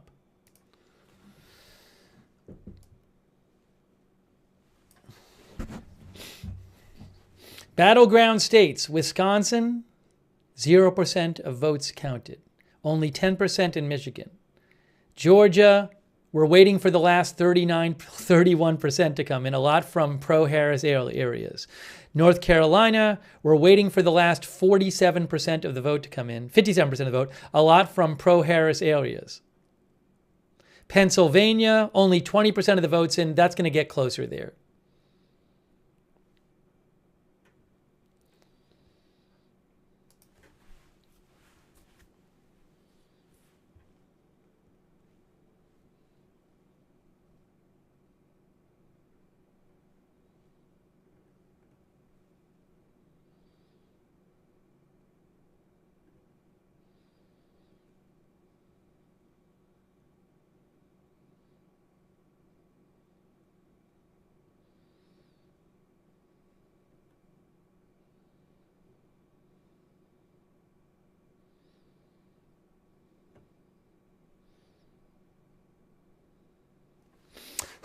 I don't know what to say. I mean, we just have to wait and see in these battleground states what happens.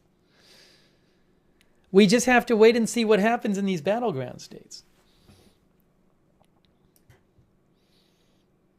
Hardly any votes in Wisconsin. How about Pennsylvania? Any of these counties, like mostly done in Pennsylvania?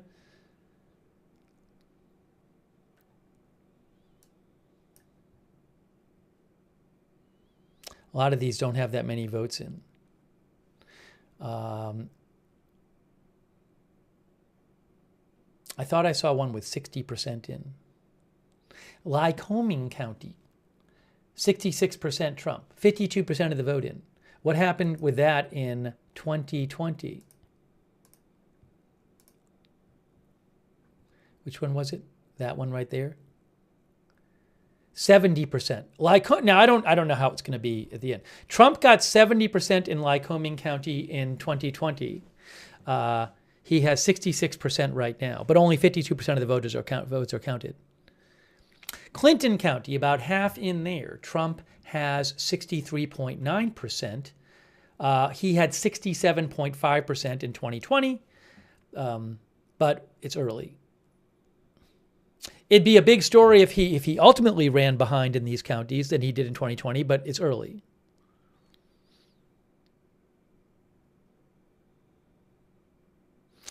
Lackawanna County, so where Scranton is, about 2/3 in. Can't tell you how the rest of it's going to go. Right now, Harris has 55.1%. Biden had 53.7%. She currently is a bit better than what Biden was doing. I don't know if that's going to hold up.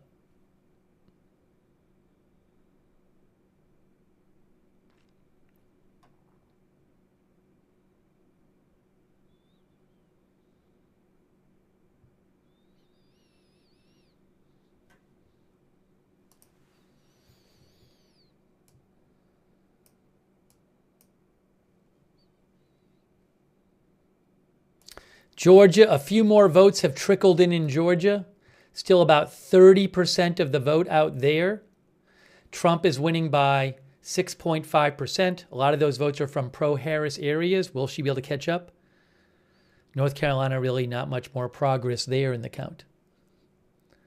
A lot of votes out there. How about the Senate race with Ted Cruz and Colin Allred? Currently 5%. With a lot of votes out there.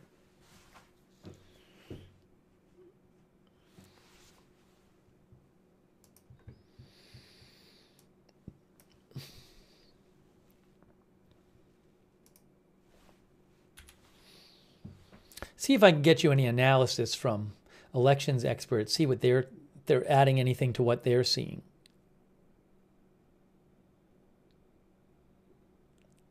Jeffrey Skelly at 538 says that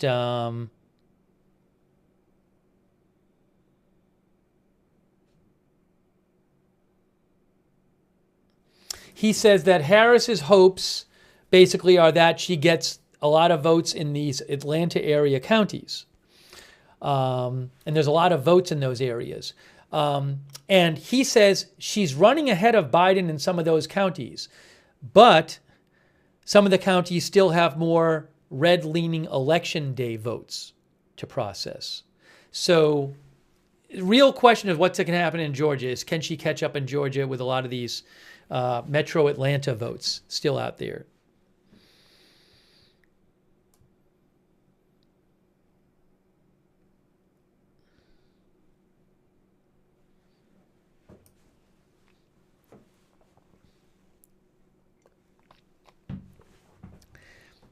Hey, thanks so much to all of our moderators. We have RJ moderating right now. Misty is moderating. Ruth Krafasi is moderating. Thank you, Roberts May Queen. And we also have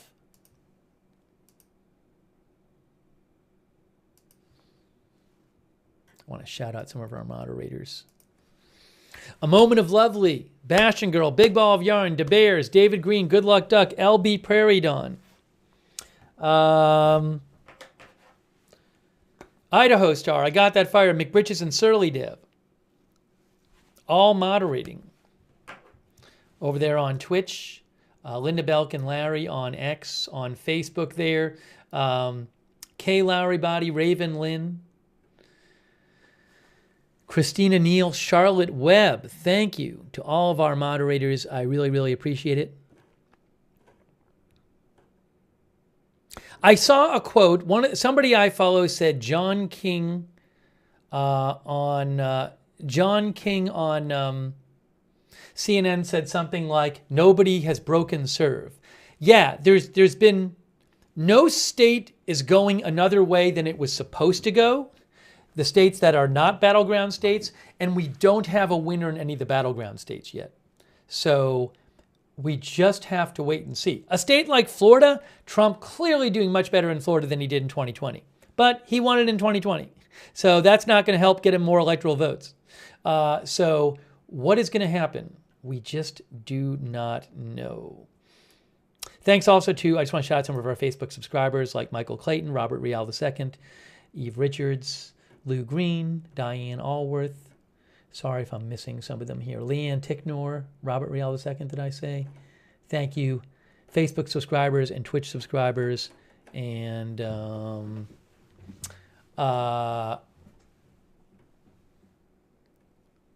Lynn Berry Speedell. And thanks for subscribing too. And our YouTube members, thank you. Okay, let's get back to the map and see Georgia, we're just waiting for, there's so many votes out there from, if you look at Georgia, vote count status, Georgia. Trump's up by 6% in Georgia, but look at all of these places with all these votes still out. Harris, 60% she's getting in Gwinnett County. Well, there's over 370,000 votes still out there. Cobb County, 100,000 votes. She's getting a lot of votes there. DeKalb County, 145,000 votes left there. Clark County, 50,000 votes left there. Henry County, so there's a lot of votes still left here. For a lot of these are going to be Harris votes. How much does she catch up? Cobb County as well, and another one is Chatham County.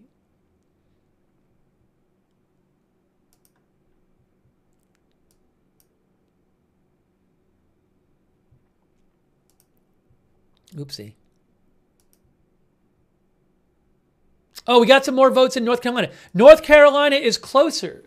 North Carolina is now 2.5%. This is a battleground state. North Carolina is, the difference is 2.5%. A bunch of votes came in there. And only 51% of the votes have been counted in North Carolina, guys. Look at this. Look at this.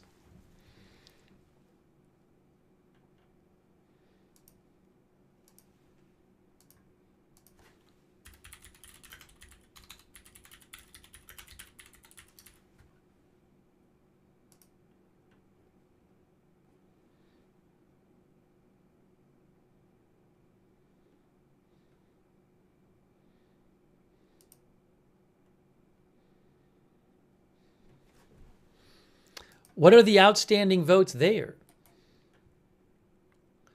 Let's look. Vote count status, North Carolina. Oh, hold on, what's happening here? Presidential election. There it is.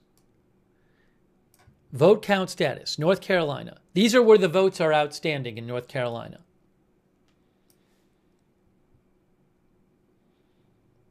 Mecklenburg County,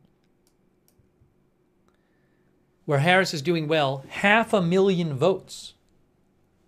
Wake County, 150,000 votes. Oh, now Trump has done well in Johnson County, 108,000 votes there.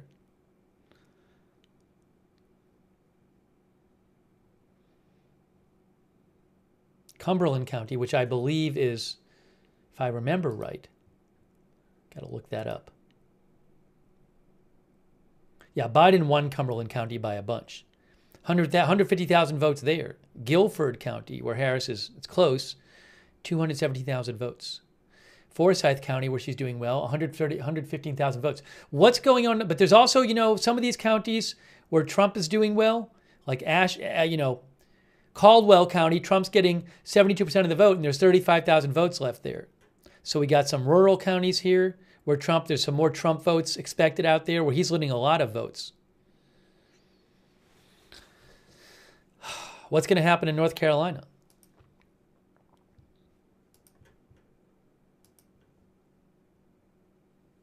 So Virginia, Trump is ahead in Virginia right now, right?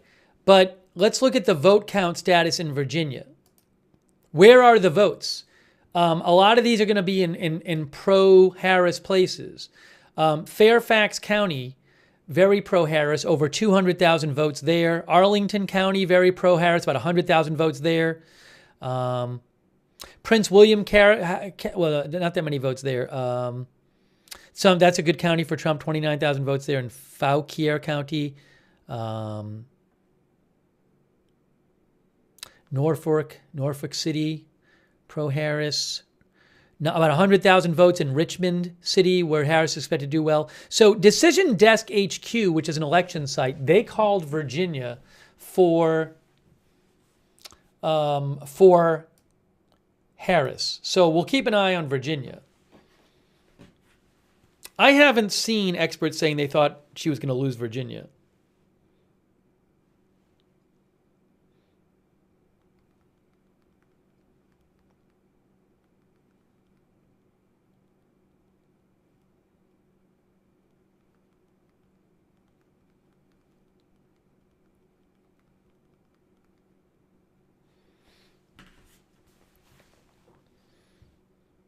Iowa, 14% in. Now, you might say, oh, Harris is winning Iowa by 10%. Well, where are the votes from? Are they early votes? You know what I'm saying. Where are these votes from in Iowa right now?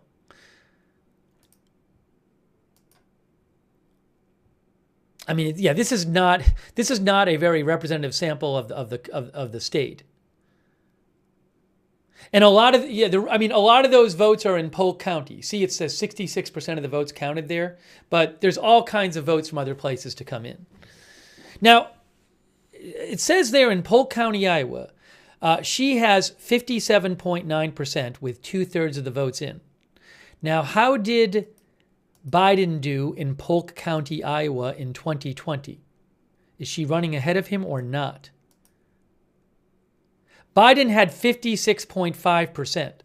So she's doing a little bit better than Biden did in Polk County so far. Not a lot better.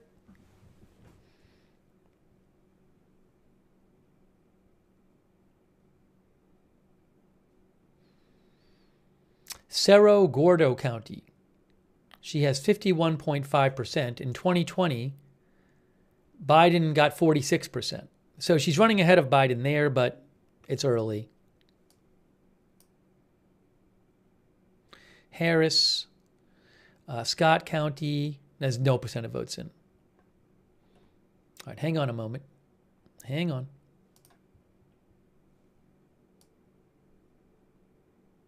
Yeah, guys, people are looking at some different maps. I'm at the Reuters map. So a map you're looking at might have a state called, but it's not called on the Reuters map. So there's different outlets make different calls.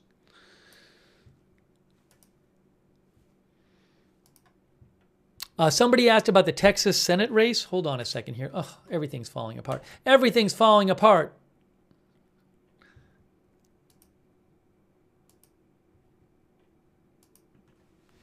Texas Senate race. Cruz is up by 5.5%, but there's a bunch of votes out there, a number in more blue areas, so we'll have to see what happens there.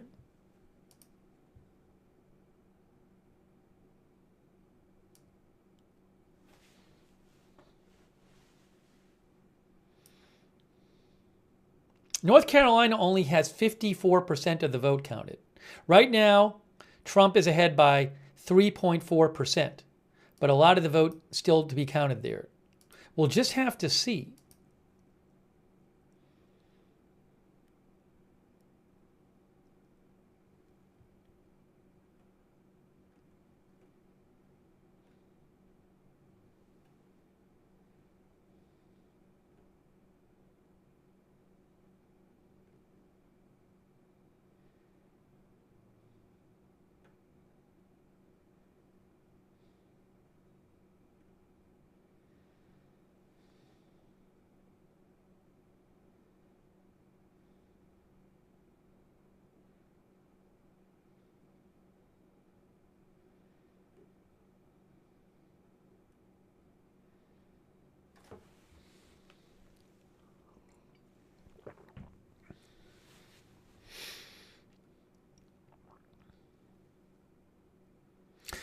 Josh Kroshkar, who does stuff for Fox News Radio, says Fox News has called Texas for Ted Cruz.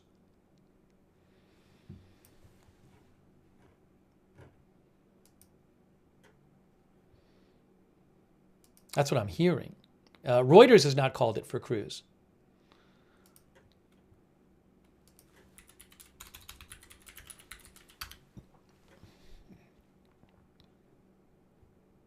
Yeah, Fox News just called Texas for Ted Cruz.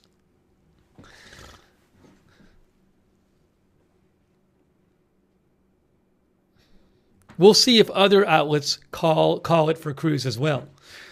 Right now, it's a 6-point race.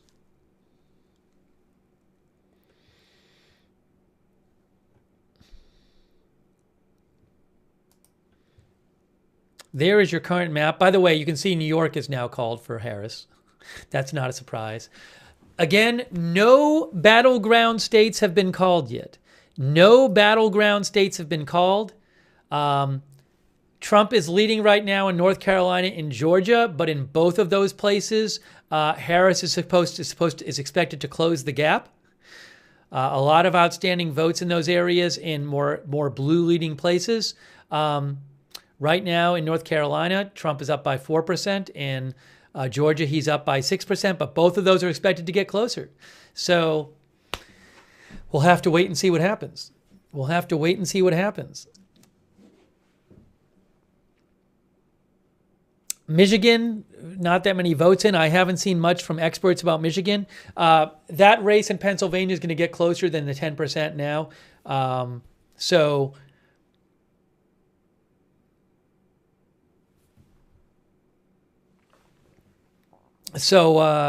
what can I mean, it's all about the battleground states at this point.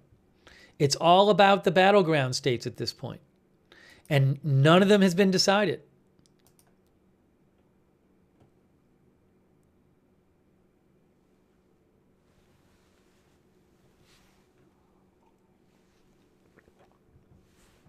What is this here? Hold on a second here.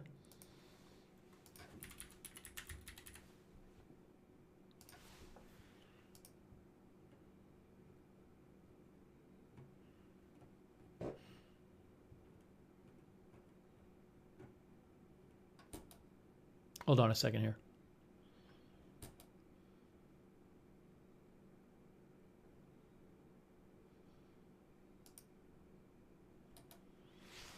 Sorry.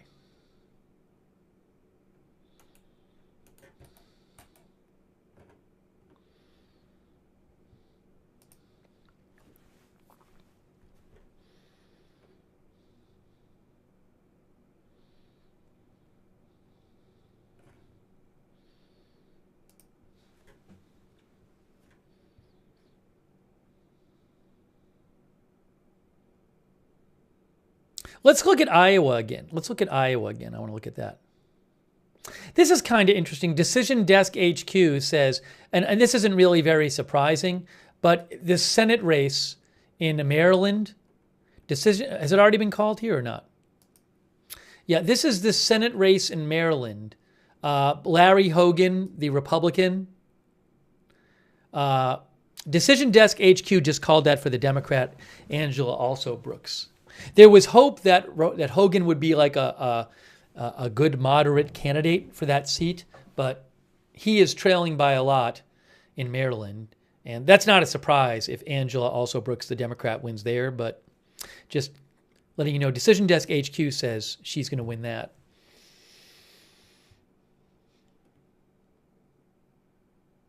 Let's look at Iowa for a second.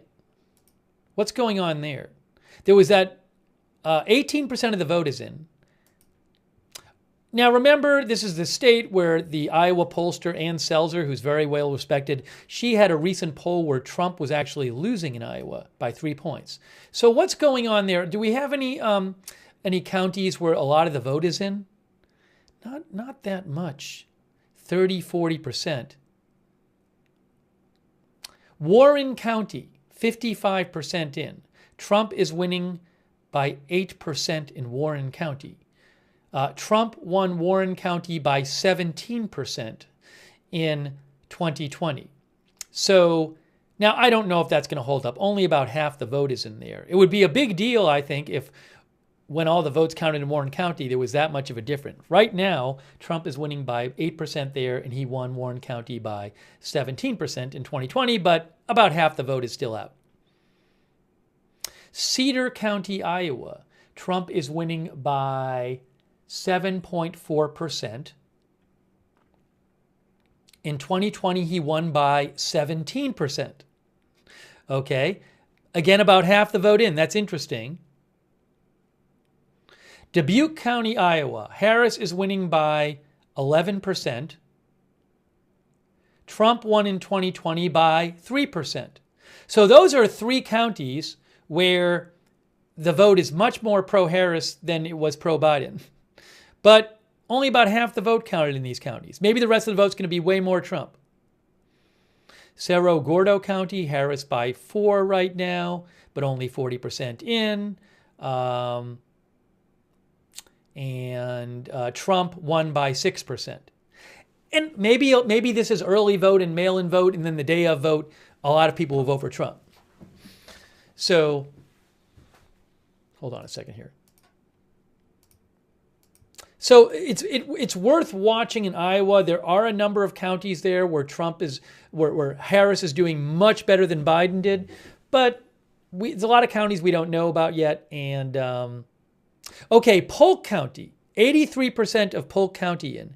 Harris is winning by 13.5%, but how much did Biden win by? More than, Harris is doing worse than Biden in Polk County. Biden had 56.5% and Harris has 56.1%. So she's not really improving much there. She's doing a little worse than Biden there. And that's where Des Moines is. But maybe she's expected to pick up more in the other counties. I don't know. But that's a lot of the votes are counted there. All right.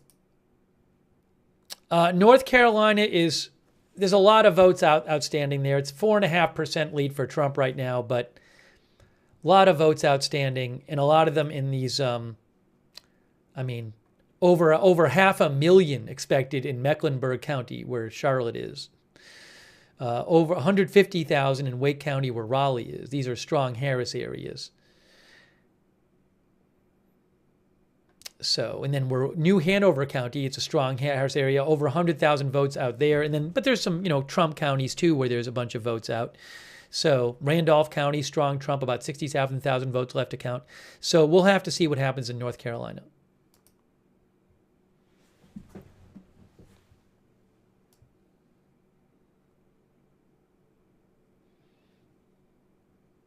Yeah, the colored dot means that when it's called, it's filled in. So Illinois has been called for Harris here. You see that Trump is ahead right now in Virginia by a bit, but there's a lot of votes still outstanding in Harris-leaning areas.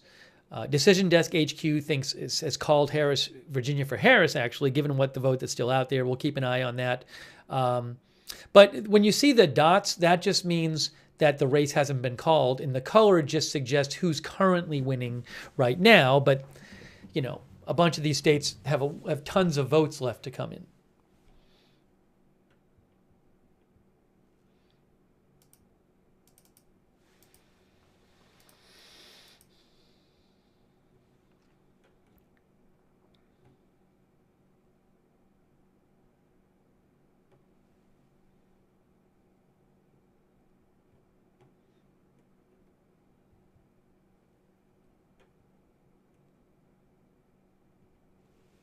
But I haven't seen calls in the battleground states yet.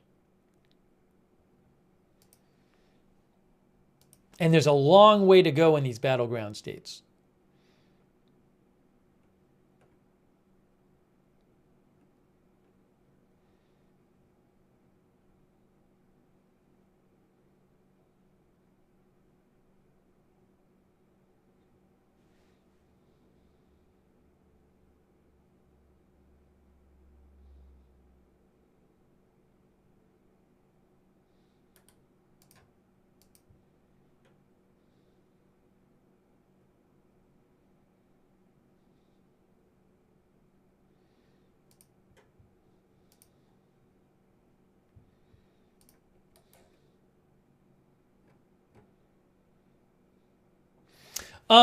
Nate Cohn with the New York Times says that Nate Cohn from the New York Times, who does election stuff, believes that Trump is a narrow but clear favorite to win Georgia and North Carolina.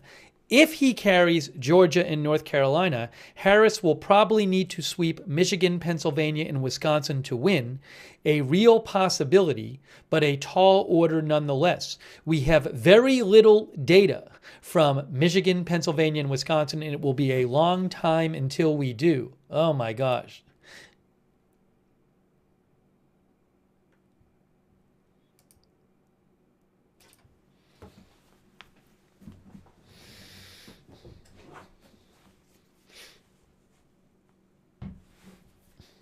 I don't know that we're going to know tonight. There's certainly, so far there's no sign that we'll know tonight.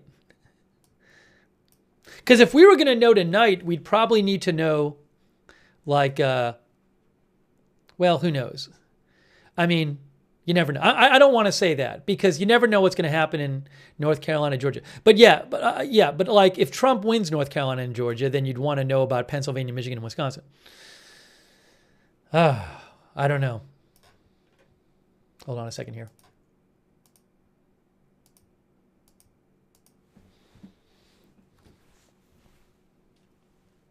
No, we might not have a good idea. We might not have a good idea at all. If you don't know what's going on, for example, in Wisconsin, Michigan, and Pennsylvania, you don't really know what's going on.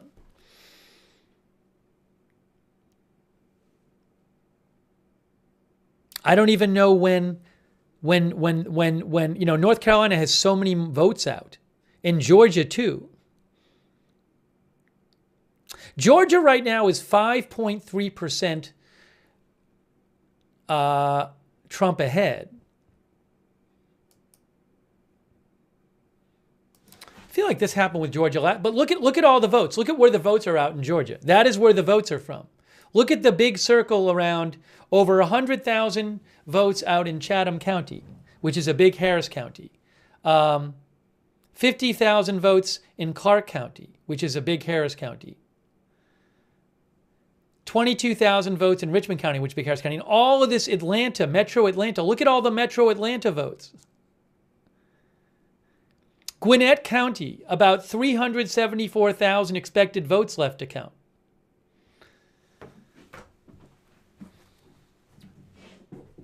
How long is that going to take? I have no idea.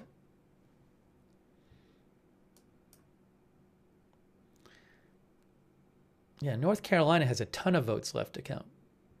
Same thing in North Carolina, too. Look. A lot of votes around Charlotte, a lot of votes around Wilmington, a lot of votes around Raleigh. Hold on. But I can tell you, you will be... I can say this. I am projecting that rude people in the chat will do very well tonight.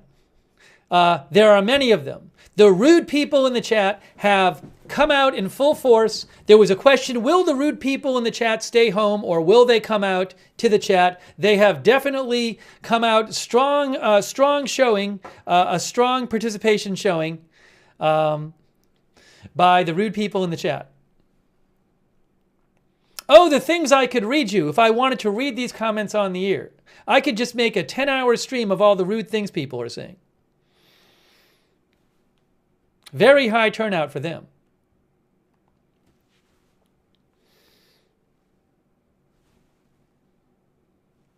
Very angry.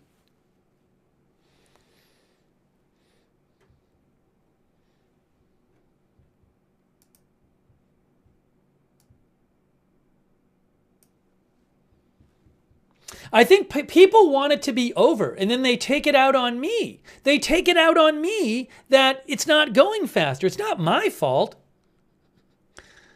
I can't count the votes.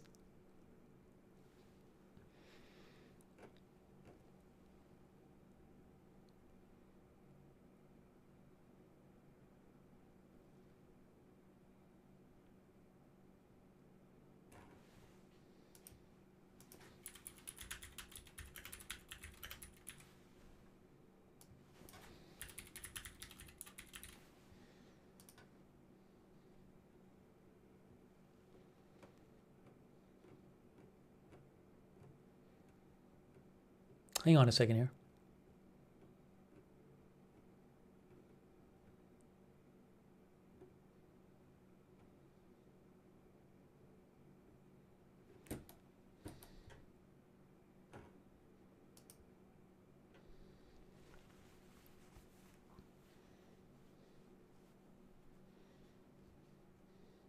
Aaron Navarro with CBS says, as Virginia remains competitive with 62% of the votes counted, as you can see there with Trump with a slight lead. A Virginia Democratic operative said they have zero concern about losing the state, pointed to outstanding Democratic votes in Richmond and Northern Virginia. So Trump does have a small lead in Virginia right now, but again, that's expected to go away. E-Oddity says, why is everybody so tense? I'm going to have a snack soon.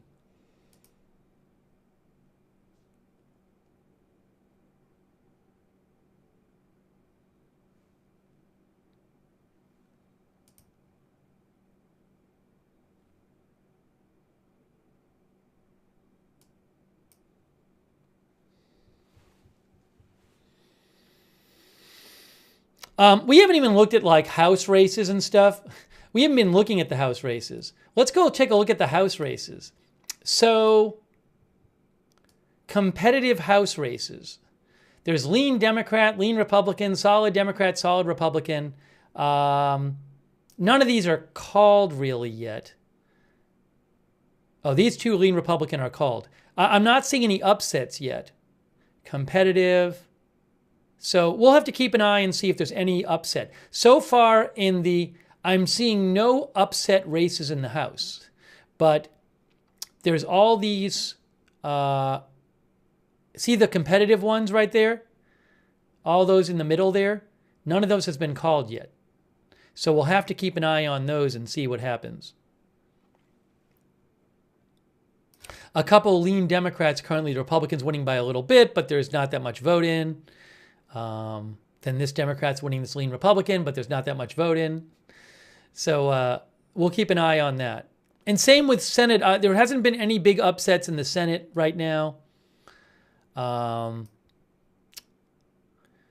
Michigan's competitive, but there's not that many votes in there yet. Slotkin is winning. Pennsylvania, there's only a third of the votes in. We don't know what's going to happen there. Wisconsin, only a fifth of the votes in. Ohio, so 2/3 of the vote is in Ohio, and Sherrod Brown, the incumbent, is losing right now. Now, I don't know how that's going to go. We can see what the remaining outstanding vote is there. The only lean Democrat was Maryland, and they've called that. I think they've called that for also Brooks. No, I think one of the other outlets called that for also Brooks. So Montana's a really big one there. Well, Sherrod Brown's a big one too. I think that isn't it that the Democrats need to win all of these to keep the hold of the Senate, and they'd have to win president too. They'd have to win president too.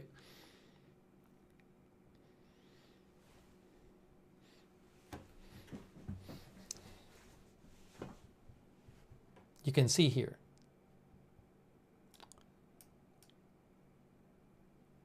They'll be filled in. If I remember right, I believe that to hold the Senate, Democrats have to win all of the competitive ones and the presidency. I think.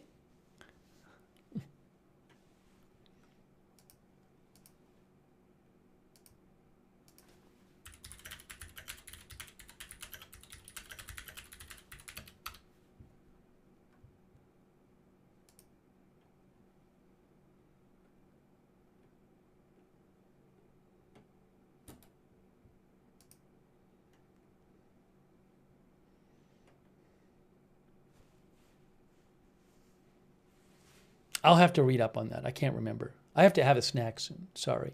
Anyways, let's go back to president. I know everybody wants the result now, but I can't give you the result now. We're looking at Georgia. We're looking at North Carolina. North Carolina, lots of votes out. Still Trump with a 5.4% lead there in North Carolina. Georgia. Hey, Georgia's 4.9% lead for Trump, but about 20% of the votes still out there. I don't know how long that's going to take to count. It's expected to get closer.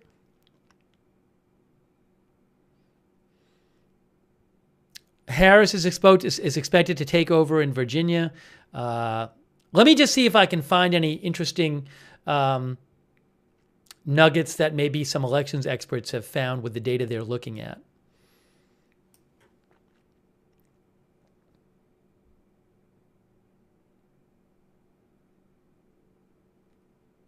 Okay, Nathaniel Rakich, who is with 538, he's an elections expert. He says Pennsylvania, Michigan, Wisconsin, they are all setting up for a photo finish. Nobody knows anything yet. He just said that. So remember, if Harris were to win Wisconsin, Michigan, and Pennsylvania, then that should be enough to get her over if nothing else crazy happens. But she might not win. She might not win any of those states. But so again, Nathaniel Rakich says nobody knows anything right now in those states, and they're looking like they're going to be close. Pennsylvania, Michigan, and Wisconsin.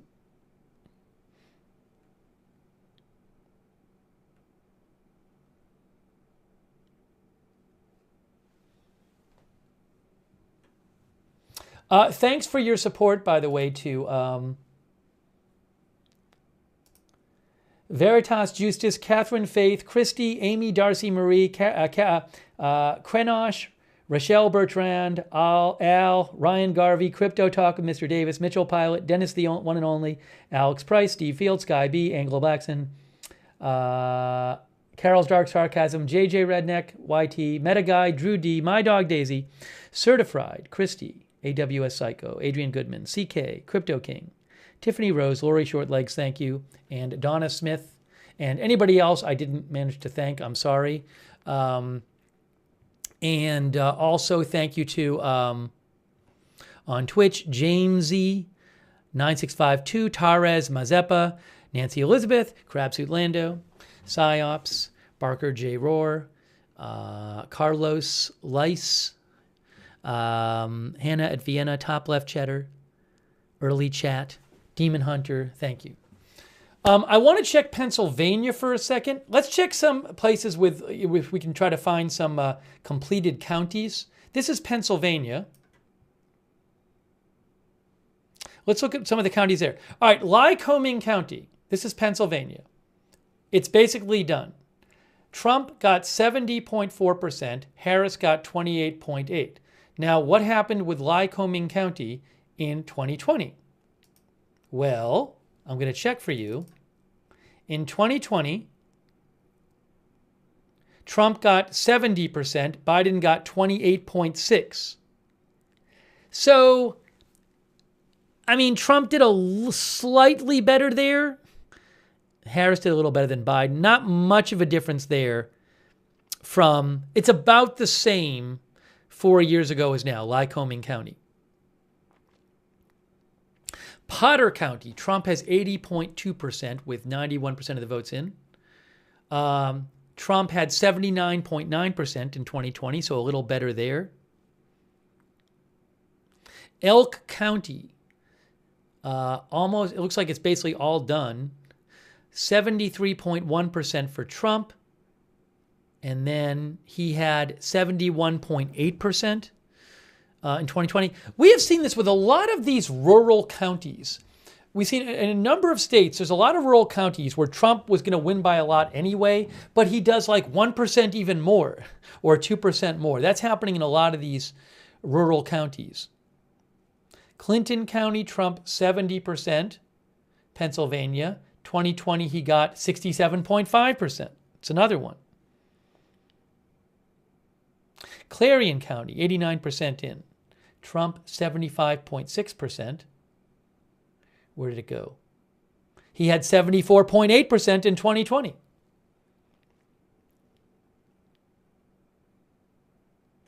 That's this pattern we keep seeing with these completed counties.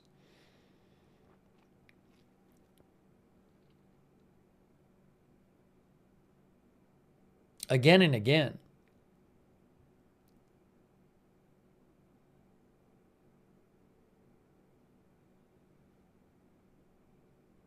Lackawanna County is 90% in. Scranton, it has Scranton in it.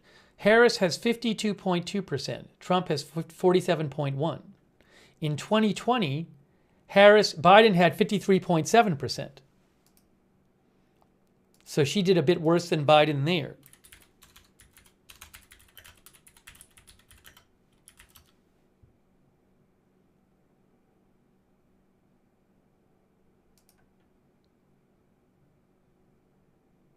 And that was wasn't that his childhood hometown, Biden, Scranton, Pennsylvania?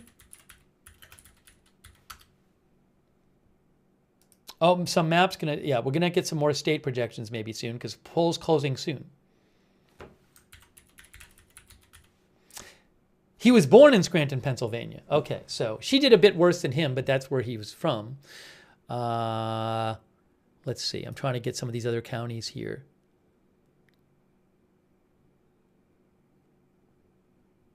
But remember, a lot of the counties a lot of these urban counties are have a lot more votes left to come in a lot of states.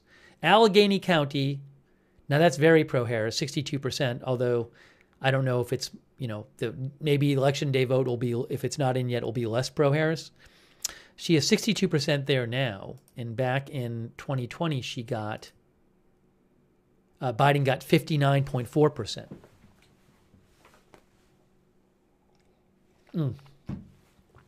Okay. Two more battleground states, Arizona and Nevada. Oopsie.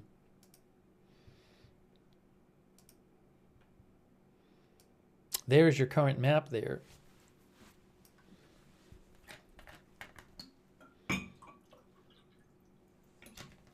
It seems like we just started, and I think we've been on the air for 4.5 hours. I'm going to have to get a snack soon. 2 minutes until a minute and a half till some polls close.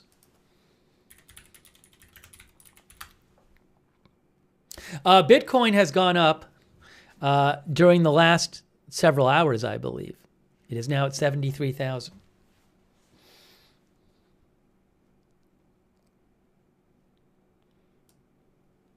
Again, no battleground states that I have seen have been called yet. Georgia, North Carolina, Michigan, Wisconsin, Pennsylvania, Arizona, Nevada. In about 1 minute, polls close in a bunch of states, including Nevada and Utah and Montana and some of Idaho.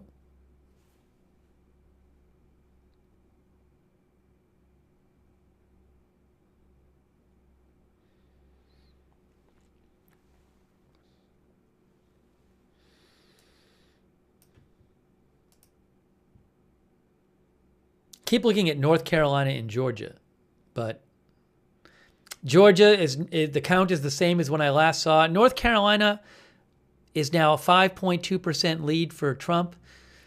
Got to see what happens with the rest of the votes there. About 15 seconds. You might see some new, I would think you'll see Montana state projected for Trump in 15 seconds. All right. Next polls close in 3, 2, 1. Okay, we have more polls just closed. More polls just closed. And the next one's closed in an hour. California, Idaho, Oregon, and Washington. All right, let me fix the clock.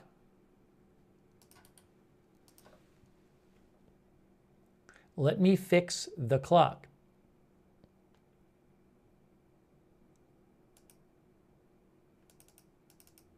Let's check out Iowa, too. What's going on with Iowa?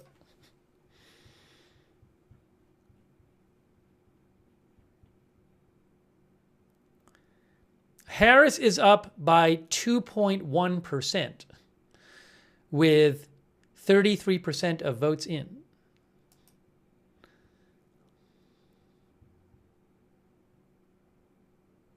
Hey, we got some completed counties in Iowa. Let's look at Iowa. Hold on. Tama County. Let's look at some of these counties that have finished in Iowa. Get a comparison. Tama County, Iowa. It was 62.6% Trump. How was Tama County in 2020? 58.6% Trump. So Trump did a little better in Tama County than he did last time. Wright County, Iowa. Trump, 67.5%. Did a little, again, 66.1% in 2020. We just see this again and again with these rural counties. Again and again, Trump doing 1%, 2% better in these counties that he's winning by a lot anyway. But we just keep seeing that again and again in these rural counties, over and over.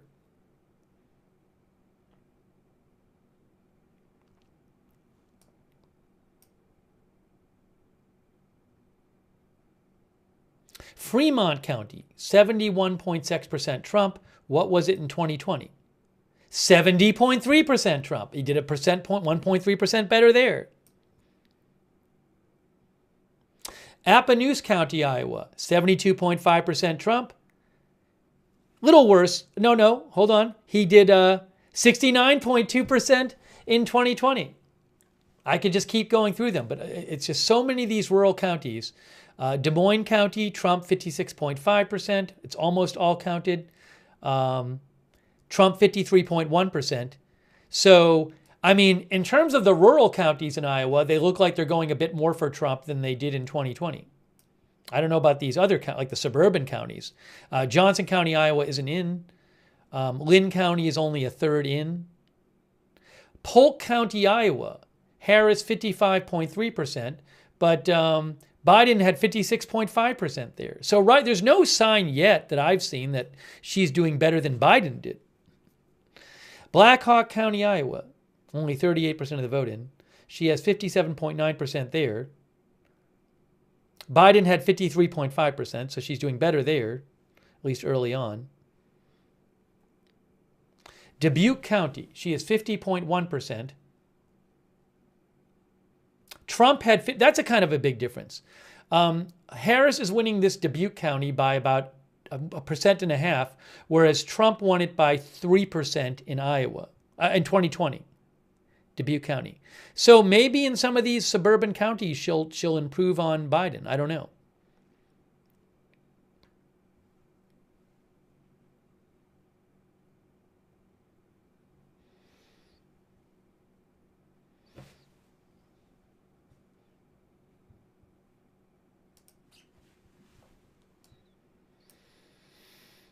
Yeah, still a lot of votes out in North Carolina. Slow going there.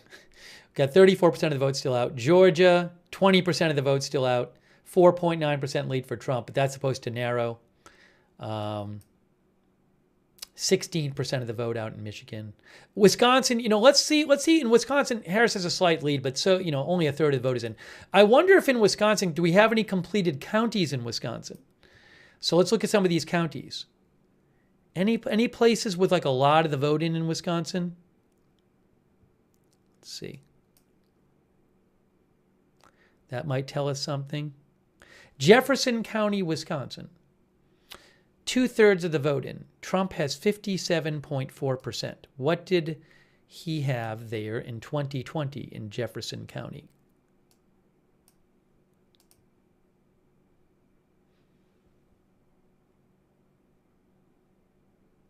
Where was I? Right there, outside of Madison. Trump had 56.7% in 2020, and right now he is 57.4% in Jefferson County. Dodge County. Right now, Trump has 70.8%. He had 64.7% in 2020, but only about half the vote is in there. Dane County. Harris has 72.2%. Biden had 75.5%. So, I mean, the numbers we're seeing so far in Wisconsin, Trump seems to be doing better so far than he did in 2020. About half the vote is in Milwaukee County. Harris has 67.2%. Biden got 69.1%.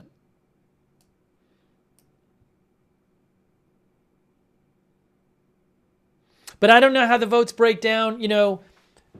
Maybe these are a certain type of votes and the other votes that come in are more Harris votes, so I don't know. I'll have to defer to the experts on that.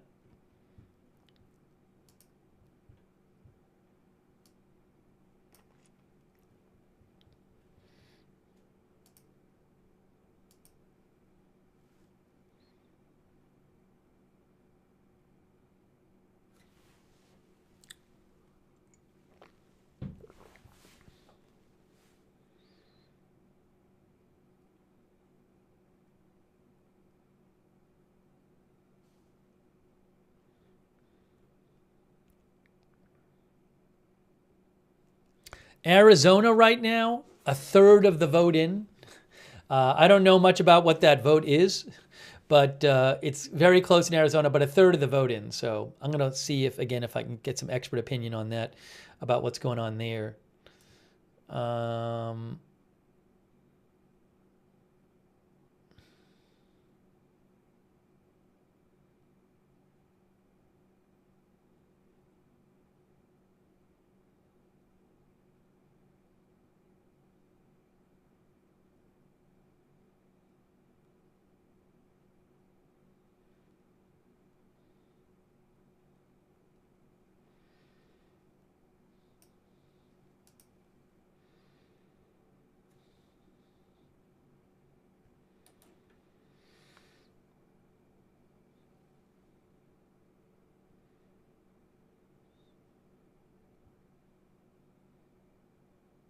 By the way, some more projections you can see. Utah was called, North Dakota, South Dakota.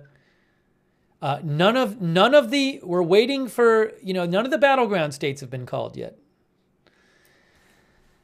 None of the battleground states have been called. I wish I could count the votes faster for you, but I can't.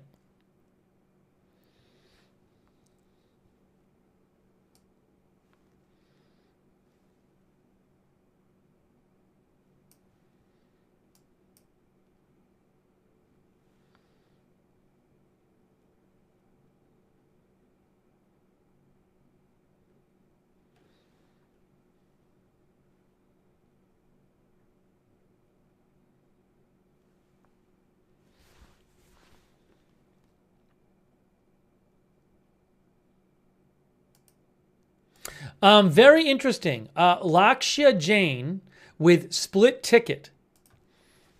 Lakshya Jain is with split ticket.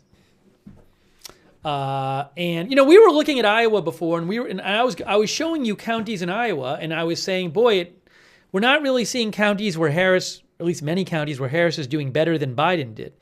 And there was that Ann Selzer poll, and she is known as a really reliable pollster, really accurate. And she had Harris ahead by 3 points a few days ago. Lakshya Jain with split ticket says the Selzer poll looks like it might have been among the worst of the cycle. He thinks that Harris is likely to lose Iowa by 8 to 10 at this point, which would be similar to didn't Trump win it by 8 in 2020? Yeah, he won by like 8% in 2020.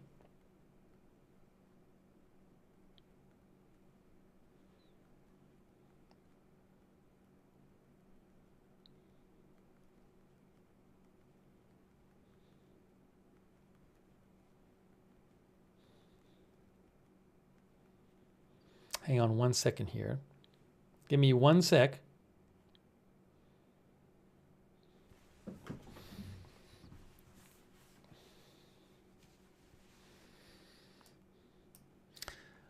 In case you're wondering, in Florida, Trump is winning by, if you missed it, Trump is winning by 13.5% in Florida, where he won by like 3.5% in 2020. So Florida got way more red. In that Senate race, which Fox has called for Cruz. Cruz is currently winning by 9% there, although I think that maybe is expected to get a little closer.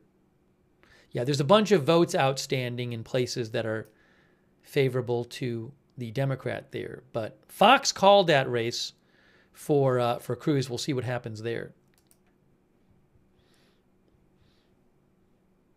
I think I need to make myself get a snack. I hate to do this. I think I have to take like 5 minutes. I haven't eaten, and I'm like getting a headache because I haven't eaten, and I want to keep covering stuff. But I gotta this is gonna go on for hours. So I need about 5 minutes to like grab a snack. I'm sorry, I just have to. This is not sustainable. It's not sustainable. So give me a couple minutes to get a snack. I'll leave. I'm just gonna like leave this up like this or something. You know what I'll do? I'll do it quick. I'm just gonna like have a PB&J or something, but I just have to do it. Yeah, I really need to eat something. It's not a good situation right now. Uh,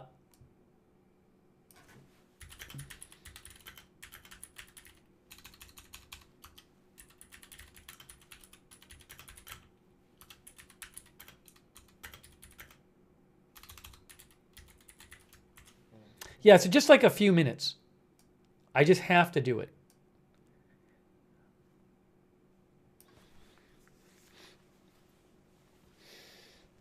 All right. I will be right back.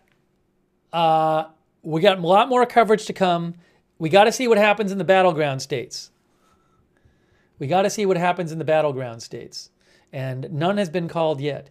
By the way, thanks to Ernie and Jeannie Sparks and Paul G, the strategist, Drewski, Frankie X, Howard Lintz, Josh B, History with Germ, CAC 813, Gabriel Morrow, Veritas Justice, and everybody for your support. Thanks so much to our moderators. I'm just disappearing for about 5 minutes. I got to just run and get a snack, but I'm coming right back. Okay? So give me a couple minutes. I'm coming right back.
Hey guys, thanks for your patience. I just saw a big projection. Decision Desk HQ, which is a uh, respected election site, they are projecting Georgia for Trump.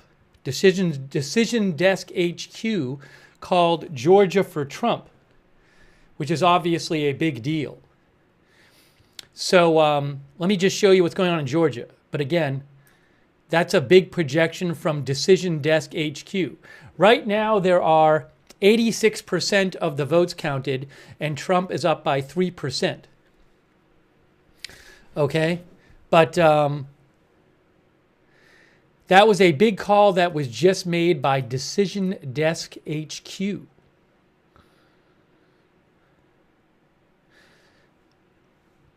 And we'll get you some more information on that.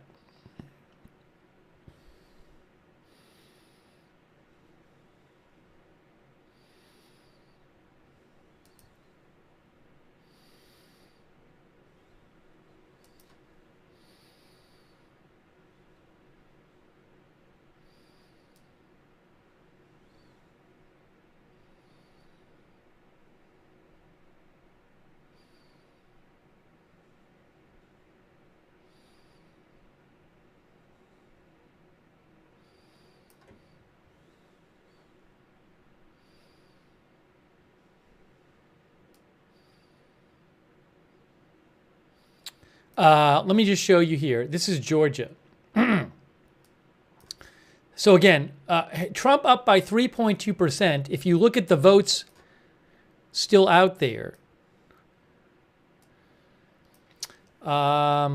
we have, how many votes is she down by?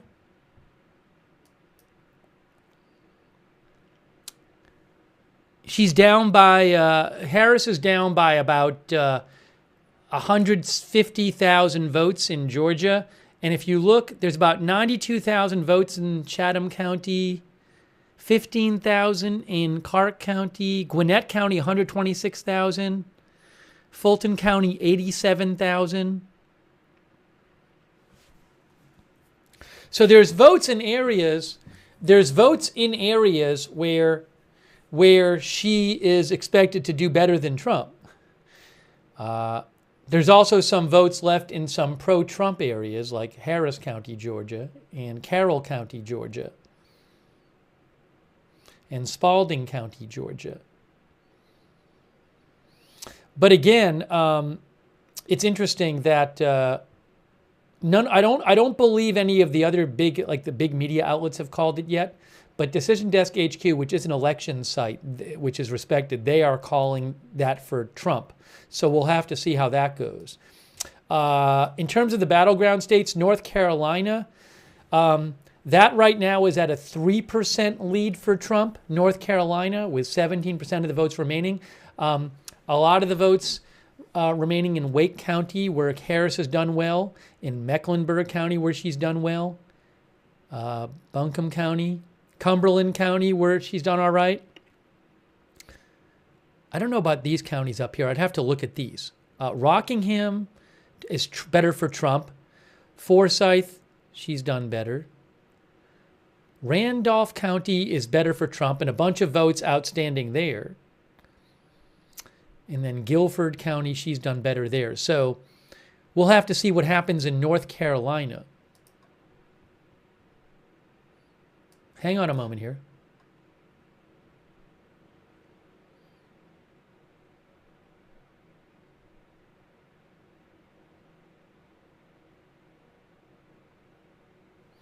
Arizona, just so you can see, is 50% counted. Very close race in Arizona right now. I don't know enough about the rest of the votes. I'm gonna try to get some expert opinion on what's remaining there in Arizona. And Pennsylvania, Trump has a lead in Pennsylvania with 58% of the vote in. Again, I can't tell you specifically. I'm going to have to defer to the experts on what's left out there and what they think. Michigan right now, Trump ahead in Michigan by a bit with 23% of the vote in. I don't know if you can see that there. But look, there hasn't been, there is certainly, I have not yet seen a place where there has not been big good news for Harris all night. Yet. There has not been any like place where it was like, wow, she's really outperforming Biden. Or wow, like that state, which we weren't sure about, she's doing really well in. But I mean, Michigan is close right now. Wisconsin, she's leading in Wisconsin, 52% of the vote counted. So, but there hasn't been any big good news for her yet. I'll tell you that. And I haven't yet seen any kind of expert analysis which offers some great hope for her. But, I mean, what's going to happen? Look, if she wins Pennsylvania, Michigan, and Wisconsin, that would win the presidency for her. So, but so far, I haven't seen anything to suggest that she's really favored to win those states. But we have a long way to go.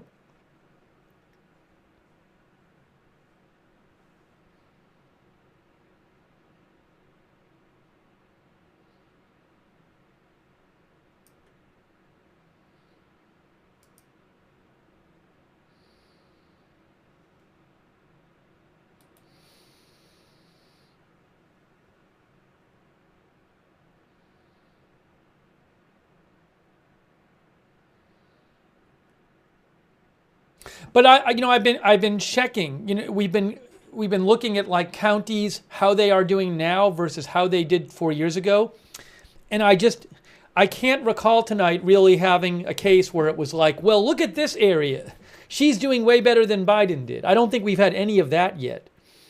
I just don't recall any of that, and I'm not seeing any of it yet. And there's so much we can talk about here, but I'm trying to just focus on big picture stuff.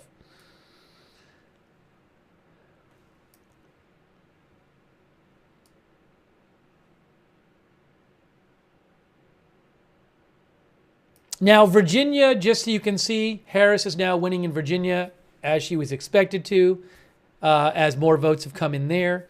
It has not been, I think Decision Desk HQ might have called this, but I'm not sure if they did for her. Again, right now it comes down to the battleground states. Decision Desk HQ has called Georgia for her, but let's see how the votes come in there.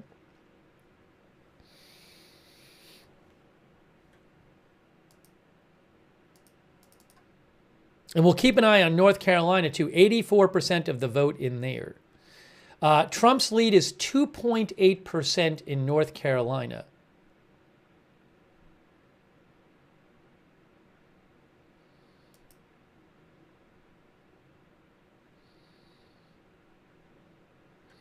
Let's look at North Carolina for a second. Just to, I'm kind of interested in how things are going there versus 2020 in North Carolina.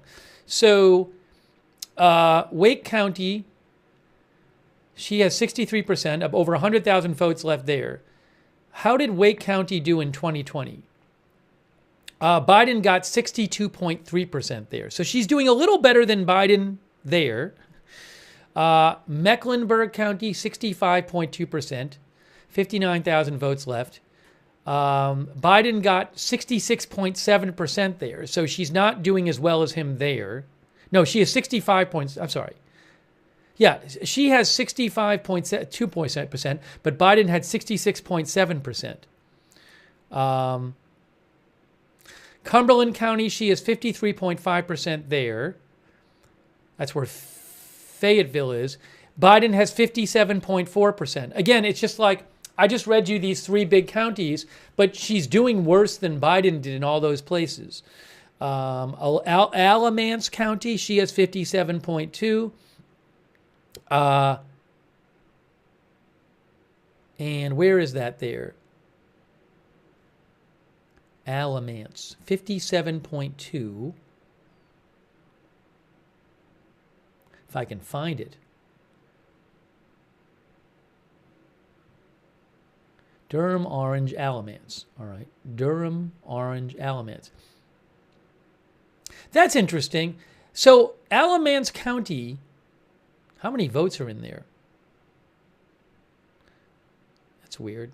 Oh, there's very few votes in there. All right. So a lot of the votes haven't been counted in Alamance County. It's very few votes. She's doing a lot better than Biden did, but that's very few votes right now. Forsyth County, 33,000 votes left there. She has 55.8%.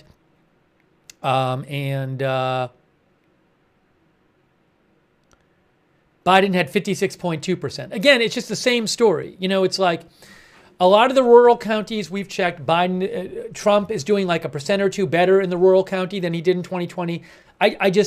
Where are the counties? She needs to do better. Biden lost North Carolina. She needs to do better than Biden did to win North Carolina, and I'm not seeing it yet. I'm not seeing where she's improving on Biden. She can't do worse than Biden everywhere and then still win North Carolina, because Biden didn't win North Carolina. So it's just, where's the good news?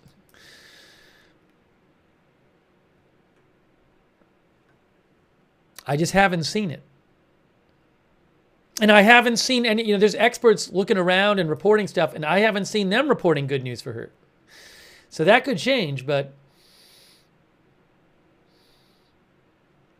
Wisconsin, 53% in right now. I'll let you know what I see from different elections analysts I'm following. She's ahead in Michigan, but only a quarter of the vote in.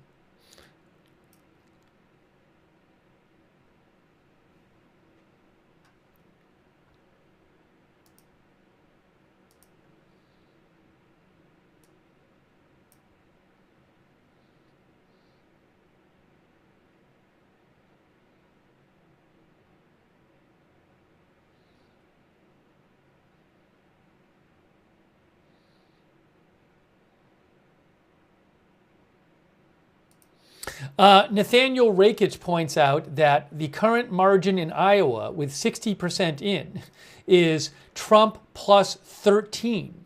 Now, and he says the Ann Selzer poll from a few days ago that had Harris plus 3 was really off. Now, you know, there's votes outstanding in some more pro-Harris areas, so that could get closer, but I don't know if it's going to get much closer. We'll have to see. But I mean, it's like at a certain point, it just seems like in state after state, Trump is improving on how he did in 2020. So, I mean, something could happen in some states where he doesn't, but I just haven't, there's nothing to suggest it yet. There's no,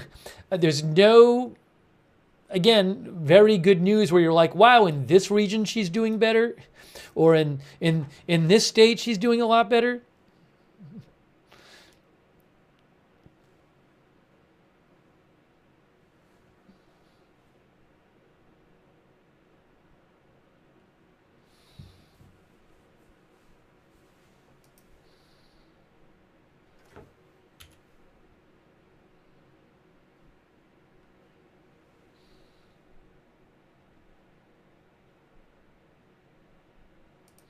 Sahil Kapoor says, NBC News exit poll, Trump is making double-digit gains with Latino voters. They're currently breaking 53 for Harris and 45 for Trump.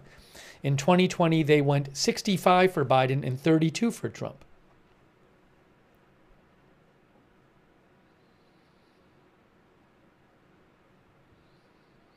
By the way, let me just show you the Senate races. Hold on a second here. Hold on.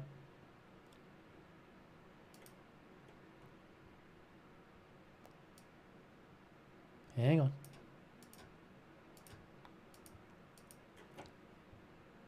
If you're wondering about the Senate, so let's look at the Battleground Senate races.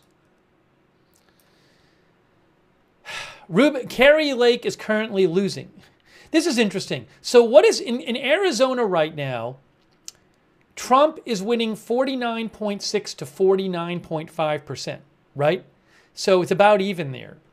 But in the Senate race in Arizona, the Democrat Ruben Gallego is winning by 6 points.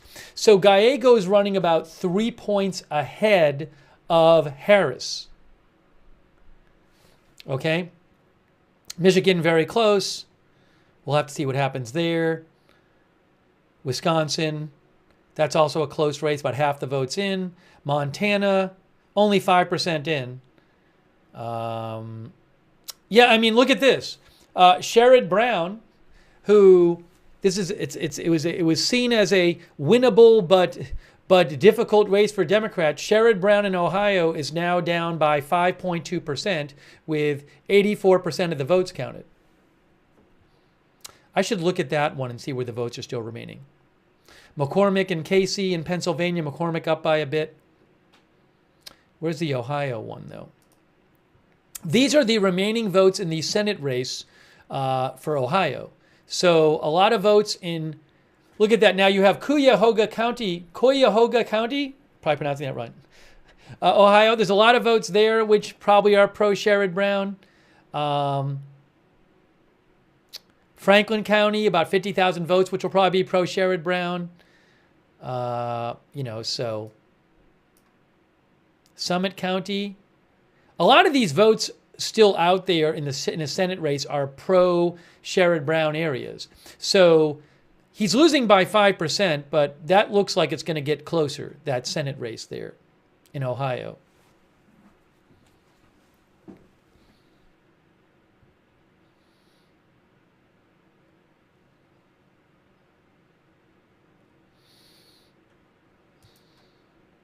Any more votes counted in North Carolina or Georgia? No, it's still about 85%. 88% in Georgia. Again, Decision Desk HQ has called it Georgia for Trump. Just not seeing... Harris needs some good news if she's going to win, because there's been no big good news that I've seen from the expert analysis, from what's going on.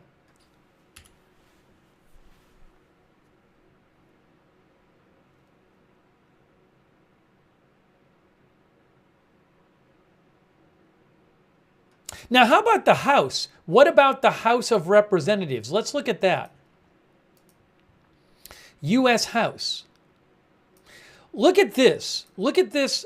So competitive. U.S. House. You have all these competitive races. You have, let's see. This one has 54%, 50%, 67%. Some of these are super close. But here's Illinois 17th District. Eric Sorensen is winning by 10% there. We'll have to see how these all play out. But what's going to happen with the House? Which way is that going to go?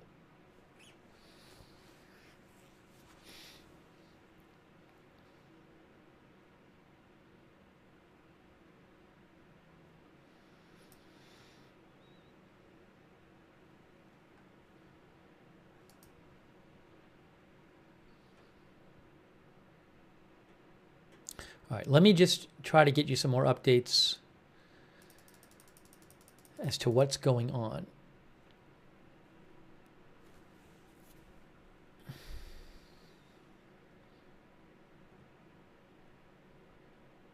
Maybe let's look at some of the, let's take a state like Wisconsin, right? So Wisconsin right now, Trump is winning by 1 point. Let's look at Wisconsin and let's compare some of these counties in Wisconsin to 2020, okay? Let's try to find some counties in Wisconsin that are almost done counting. Marathon County, Wisconsin, 80% of the votes in. Trump has 61.5%. He had 58.1% in 2020. We've seen this again and again and again. These rural I assume it's a rural county. We've seen again and again these rural counties where Trump won by a lot in 2020. He's even improving a bit more. Again and again and again, we've seen that in these rural counties. Let me just look at some of these other ones. Taylor County, 77% of votes in. Trump has 76.7. And Trump had 71.7 in 2020. So he's improving in these counties. Barron County, 73% of the vote in. Trump has 63.8%. He had 62.3%. I mean, how many times have I done this tonight when I compare the smaller rural counties? It just, he's improving on them. Now, what I haven't seen is like huge improvements for Harris. Dane County, 89% of votes in there, right? That's a Harris County. She has 73.5% of the votes. How does that compare to before? Biden had 75.5%. See? So where's the good news? Yeah, she's winning the county, but she's trailing Biden by 2% there.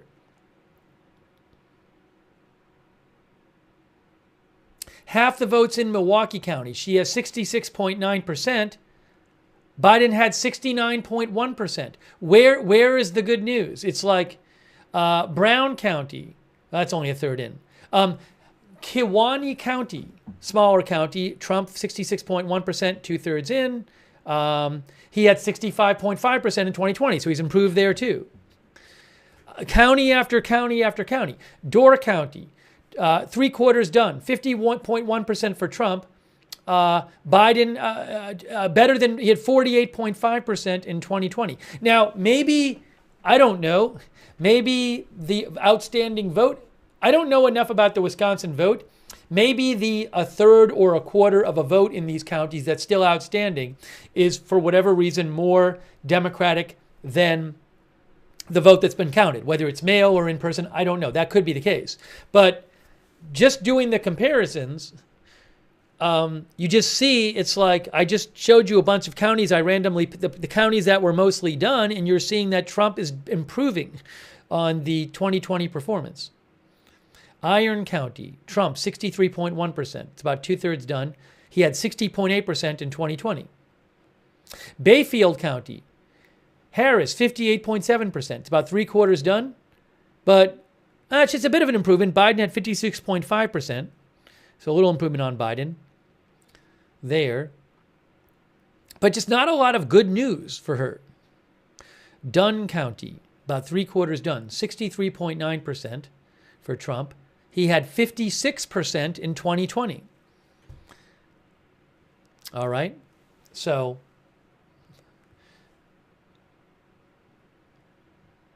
where are the bright spots? It just, pretty much all those counties I just showed you, Trump is doing better than he did in 2020.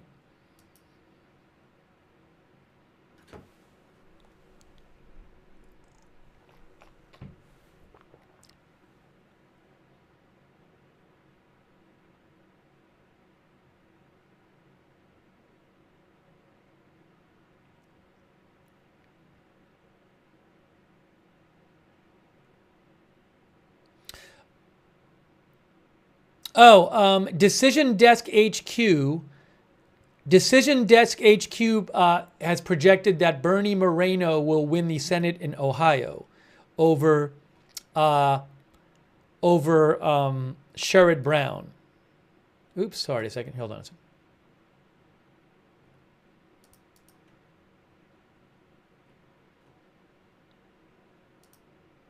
I might be pronouncing his name wrong, Sherrod Brown. Maybe it's Sherrod. But you can see there, Bernie Moreno is currently up by 4.8%. And that is, I believe, expected to get closer. But Decision Desk HQ, which is a respected elections reporting, elections news outlet, they are calling that race for Bernie Moreno. Which is a flip, yes, because Sherrod Brown was the incumbent.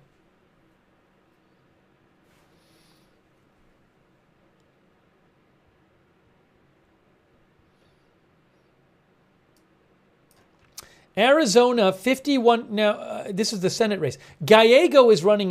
Gallego is ahead of Lake by 7. He's like 6 by about 7%. He's the Democrat. He's running ahead of Harris. Harris is losing by 0.1% in Arizona.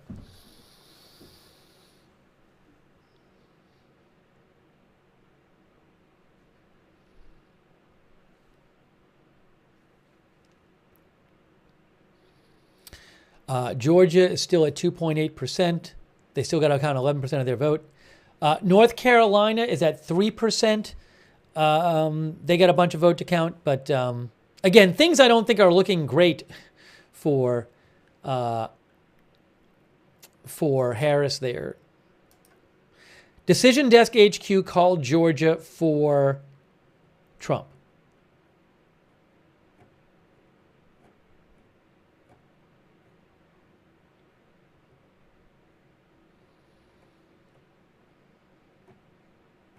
I think they might have called North Carolina too.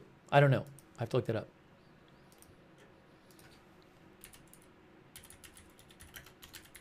That I'm not sure about.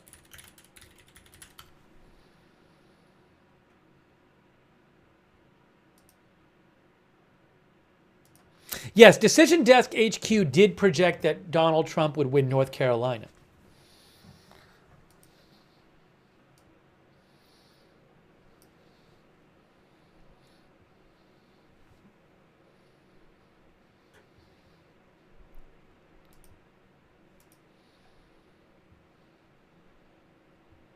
Yeah, guys, again, there's not one calling place. This is the Reuters map.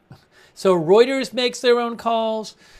Fox News makes their own calls. The New York Times makes their own calls. So just because you see somebody else call something does not mean that this map is not updated. There are different calls made by different agencies, news agencies and news sites.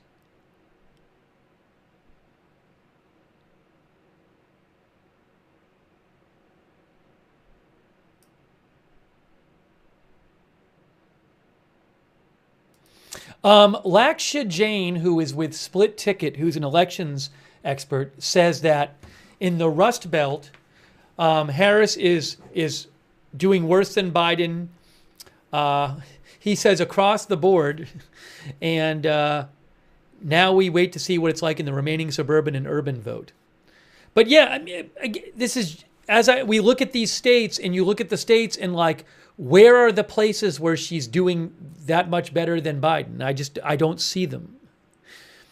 Let's look at Pennsylvania. Okay, let's pull up Pennsylvania.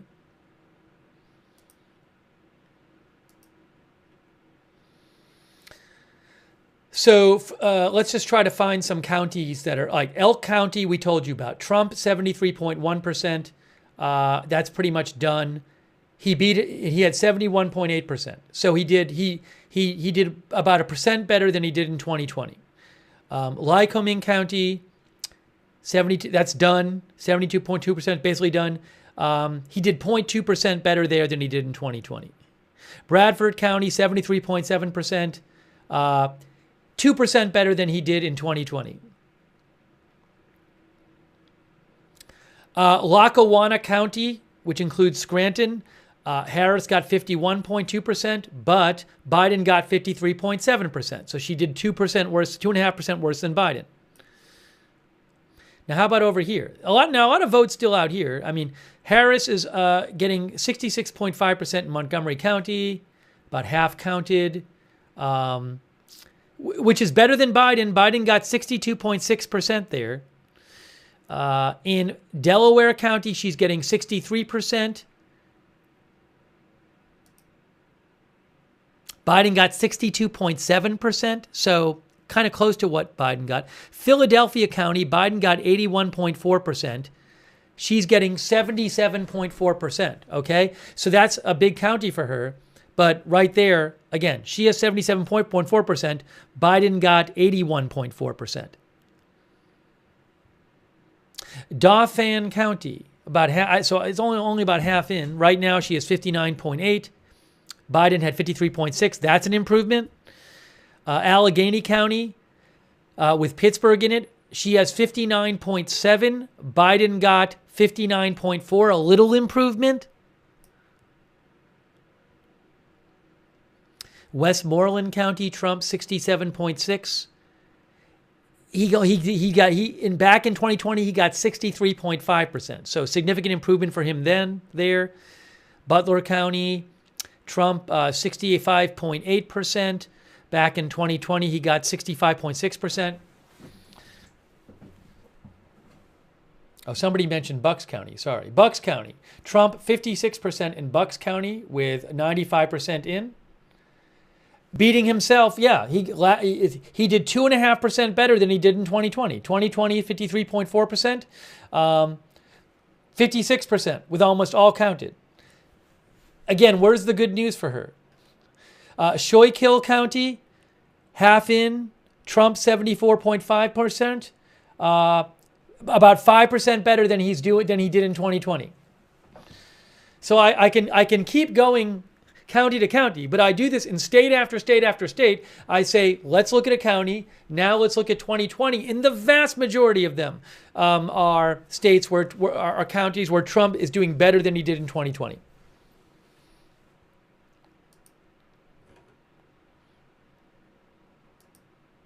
Oh, I'm sorry. Some new results are coming. Some new polls closed. So hang on a second here.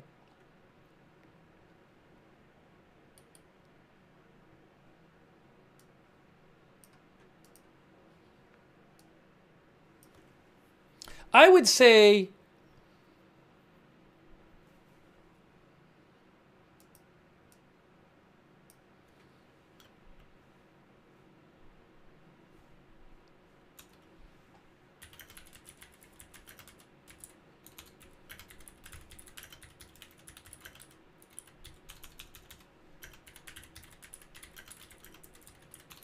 let's say this.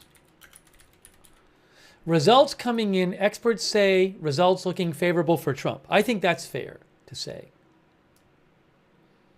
Oopsie. Hang on. Hang on, I got to do this. Let me fix the headline here. Give me a moment here. Okay. Hold on. Just hang on a moment. I got to fix the headline.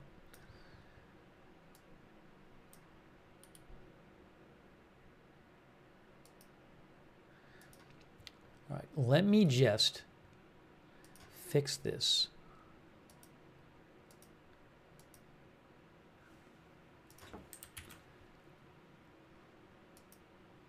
It's definitely fair to say that experts say results are looking favorable for Trump, because they are.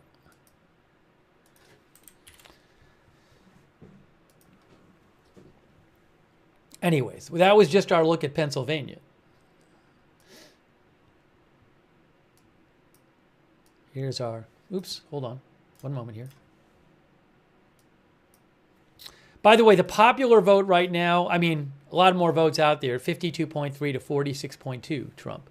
But Georgia, Trump, well, they haven't really counted more votes there. Haven't really counted more in North Carolina. Pennsylvania, Trump is now up by 3% with 69% of the vote counted. Where is the remaining vote in Pennsylvania? Let's look at this. Vote count. Pennsylvania. So the big circles are where the most votes are left. Montgomery County, that's a big Harris County. Delaware County, that's a big Harris County. Philadelphia County. Lancaster is more favorable to Trump. York County is kind of even. Dauphin County is Harris. Allegheny County. I mean, there are Harris votes out there. There's plenty of Harris votes out there. Erie County. Some of these counties, 44,000 in Lucerne County, that'll be more favorable to Trump. Center County, it's about even now. I think somebody mentioned Center County, and they said it was different. Trump is winning Center County by about 3%. I think some experts said that was a big difference. Yeah, Biden won Center County by 5%. I don't know anything about Center County, but Biden won Center County by 5%, and Trump is winning it by 3%. That's a big switch. So that I would expect the Pennsylvania race to get closer, given the outstanding vote.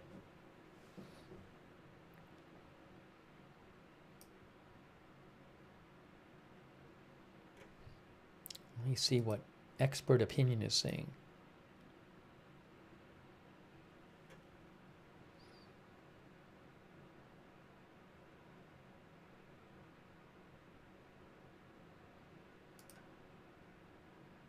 Oh, we'll look at some Michigan counties too. We haven't done that.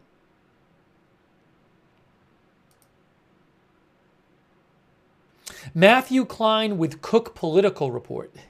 She says, has Kamala Harris flipped a single county? Meaning taken a previously Trump county and had it go blue.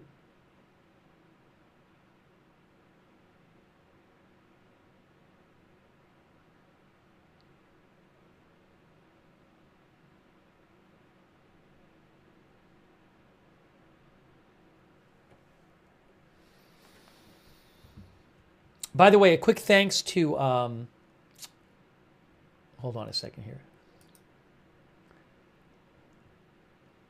Thanks so much to Snapper and Evie for your support.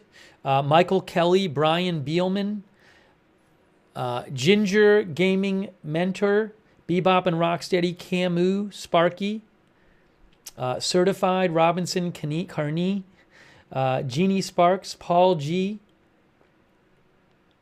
Really appreciate your support for the channel. The Strategist, Drewski, Frankie XV, Howard Lintz, Josh B, History with Germ, CAC 813, Gabriel Moro, Veritas Justus, thank you. And also, hang on a moment here. Also, Nicholas Kopcha. Thanks, Nicholas. And Mariah Mendoza. Thanks, Mariah. And also, Justin Strawber. Thanks so much for your support, Justin. And hang on a moment. Shout out. Thanks to Flaps15 and Table Tens over there on Twitch. And Jin Willie, B. Goskowski, CJ28, Taraz Massapa. Thank you for your support.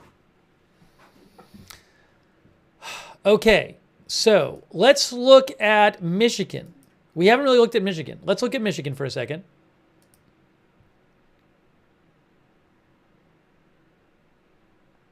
North Carolina and Georgia are kind of stuck right now.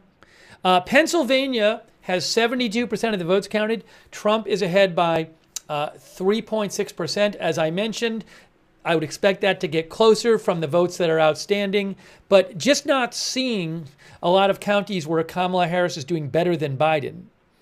See a lot of counties where she's doing worse than Biden.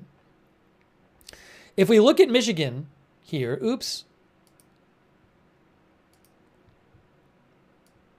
let's do some county comparisons so you can compare it. Now in 2020, remember, Michigan went, Biden won it by 3%. He won by 3%.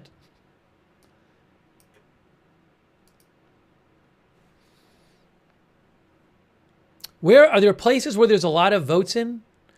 Montcalm County, 58% in. Trump has 72% of the vote. That's 4% better than he did in 2020. He had 68% in 2020. Lake County, Trump has 66.8%. That's about 4% better than he did in 2020.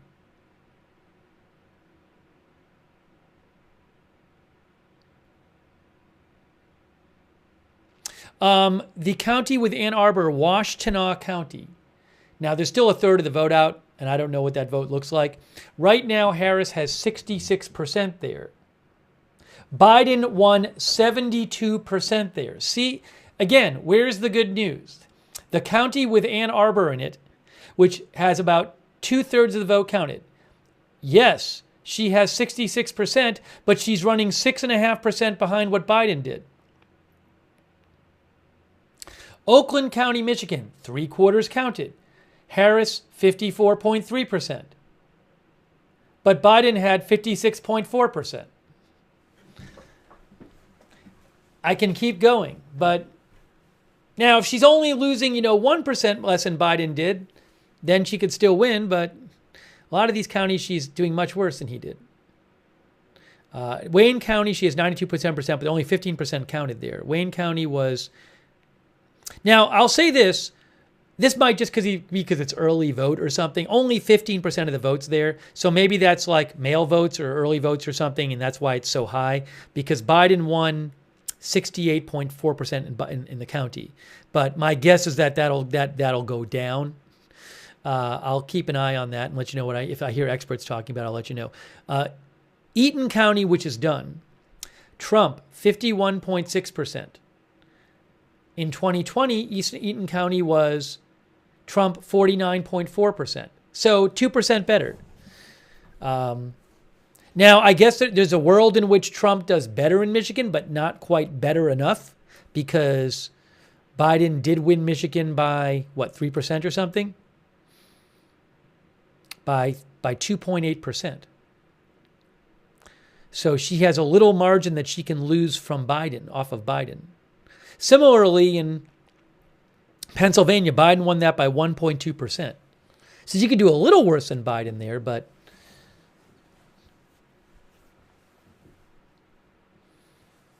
you never know.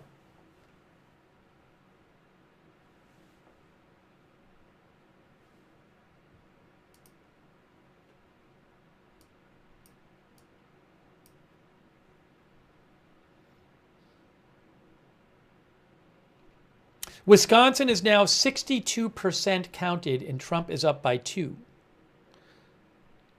Where are the outstanding votes left in Wisconsin? Vote count status. Yes, there are a lot in Milwaukee where Harris will do well. There are some in Dane where she'll do well. There are some, but look at this. Brown County, that's favorable for Trump. Outagamie County, favorable for Trump. Favorable for Trump. Favorable for Trump. Favorable for Trump. These are places where there's a bunch of votes. How about St. Croix County? Who won that in 2020? Trump won with 57%.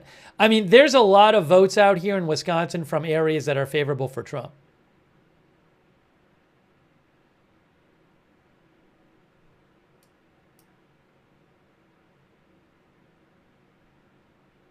Just eyeballing it.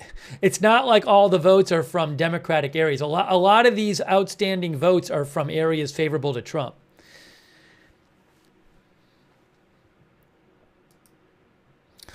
Wisconsin's not looking too great to me for Harris, but I'll let you know what I hear.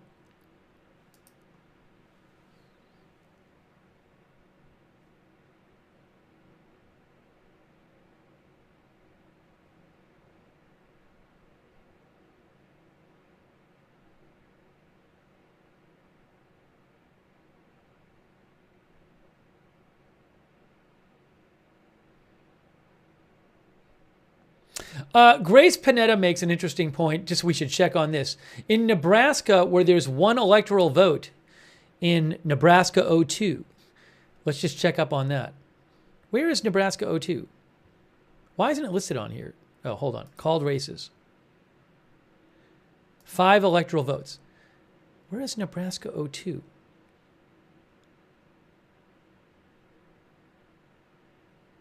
Is Nebraska 02 just...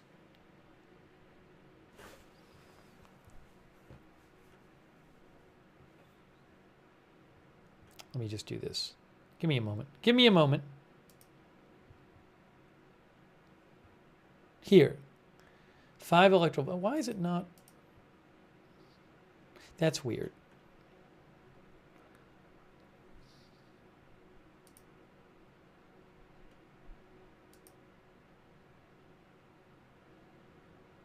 Why does it not list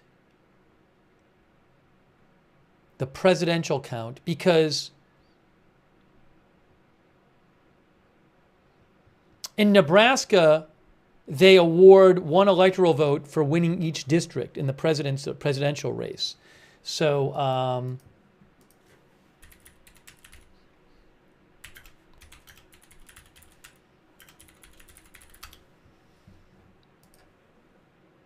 yeah, right now in, hold on.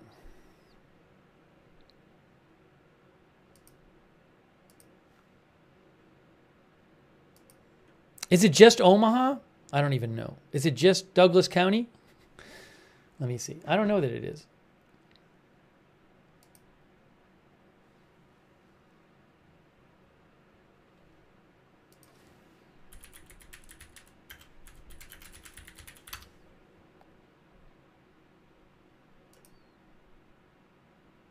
Yes, Harris is up by about 10 points in Nebraska 02. Which she was expected to get an electoral vote there. So she is winning by about 10 points with 3/4 of the vote in Nebraska 02. Just to let you know. Just to let you guys know.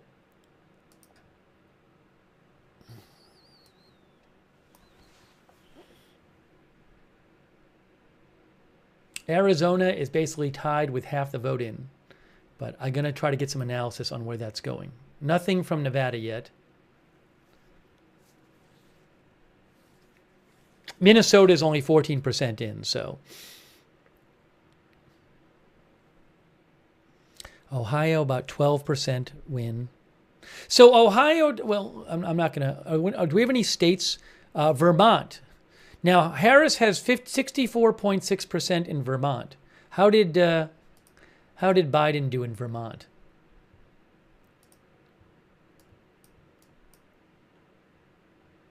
$66.1. She's doing worse so far than Biden in Vermont. Biden had 66.1. She is 64.6. Massachusetts, Harris 61.3. Well, only 41% of the vote counts. I don't know where that's going to go. New York, well, I don't know, but again, it's 86%. But where are the remaining votes? I'm looking for like counts that are like they're almost done. Now, Louisiana, but where are the areas? There might be a lot of votes from like the cities or something. So it's hard to compare.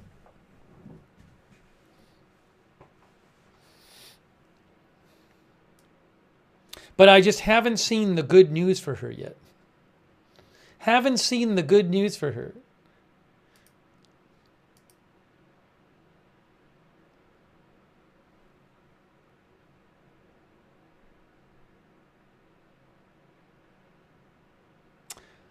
Max Cohen reports that the first Democratic flip of the night in the House, John Mannion beats GOP rep,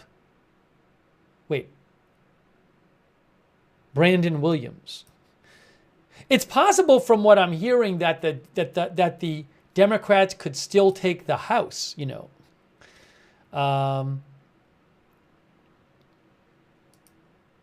That was New York 22. This is New York 22. So AP has called this race. AP has called this race New York 22, which was a battleground race for the Democrat John Mannion. 81% of the vote in. Mannion is up by 7.6%. So I've been hearing some experts suggesting that the Democrats could actually win the House.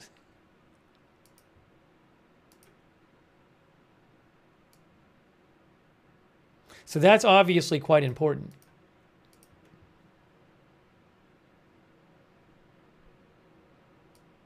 This is an interesting race here. Maryland 6. It was a lean Democrat race, but with 78% of the vote in, the Republican is winning by about 3%. I don't see, and then we have, well, no other like big upsets yet there. We'll see how that plays out. And you can see in terms of the competitive House seats, see that middle competitive, you have more Democrats leading than Republicans.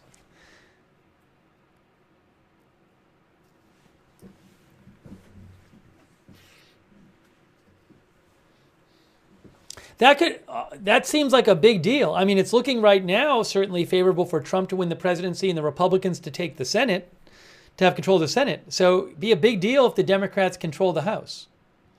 Hold on a second here.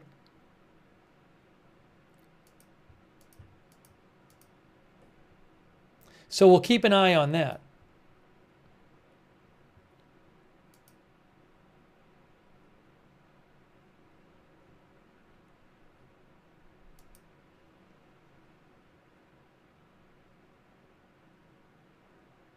I'm hearing reports that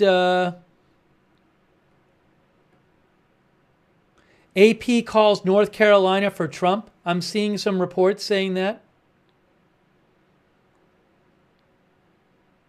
Yes.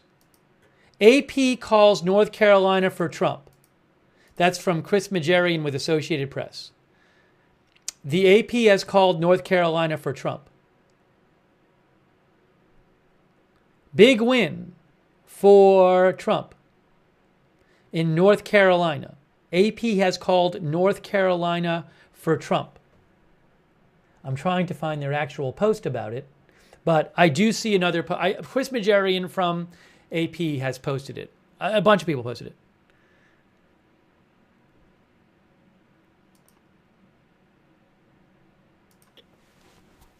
So big news. It's not filled in on this the Reuters map yet. I assume it will be soon, but AP has called it for Trump.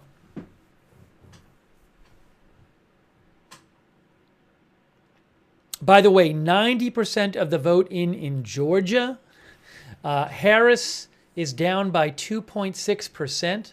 We'll check on that in a second.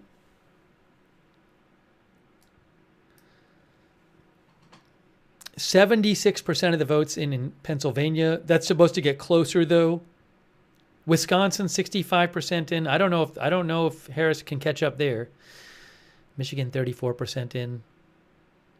Arizona's kind of stuck right now at 51% of the vote counted.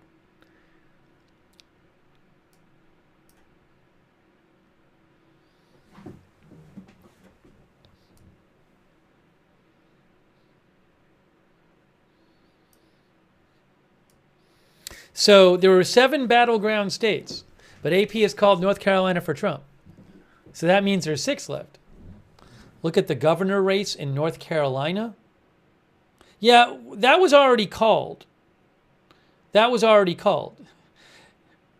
Mark Robinson was widely considered to be a really bad candidate. So Josh Stein, no surprise there that the Democrat won there. That was called early on.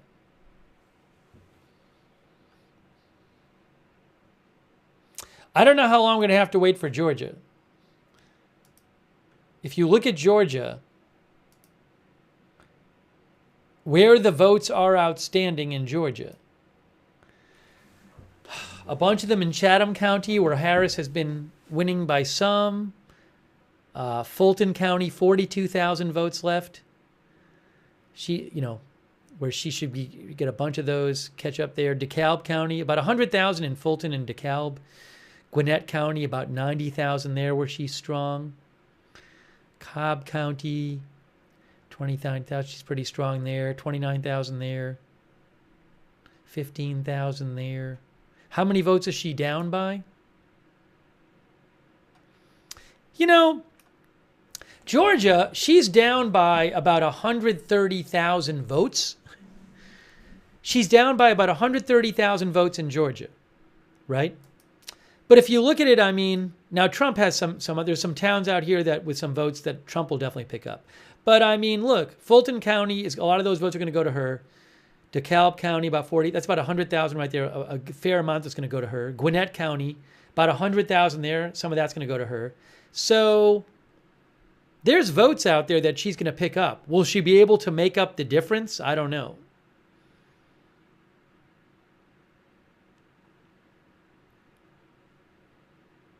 Georgia's going to get closer. It's going to get closer. It's going to be close.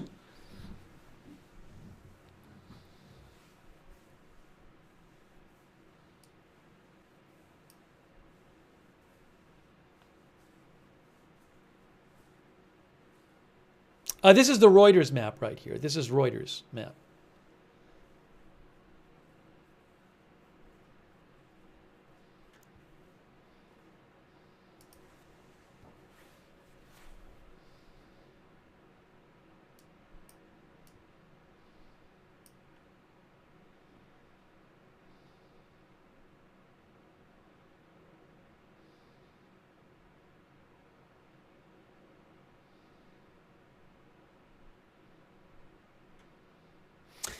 Derek Thompson with The Atlantic says, across the biggest metros, Miami, Chicago, New York, Dallas, Houston, Trump is improving on his 2020 margins by double digits.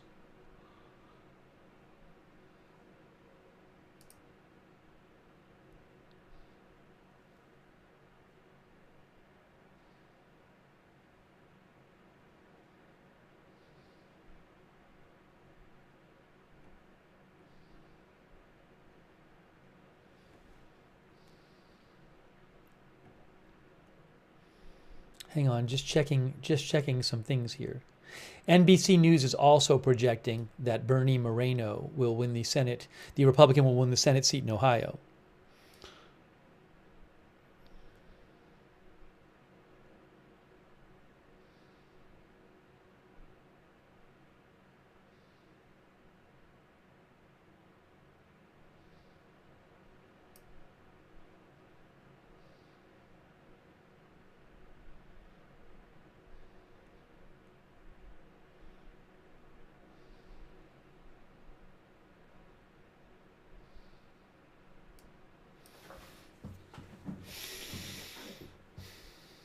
So again, AP has called North Carolina for Trump.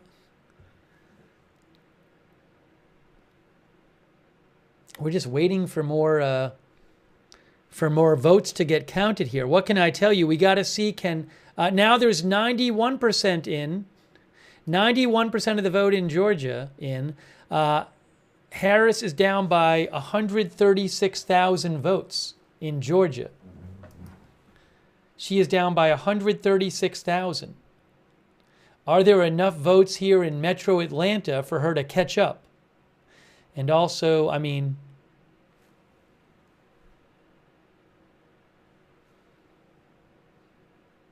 and then some in Chatham County around Savannah. I don't, some near Macon.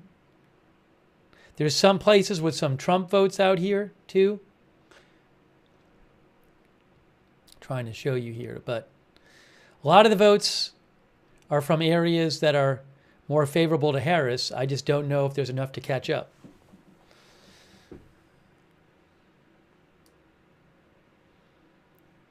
But that's where the votes are in Georgia. I don't know when they'll come in. DeKalb is going to be very favorable for her. But what will she pick up? About 30 out of that?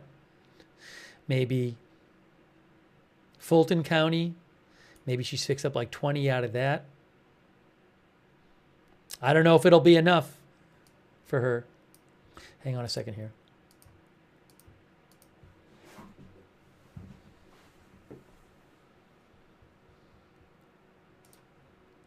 So that's what's going on in Georgia.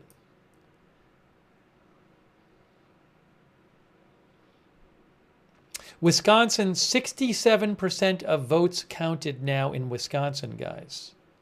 67% of votes counted. Trump is winning by Trump is up by about 60,000 votes there in Wisconsin. Let's look at the outstanding votes there. He's up by about, as I mentioned, there's a bunch of places where the votes are where Trump is doing well, like Brown County. He's winning that by a lot, about 100,000 votes there. Pierce County, 15,000 votes there. He's doing well. Polk County, he's winning there. Now, a lot of votes left in, about 200,000 in Milwaukee County. But a bunch of votes, 82,000 in Racine County, where he's doing well. Only 23,000 where Madison is. When I just looking around here, I mean, this is not looking very favorable for Harris.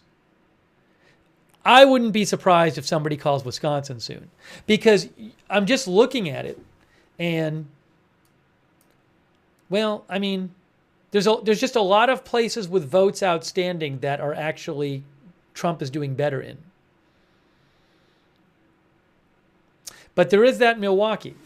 There's 194,000 votes there. So when those come in, she'll probably catch up a bunch with that. I mean, that would catch her up 66,000 votes or something if she wins 2/3 of them. But then a bunch of these other places are more favorable for Trump. So just eyeballing it, looks like it's going to be maybe tough for her to catch up. And Brown County looks very favorable for Trump. Hang on a second here.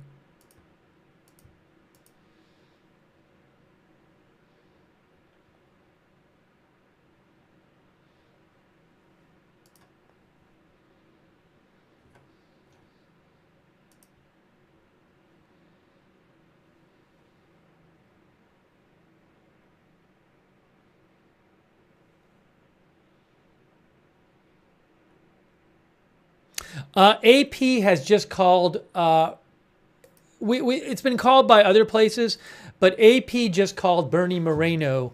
AP has called the race in Ohio the Senate race for Bernie Moreno over Sherrod Brown.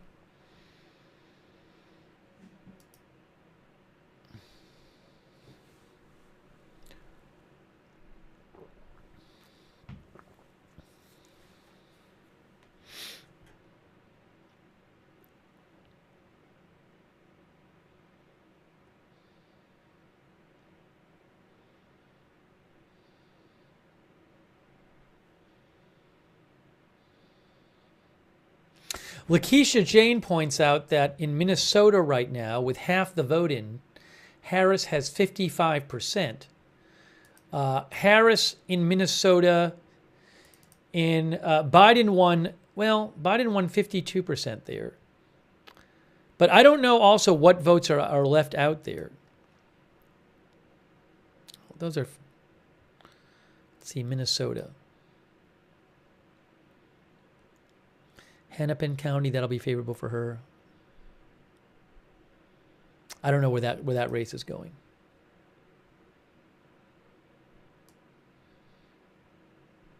No, I'm not going to keep the camera up here. I mean, so it's 211, 165. I'm sorry about that, but, you know, at a certain point, it's all about I'll let you know when it's close, but at a certain point, it's about the 7 battleground states. So I want to be able to see the map. But right now, AP has called North Carolina, which is one of the 7 battleground states, for Trump.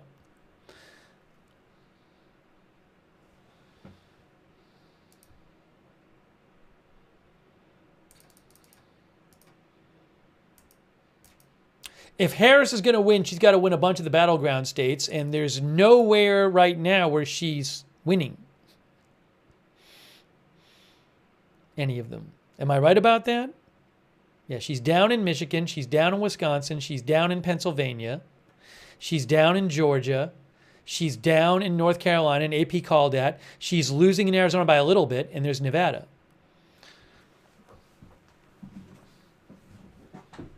Virginia's not a battleground state.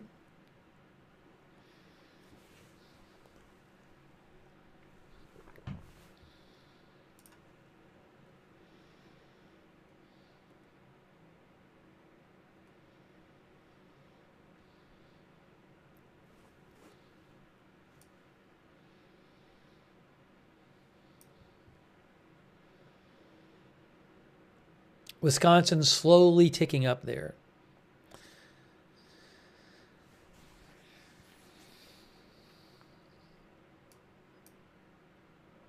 Georgia's slowly ticking up. Georgia, 91% of votes counted. He is still down. We're still waiting for these Metro Atlanta votes to come in. And then Chatham County here, 61,000 votes there.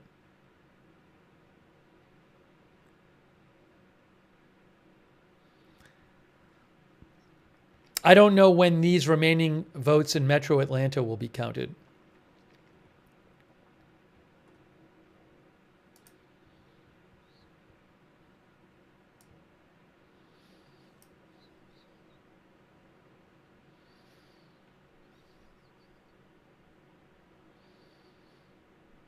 Pennsylvania is now 80% of votes counted. And just to be clear, looking at the votes still remaining, I mean, 200. So what is the vote count right there? Pennsylvania, Harris is down by about 190,000 votes in Pennsylvania. Well, where are the votes out there? Philadelphia County, she's going to get a bunch of those votes, about 250,000 votes there. She'll pick up a bunch there. I mean, she might pick up over 100,000 votes there. Montgomery County, I mean, that's a lot of votes there. Between Montgomery County and Philadelphia County is about 500,000 votes. Bucks County, she has a slight lead, 200,000 votes there. Delaware County, she has a lead, 96,000 there. Chester County, she has a lead, 66,000. That's a lot of votes. Trump is ahead in York County. Trump's ahead in Adams County. Dauphin County, she's ahead. She's had Cambria. Allegheny County. I mean, that's going to get closer. Pennsylvania is going to get closer because there's a lot of hundreds of thousands of votes in here. How much is she down? She's down by 190,000 votes. Pennsylvania is going to get closer. Georgia is also going to get closer. Pennsylvania and Georgia are going to get closer. How much closer, I can't tell you.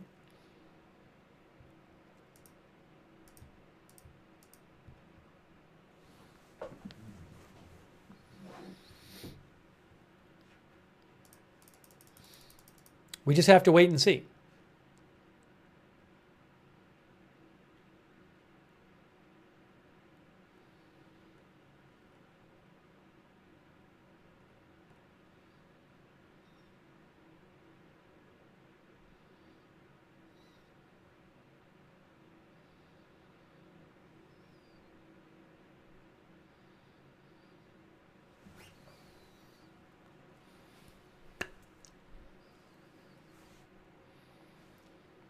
There is your electoral votes. Nevada, hey, we got some votes in Nevada. 2% of votes in, not many votes there. Clark County has most of the votes in Nevada. And they haven't reported at all. Clark County, I don't know when they report, about 1 million votes there. Washoe County has the second most. They haven't reported at all.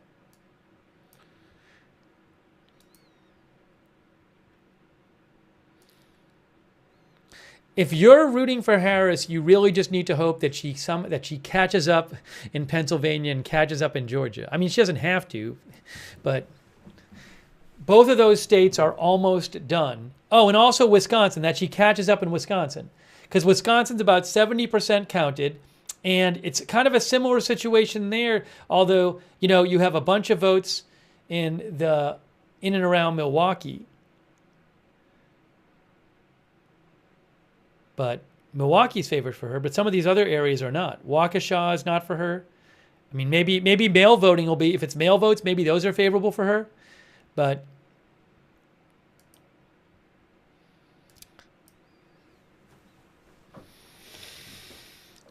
could she somehow pull it out in Georgia and Pennsylvania?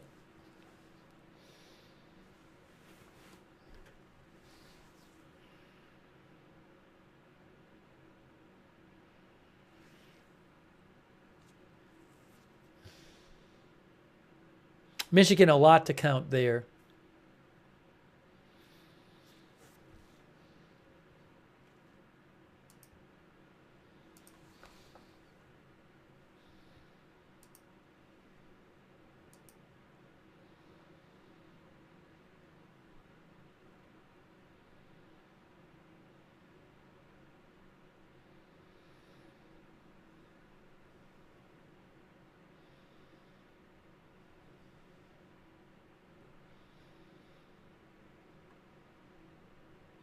DDHQ says they are favoring Democrats to flip control of the U.S. House.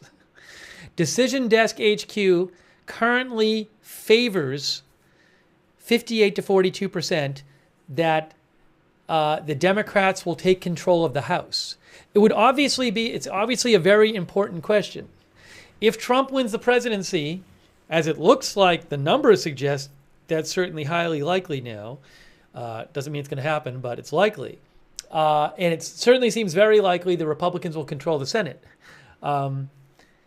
If the Democrats control the House, that prevents them from having both houses of Congress and the president. So, again, DDHQ, Decision Desk HQ, now is favoring, they're projecting 219 to 216, Democrat. We'll have to keep an eye on those House races.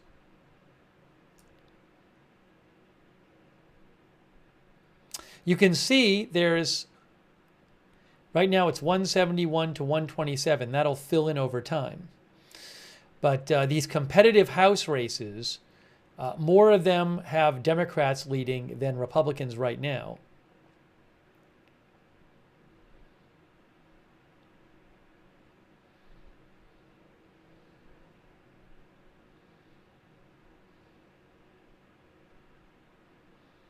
Guys, I pay for this map. This is the one we're using. We're using this map. This is the one I pay for. This is the one I have the rights to. But it is updating. It is updating. The popular vote's going to keep changing. Right now, Trump is ahead by about 4%, but that's going to change over time.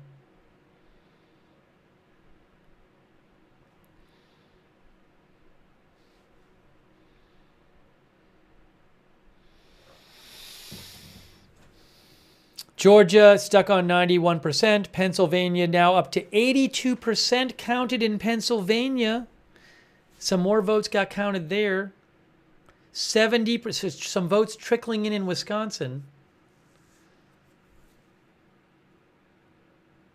Harris is down 200, over 200,000 votes in Pennsylvania.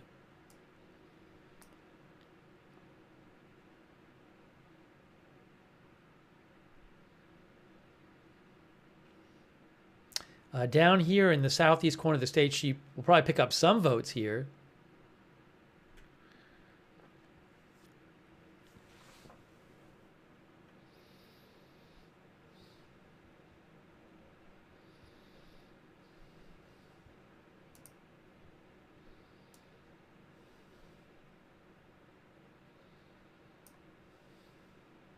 Nevada only, not that many votes in. Arizona's kind of stuck at 50% of the count.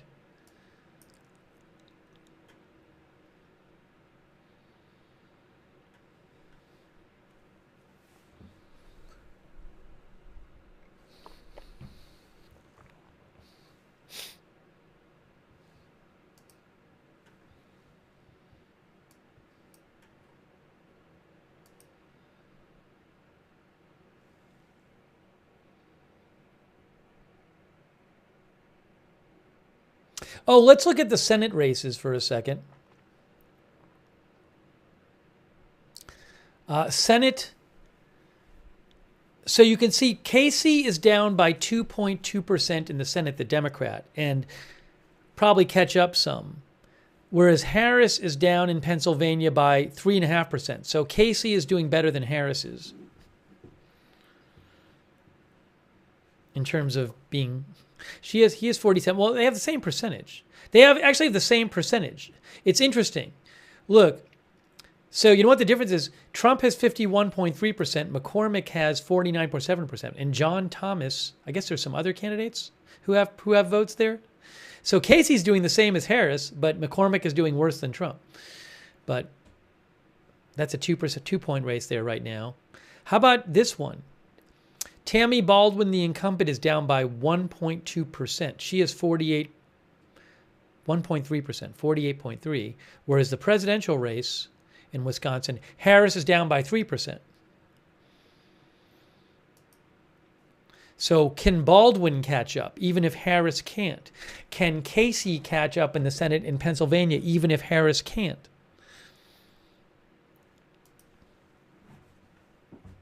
Oh, I have some video I can show you. Well, I don't want to get away from the map. I actually have video of some different places. We can show that a little later. We'll show some video later. Hold on a second here.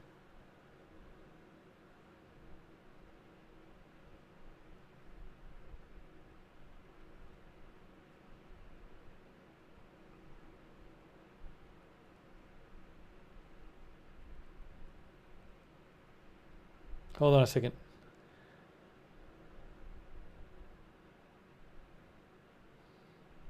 Hang on 1 second here.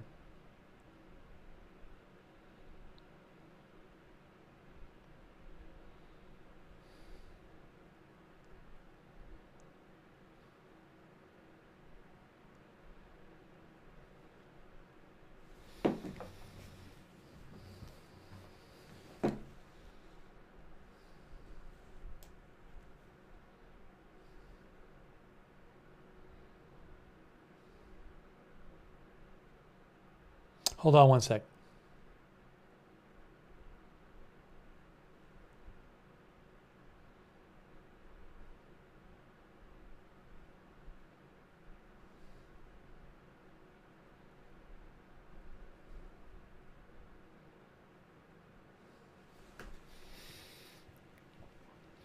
Okay. I was going to check and see in terms of the video I have. Let me check the video I have. So I have Harris venue and Trump venue. I have Trump venue and Harris venue. But if I put that up, you can't really see the map. So I can show you some of what it looks like at the Harris headquarters and the Trump headquarters. Do you want me to put it on the screen for you guys? Like in the corner or something? I could do that. Why don't I do that? It's interesting.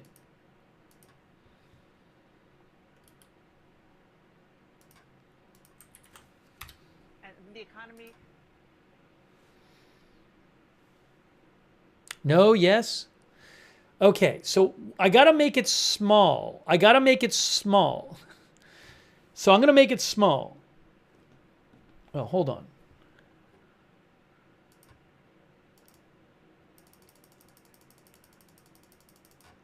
Okay, that I think is the Harris venue, but I got to make it small so we don't. I'm going to just do my best here.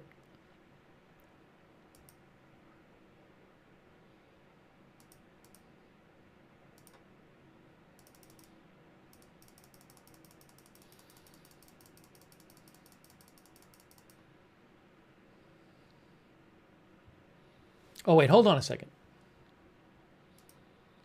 Here is Harris.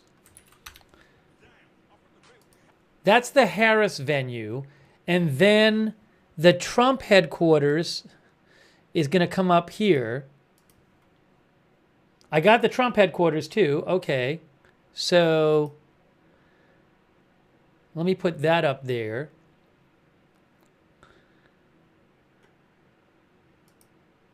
All right, that's too big, obviously. No, that's obviously Harris. We need to switch to Trump.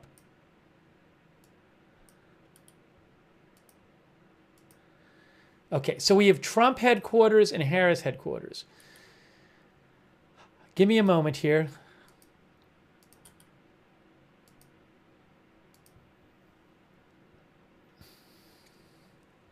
Let me just put up on the screen so you can see it. Hold on.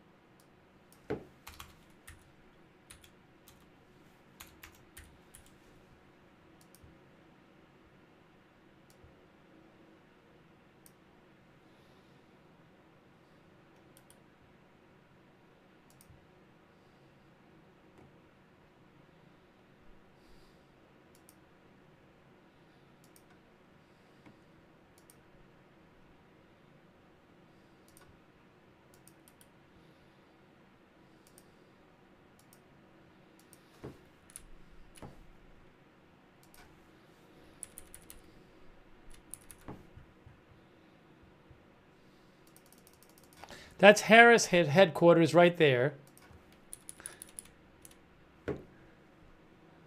Hold on. Just give me a sec. Sorry, I know this is taking a second, but I'll just do it once and I won't have to do it again. Because I want you guys to be able to see this. And then we'll do Trump headquarters. Okay.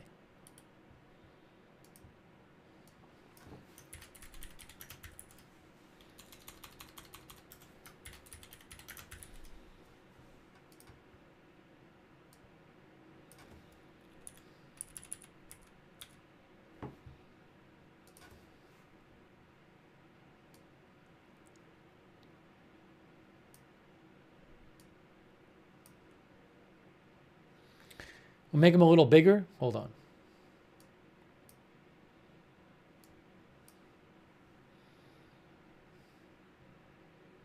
I know it's a little messy on the screen, but we were doing my best to just let you see some stuff. Okay, there we go. So we got the Trump headquarters and the Harris campaign headquarters. All right.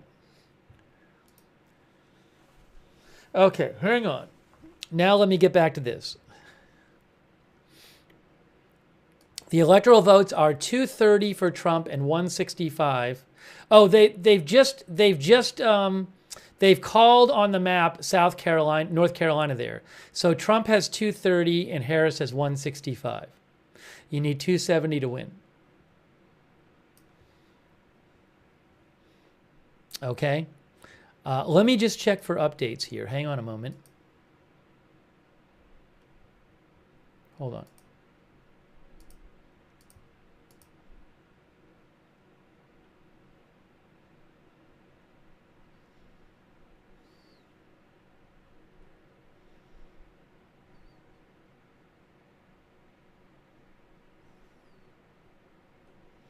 Okay, let's check on the battleground states.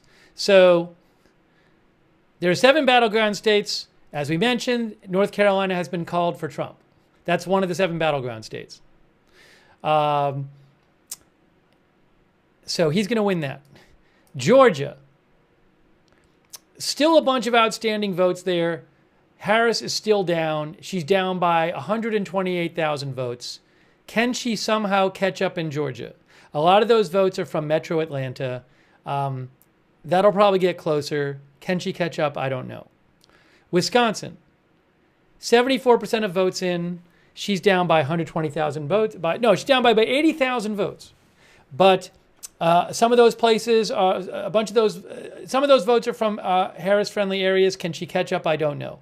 Pennsylvania, 82% of the vote in. I think that's the same as when we last checked. That's expected to get closer. Can she catch up? I don't know. Michigan, only 42% of the vote in right now. Arizona is kind of stuck on 52%. Nevada, only 2% in. So we're really just waiting to see, can she catch up in Georgia? Can she catch up in Pennsylvania? Can she catch up in Wisconsin? She needs to start, and also can she catch, I mean, Michigan is only 42% counted, but she's down there. Can she catch up anywhere?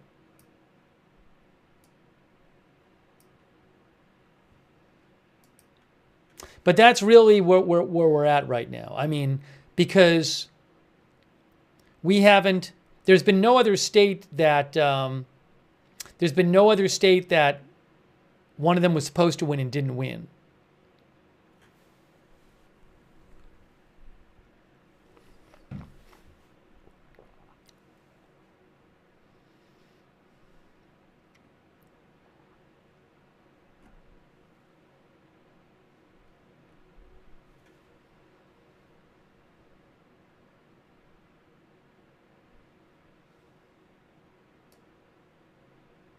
What I can do is I can move this down.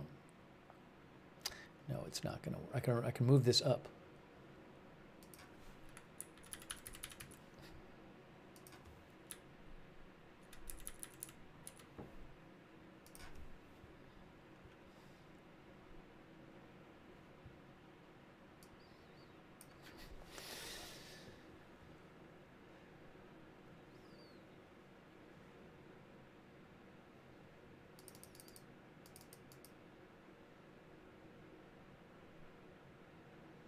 Oh, the Republicans. Hold on a second. Let me show you. Let me check on the Senate for a second. So the Senate, Nebraska, Dan Osborne is an independent who's running in Nebraska. He is currently down there. That was seen as not a Democrat running, but possibly a possible switch from a Republican to an independent. But he is not winning there. So I don't believe that's been called yet. Oh, I guess Fox might have called that race. I don't know. I think Fox may have called this race. I got to see that. Pennsylvania. How about Arizona? Kari Lake is currently down by about 6.5% to Ruben Gallego. She's a Republican. That race is like, the presidential race is like tied or close to tied, but Kari Lake is running behind Trump there.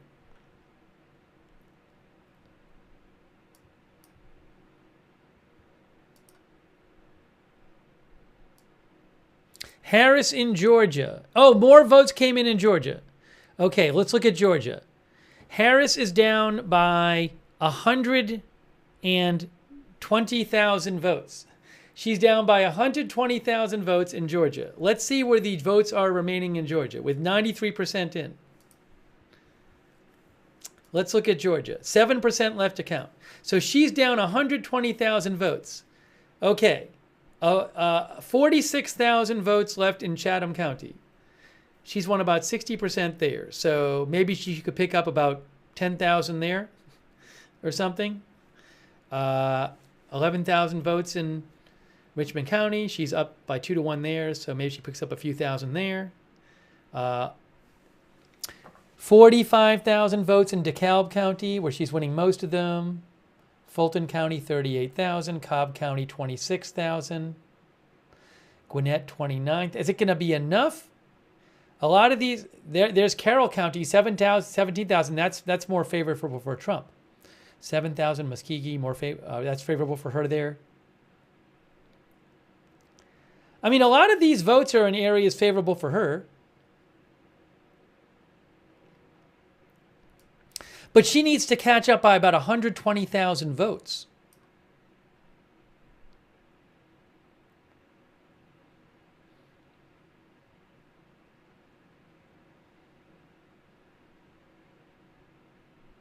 It's going to get closer. It's going to get closer in Georgia. Bent out says it's going to be close either way. It's definitely going to get closer in Georgia. Right now, she is down by 120,000 votes.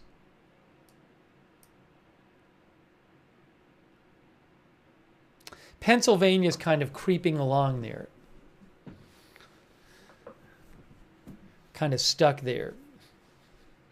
Wisconsin's kind of creeping along as well. Level Worm thinks 120,000 is too much for her. Apple Tree thinks she still can win Georgia.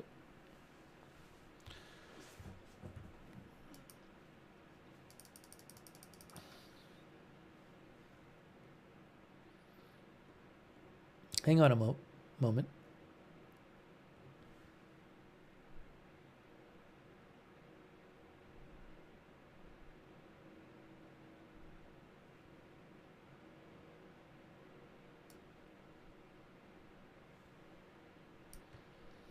Let's check out the House seats.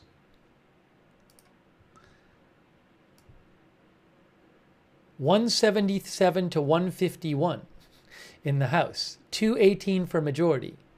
Can the Democrats get control of the House? A bunch of experts think the Democrats are looking good to get control of the House. Some more races are going to get called here, but if you look at the competitive races, see where it says competitive? A lot of those, more of those are going to Democrats right now.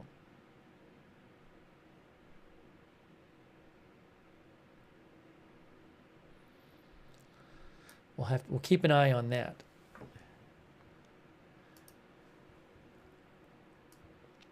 We're kind of focused on the presidential right now. Some more votes came in Pennsylvania. She's still down 215,000 votes. We're stuck in Georgia. Arizona's still the same. Nevada's still the same.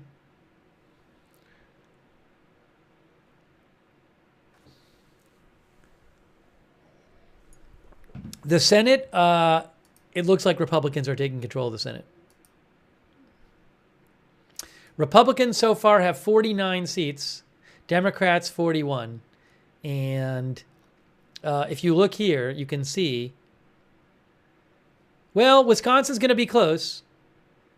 Pennsylvania is going to be close. Montana, he is winning, but that's early. Michigan's going to be close.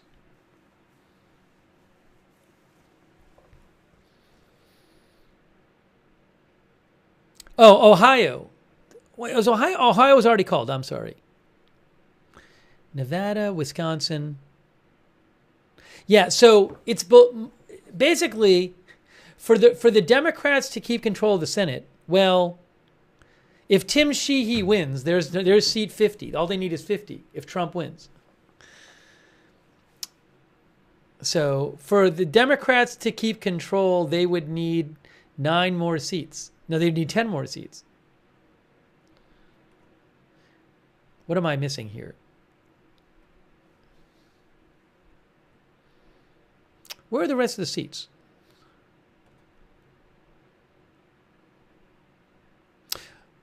Yeah,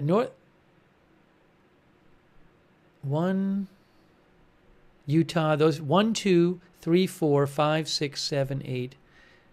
They're going to win Hawaii. They'd have to also win all of these. They'd have to. Alyssa Slotkin is losing in Michigan. They'd have to win Michigan, win Pennsylvania, win Wisconsin, win Nevada, and win Montana.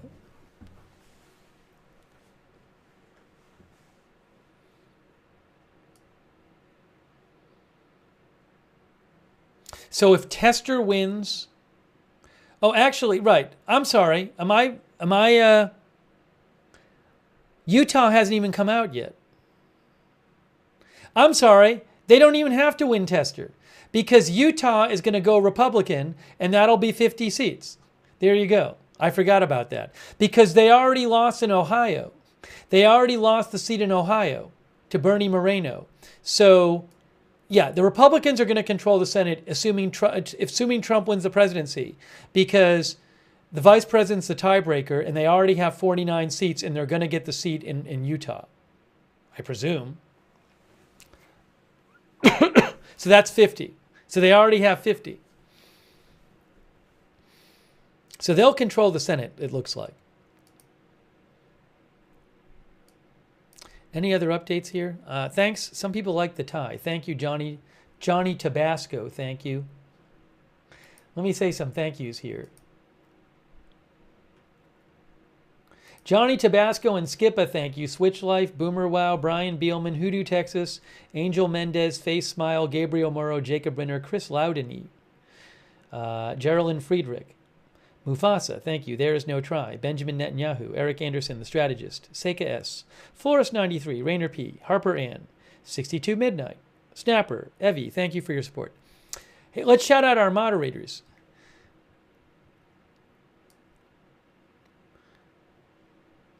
Thank you to our moderators. We have right now, Queenful is there, Beth Mythical, Misunderstood, Roberts May Queen. Thank you. Linda Belkin, Larry. A Moment of Lovely. Bastion Girl, David Green, Good Luck Duck, LB Prairie Dawn, Idaho Star. I Got That Fire, Sarah, Papa Bear, and Silly Dev. Thanks so much. On Facebook. Kay Lowry Body, Christina Neal, Valerie Gail Griffin, Ronald Egnor, thank you. Raven Lynn. Thanks, moderators. You are the best. Thank you, moderators. Is Trump going to speak soon? I don't know. I wouldn't be surprised. I bet Trump will wait to see if they call like Georgia or Wisconsin or something.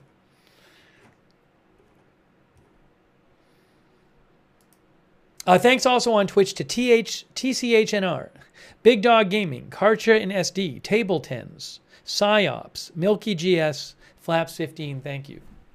And Craig Alicious.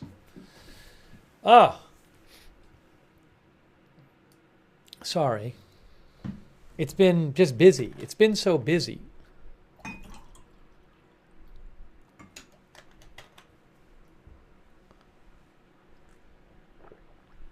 This is the Reuters map. Georgia is stuck. More votes in Pennsylvania. Hold on. Harris is down by 170,000 votes in Pennsylvania.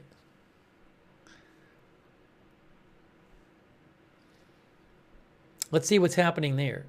These are the outstanding votes. She's down by 170,000 votes. We got 170,000 left in Montgomery County, where she's getting about 60%. Okay. 35,000 left in Delaware County. 180,000 in Philadelphia County. She's going to catch up some. Look at these. Bucks County is about even right now. 182,000 there. Chester County, she'll pick up some there. York, more Trump. Some in Allegheny. I mean, if you add up these, Philadelphia County, she could pick up like 100,000 votes out of that in Philadelphia County. Montgomery County, she could pick up about, what? I'm just eyeballing it here. 20,000 or something? Chester County, 125. Hold on. Philadelphia County, we talked about that. Delaware County. I don't know. It seems like it'll be tough. It's going to get closer. I don't know if she can, with those numbers, if she can catch up, if she can gain 170,000 votes. It seems like it's going to be tough for her to catch up.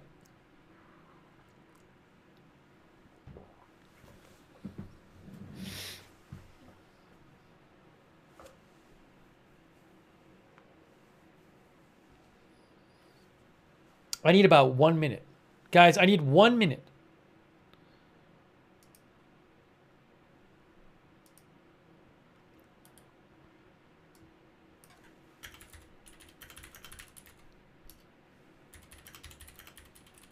I literally just need 1 minute. Give me 1 minute. And I'm coming right back. Let me throw this down here.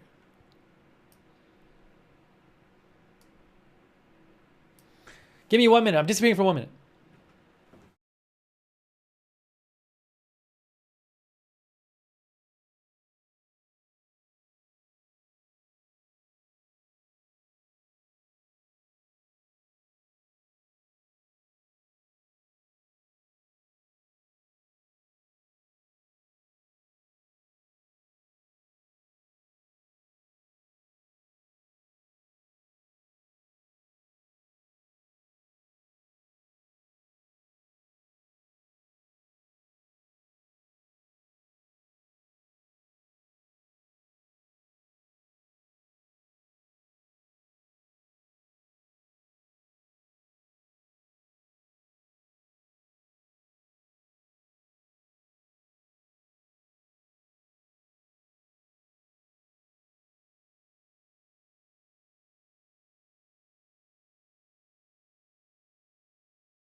All right, I'm back. Any more count here? Georgia's stuck on 93%. North Carolina's already been called. Pennsylvania's still at 85%. That's stuck there. Wisconsin's at 78%. 90,000 votes in Wisconsin. Let me just check and see if I have any other updates for you. Give me 1 moment here. Thanks for your patience.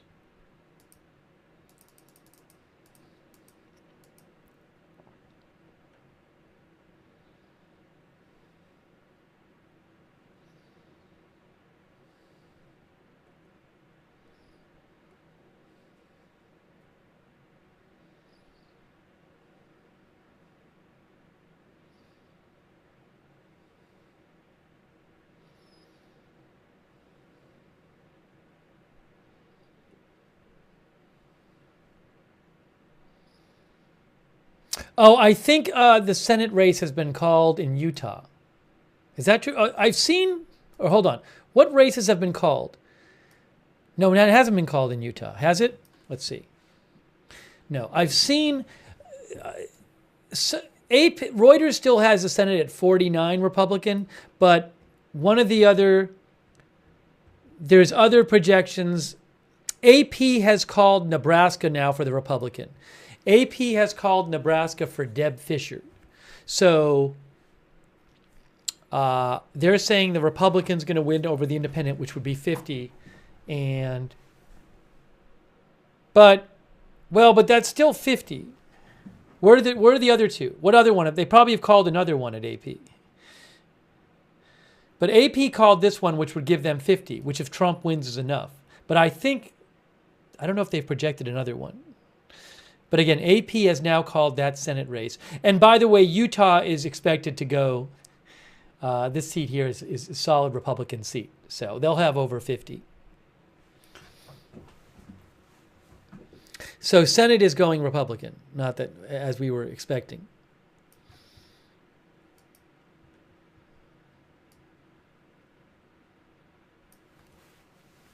Yeah, Nebraska plus Utah would be 51.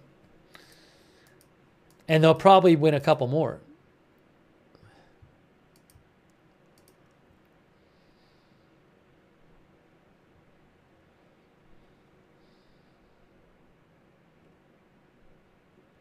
I mean, the House is really important, right? Because if it looks like Republicans are going to take the presidency and the Senate. They're already taking the Senate. So here's the current House count: 152 Dems, 179 Republicans. But these ones are the dark ones are the projected ones. But in those competitive seats, you have a lot more Democrats leading than Republicans. So we'll have to see how this plays out. But really important, who controls the House. Can Democrats control the House and keep it from being House, Senate, President, all Republican?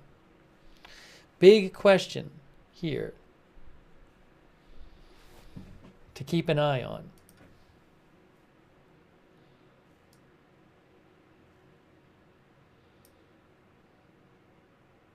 Pennsylvania still 86%, Michigan 49%. Just not seeing the good news at this point for Harris. Georgia's still stuck at 93%. Hold on a second here.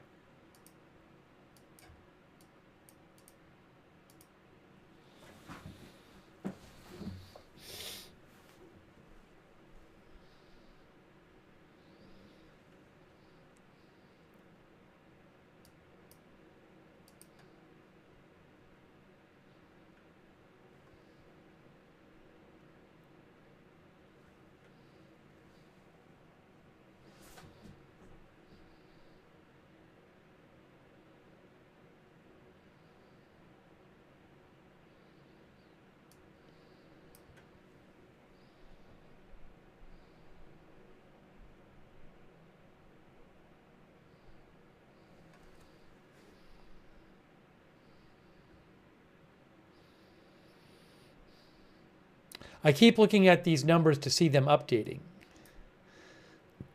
Georgia and Pennsylvania and Wisconsin will all get closer, but will she be able to catch up in any of them? We're just waiting to see.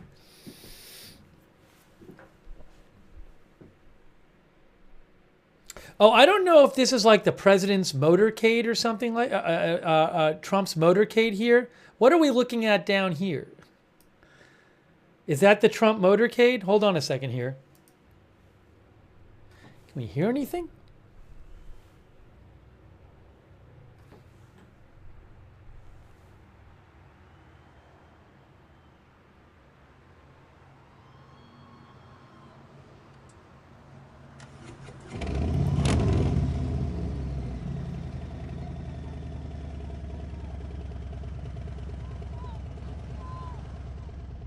I got to get my headphones on. Hang on a moment, guys. Let me get my headphones on. Give me a moment.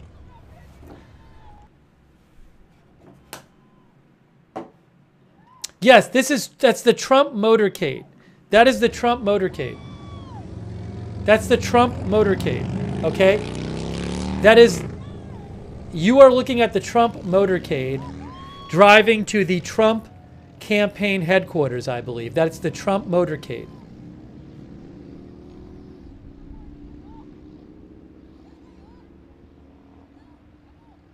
That's what you're seeing right there. We just saw it.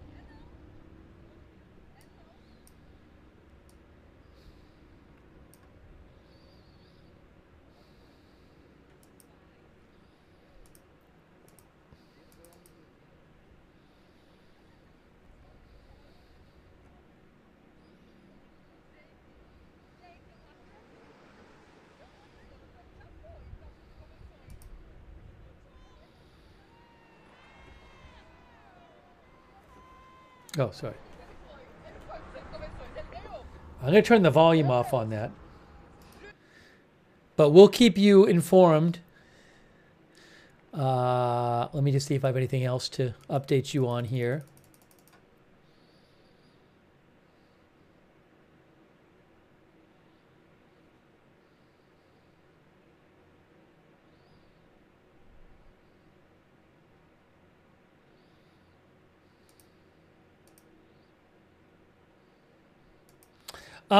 Interesting update from the New York Times.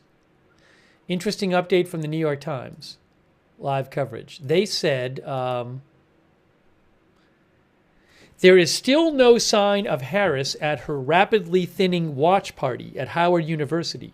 She could be speaking to a nearly deserted campus if she does not appear soon. That is from the New York Times 2 minutes ago.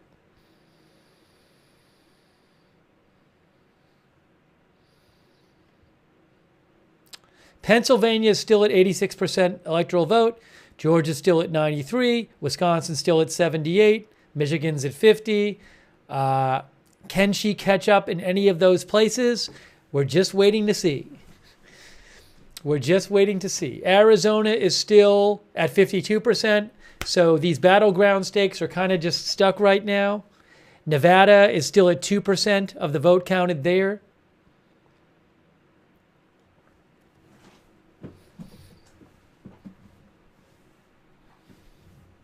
I keep checking the battleground states to see if we get more updates from there, but right now we're seeing a lot of the same numbers.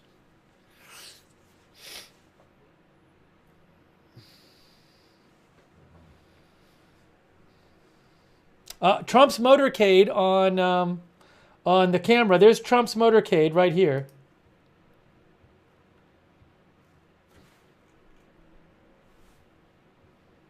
I think.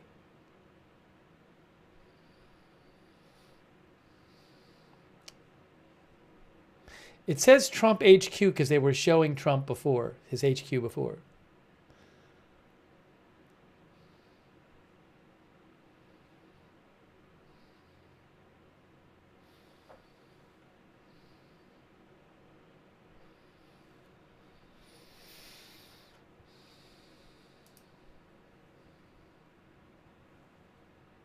It is 12:19 a.m. Eastern Time.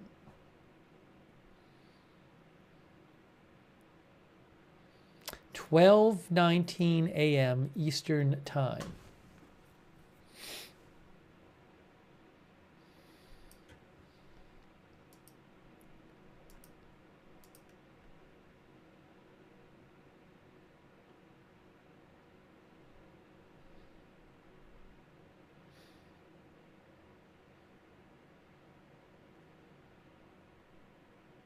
Oh, Arizona, Decision Desk projects that Proposition 139 passes in Arizona. Decision Desk HQ. Right to abortion until fetal viability.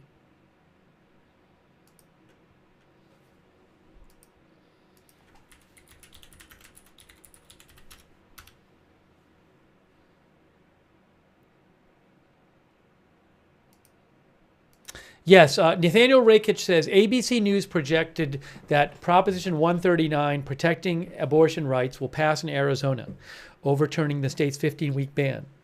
Similar measures have also passed in Colorado and Maryland, where abortion was already legal.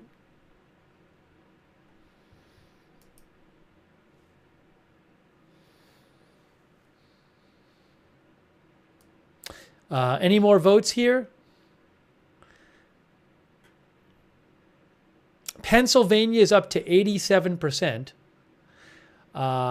Harris is still down by, she's down by 160,000 votes in Pennsylvania. 160,000. Doesn't look, I mean, she might not pick up many in Bucks County. Still a lot of votes out there in Philadelphia County. She could pick up like 100,000 in Philadelphia County.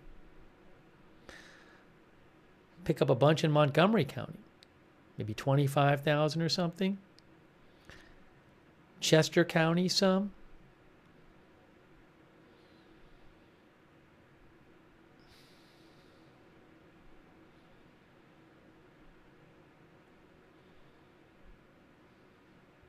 What is she down there? She's down 170,000 votes in Pennsylvania. Hold on a second here.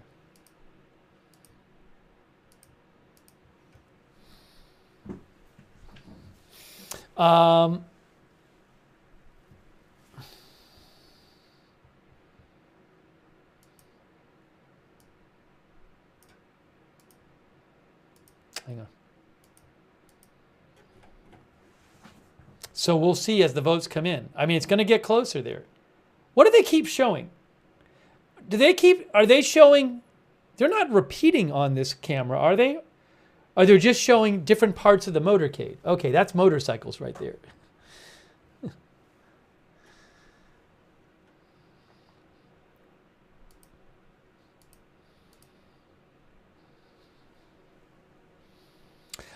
I don't know. I don't know with these votes in these different cities, in these different states, like Georgia. Are these even going to be in tonight? These less 7%. Maybe a bunch of it's mail and it's not going to get counted tonight. I don't know. I'll see if I can find out anything for you. But Wisconsin still has 22% left to count. Michigan is half to count. Arizona's still at about half counted. Nevada's still at 2% counted. So we're just kind of stuck.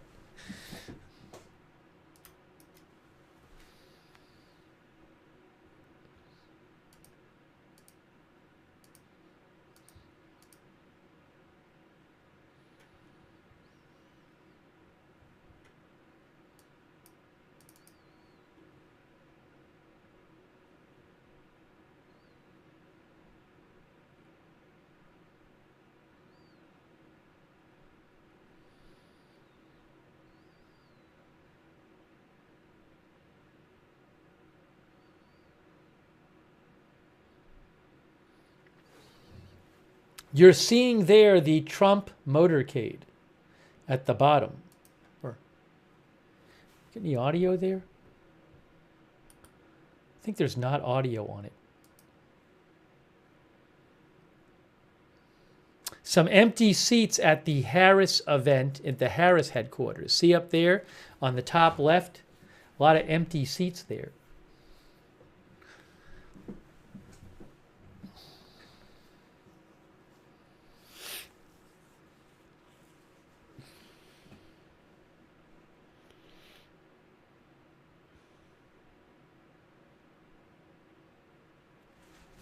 Again, Pennsylvania will get closer. Wisconsin will get closer. And Georgia will get closer.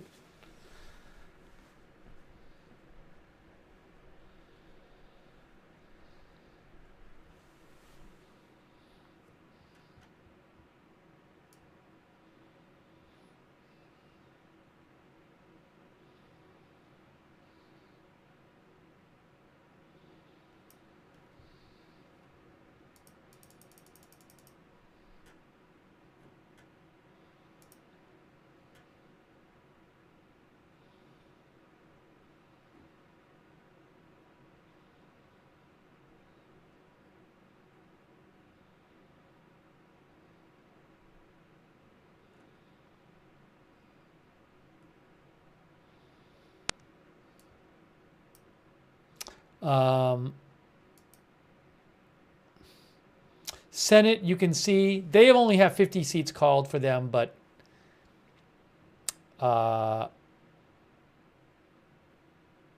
which one have they not called there?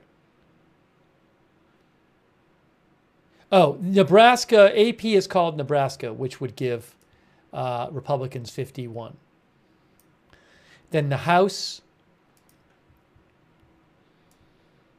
really important who has the House now.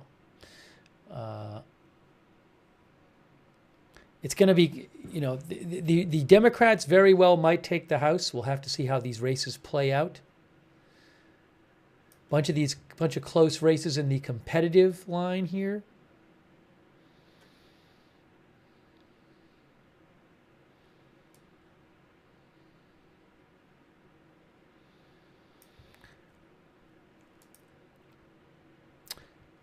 Total vote count at the moment, Trump is leading in the total vote count at the moment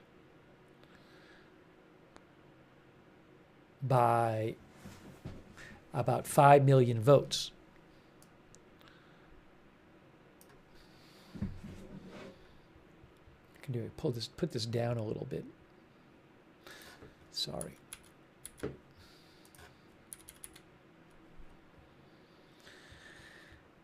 As soon as I have anything from the Battleground states, I'll let you know, guys. A few more votes came in. A few more votes came in Wisconsin and Pennsylvania. Harris is down still about 170,000 votes in Pennsylvania. Okay, so she's still down by 170,000 votes there. Wisconsin, she's down 97,000 votes.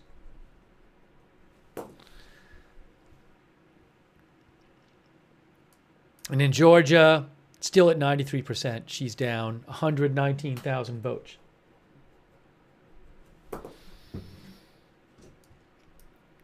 Michigan's only is 54% done.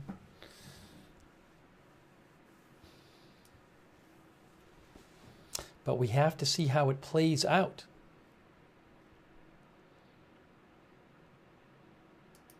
I mean, that's why she hasn't spoken yet, I'm sure. It's because she wants to wait. It's interesting, though, because she could have spoken and just said, like, something. So there's a choice not to say anything yet. Hold on a second here.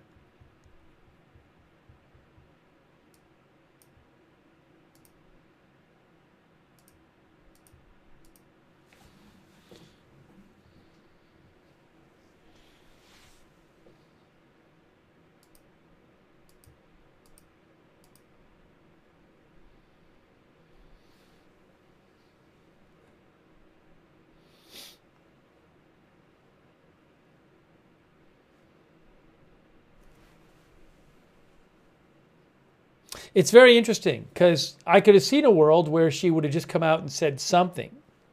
Maybe I'm wondering if they think that the race is going to be called, because if she really didn't think it was going to be called, she could have said something and then been like, "We'll see what happens tomorrow." But she didn't. You know?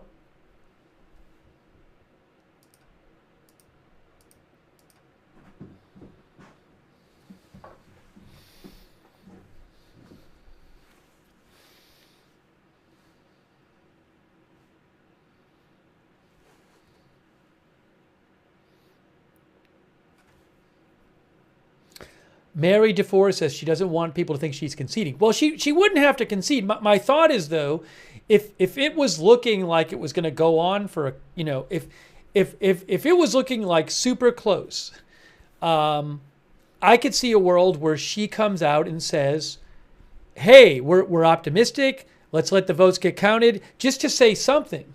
I mean, it's 12:30 a.m. So I do wonder if the reason she hasn't spoken is because they think it's gonna get called.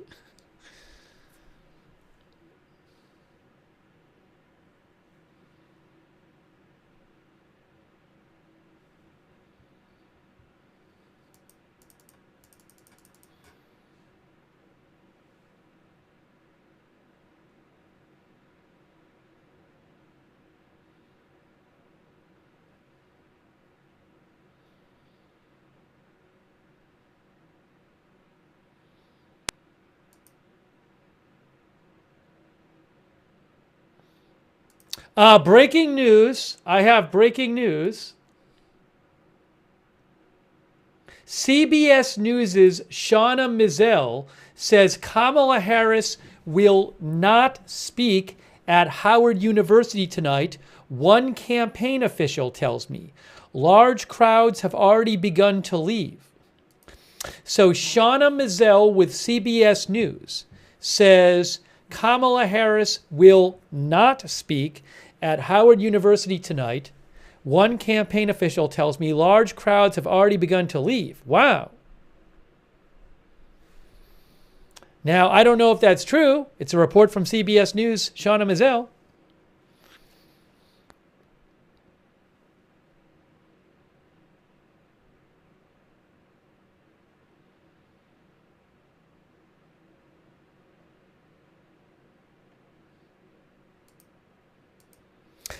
Josh Dawsey from Washington Post says that Pam Brown on CNN said that the Georgia Secretary of State told her there aren't enough ballots in the state to close the gap.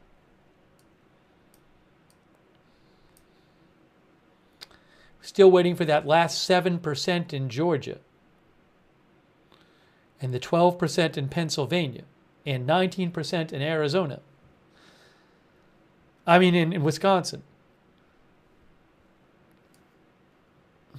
I mean, everything is suggesting that Trump will win. Like, I mean, there would have to be like a miraculous catch-up by Harris.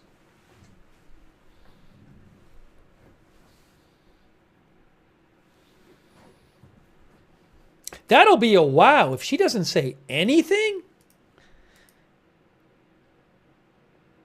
You'd think she would say something.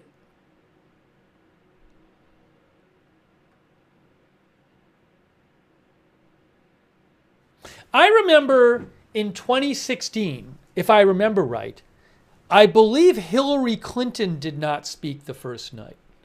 And I just was like, why wouldn't she say something? Why would you not say something? It didn't make sense to me. I don't care if you're a Republican or a Democrat. Just unbelievable.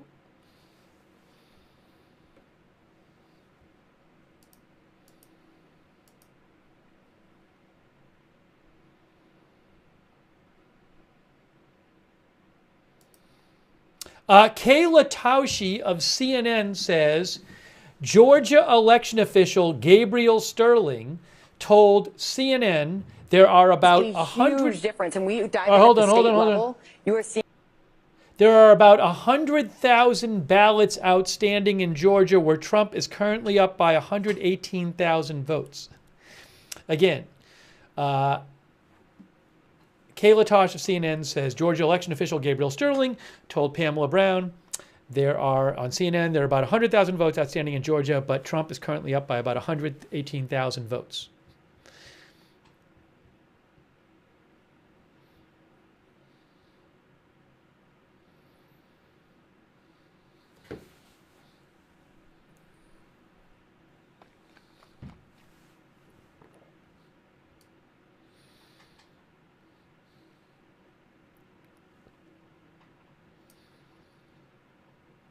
Pennsylvania is still 170.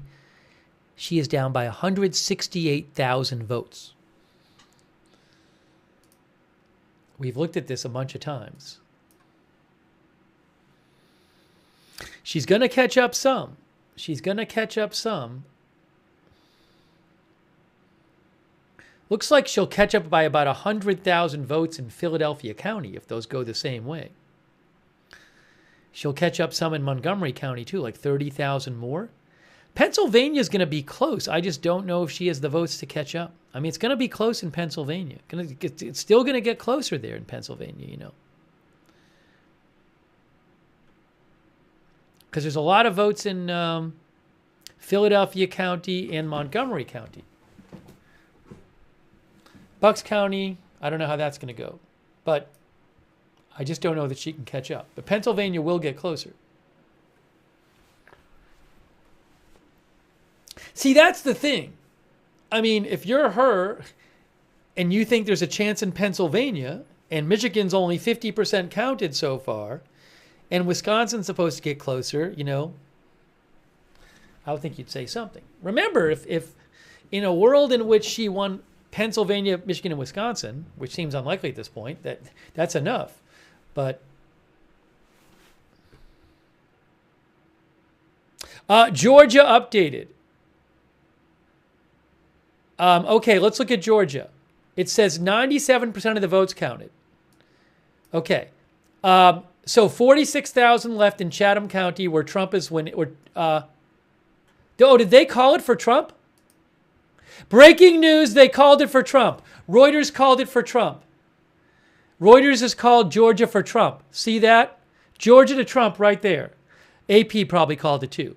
Breaking news, Georgia has been called for Trump by Reuters. CNN has also called it for Trump. CNN called it for Trump as well. Georgia, NBC News called it for Trump. Everybody's calling it for Trump. Everybody's calling Georgia for Trump. So Georgia, Trump has won Georgia. Breaking news. Reuters called it, CNN called it, NBC News calls it. There you go. So Trump has won Georgia. It's going to get a bit closer maybe, but there you go.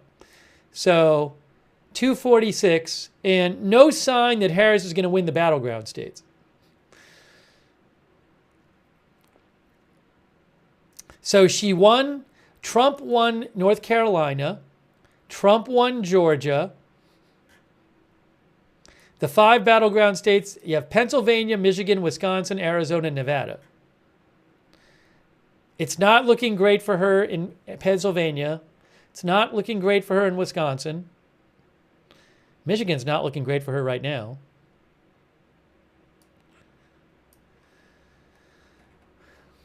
Let me just check out Michigan for a second. Let's see. What's left in Michigan? I don't know about that because, look, there's a lot of votes left for her, though. Look, so in Michigan, I take it back. She is down in Michigan by about 190,000 votes. I mean, in Wayne County, she's going to catch up a bunch there. There's 680,000 votes out there. So if she gets 20% of those, that's like, she could catch up by 100,000 votes there. Macomb County, 291,000 votes there. So she's going to catch up some in Michigan. But there are some places, well, yeah, she's going to catch up a bunch in Kent County. She's going to catch up there. There's a lot of favorable areas for her in Michigan with a lot of votes. Michigan's going to get closer. It's going to get a bunch closer in Michigan.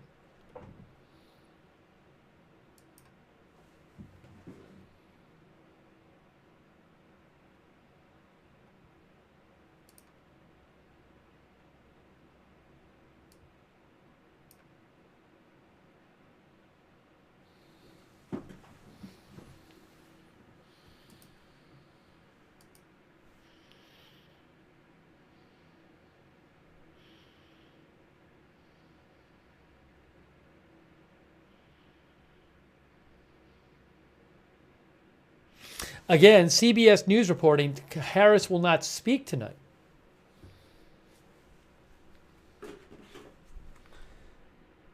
Give me a moment here.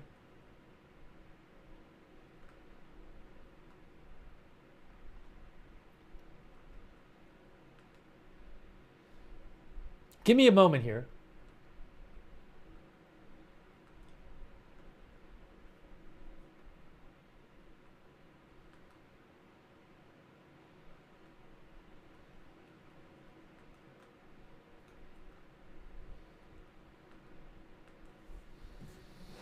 So,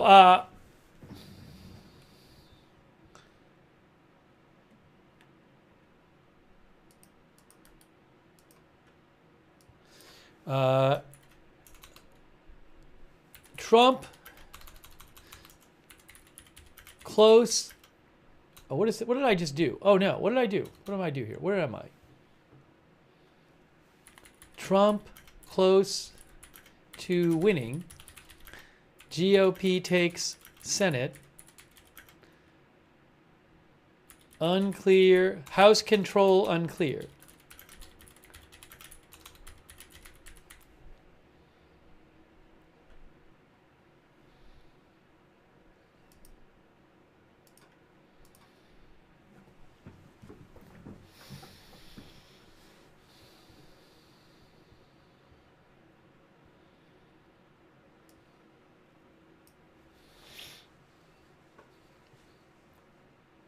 Brian says AP is not calling Georgia for some reason. Yeah, NBC News has called it, CNN has called it, Reuters has called it. Wisconsin, Trump is now leading by 99,000 votes. Pennsylvania, still the same, basically.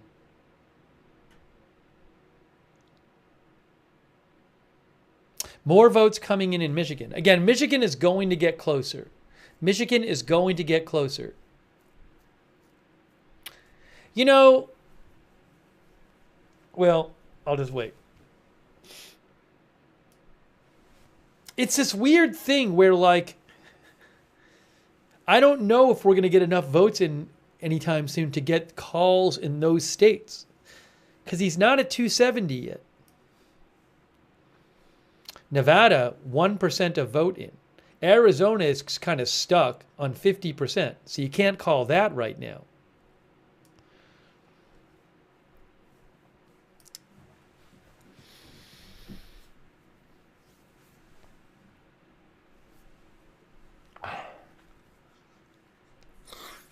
You'd have to get 2 more states called. You'd have to get 2 more states called for Trump to get to 270. You know?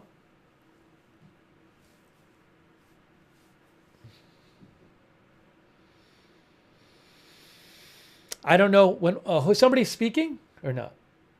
Or is somebody just coming out there? Hold on, hold on. Hold on. Good evening, Howard. Good evening, HU. I want to say good evening to all of the Harris campaign, the campaign family. Thank you for all that you have done. Thank you for being here. Thank you for believing in the promise of America. We still have votes to count. We still have states that have not been called yet. We will continue overnight to fight to make sure that every vote is counted, that every voice has spoken. So you won't hear from the Vice President tonight, but you will hear from her tomorrow. She will be back here tomorrow to address not only the HU family, not only to address her supporters, but to address the nation. So thank you. We believe in you. May God bless you. May God keep you. And go HU and go Harris. Thank you all. That was Cedric Richmond. Hold on. That was Cedric Richmond, the Harris campaign co-chair. That was the Harris campaign co-chair. A thin crowd there right now at Howard University, you can see. A lot of people have left. And there is the rest of the crowd leaving. They said she would speak tomorrow. She will speak tomorrow.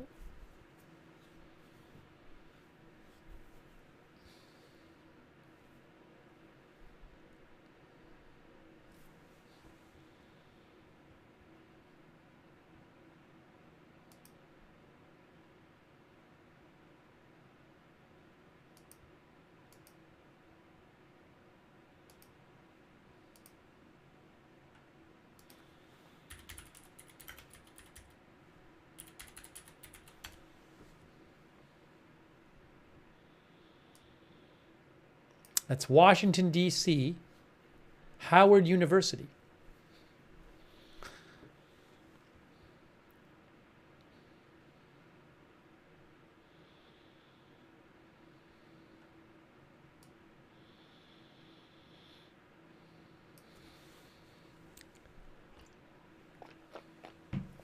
I'm just letting you guys watch the video there from Howard University. We'll go back to the map in a second.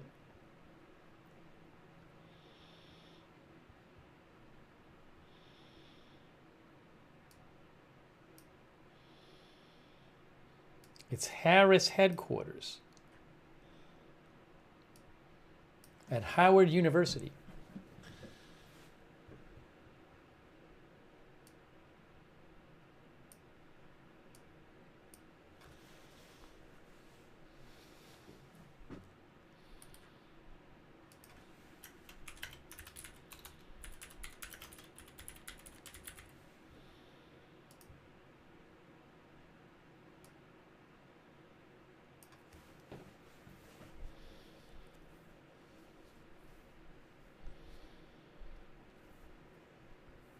People leaving. You can see the people leaving.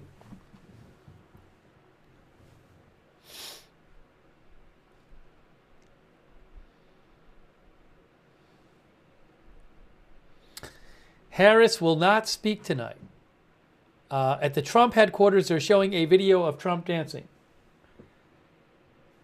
Is he up there? No, he's not live. They were just showing a video. Trump is, I'm guessing Trump will speak soon.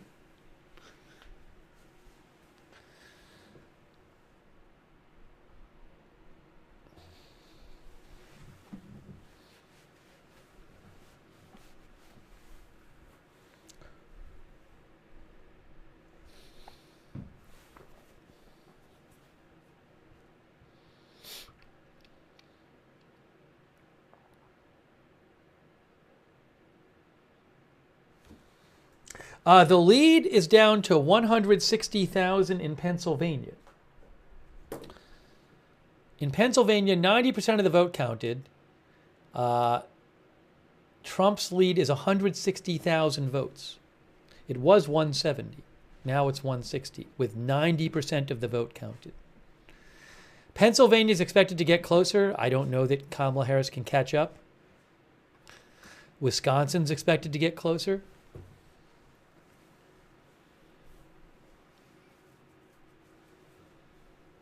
How many votes outstanding? Roughly about 600,000 votes outstanding. But it's going to get closer. I'll show you in a second. I'll show you in a second the map, but I want to let you watch this for a second.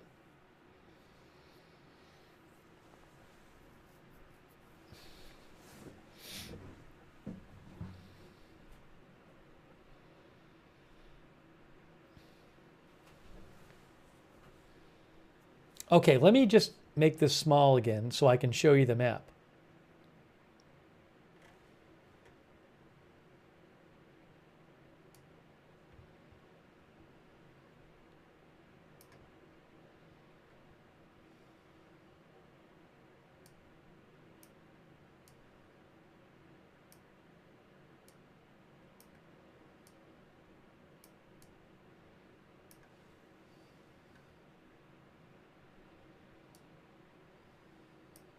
You can see more people leaving there. More people leaving the Harris event. So real quick, let me just show you what's going on in Pennsylvania. 90% of the vote in. Trump is up by 160,000 votes in Pennsylvania. Now, where are the votes outstanding? Let's see. Well, in Philadelphia County, there's 179,000 votes. If she wins by, she could get like 100,000 votes, catch up right there. How about the other counties? Bucks County, well, that's been 50-50. She should catch up some in Montgomery County, maybe like 10,000 or 15,000 or 20,000. She should catch up a little bit in Chester County, maybe by 5,000, 6,000. York County's been favoring Trump. I don't know enough about what those outstanding votes are there. Dauphin County, she's been doing okay there. Cambria County, she's been doing a little up by a little bit there. Allegheny County, she's been doing well there, 43,000 votes. I mean, there's votes out there. She's going to catch up. She's down by 160,000 votes, and if she wins those votes by 60%, the 179,000 Philadelphia County, that's 100,000 right there. It's going to be close. It'll be tougher to catch up, but it's going to get closer. So that's why that race is not being called.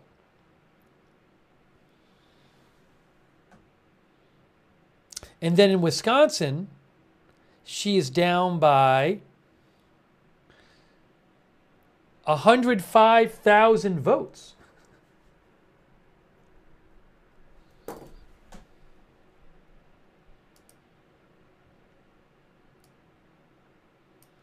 Now, in Milwaukee County, she's been doing well. She'll pick up a bunch of votes there. I mean, if she wins the same percentage there, she'll pick up about like 60, 70,000 votes. That gets her about 2/3 of the way. Racine County, she's been losing, and 48,000 votes there. That's not good for her. Brown County, she's been losing, 54,000 votes there. Winnebago County, she's been losing. Yeah, it's looking tough for her in Wisconsin. A lot of the Wisconsin votes are from places that she has not been winning. So unless I'm missing it, I mean, maybe they're mail-in votes or something. Maybe there's some reason that these votes outstanding are going to be better for her. But a lot of these votes in Wisconsin are from areas that she has not been doing great in. Wisconsin's looking kind of tough, unless there's something I don't know about the votes.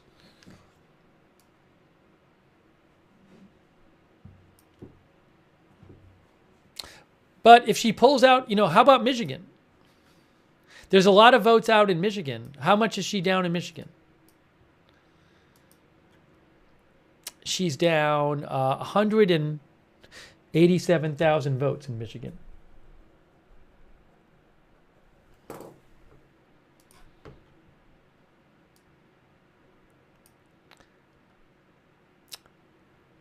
Macomb County, 300,000 votes where Trump has been winning. Wayne County, look at all that, 680,000 votes. So she's probably going to catch up there by 100,000 or more in Wayne County. Washtenaw County, she's doing well there, 45,000 votes there. Is it enough to catch up? Kalamazoo County, a bunch of votes there. She's been winning there, not by that much. Some of these places are Trump counties, though, where the votes are. Kent County, she's been winning there. It looks like it'll be tough. Genesee County, she's been winning there. So it'll get closer in Michigan. Is it going to be close enough? I don't know.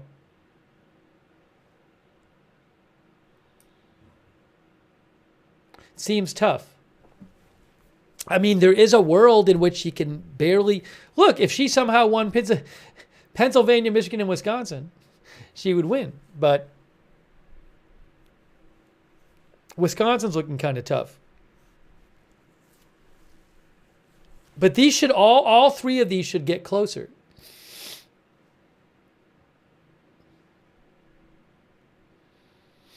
She's up by 3% in Minnesota, but a lot of that vote out is in these areas that are going to be positive for her. Minneapolis area and surrounding areas. Ooh, Anoka County, though, is not great for her. Actually, I take it back. Some of these counties are not good for her. I don't know what's going to happen there. Anoka County, Trump 57%, 200,000 votes out there. So we'll see what happens there in Minnesota. Washington County is going to be good for her.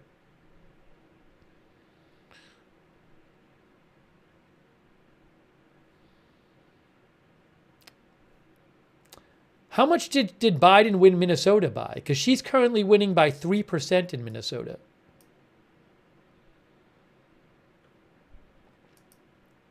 Biden won Minnesota by 7%. Yeah, Georgia, it's already been called on this map for a half an hour.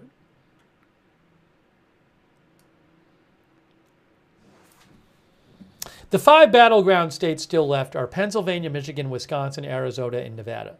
Those are the 5. Those are the 5.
I'm just checking some things here. We're waiting for Trump to speak.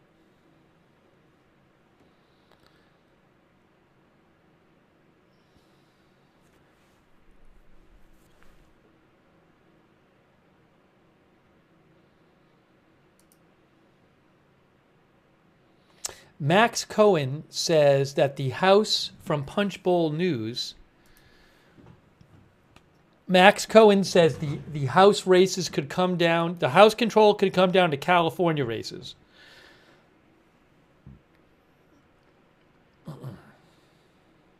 Uh-oh, Maricopa County incoming. I guess we're going to get a bunch more votes from Arizona soon. More votes from Arizona soon, guys.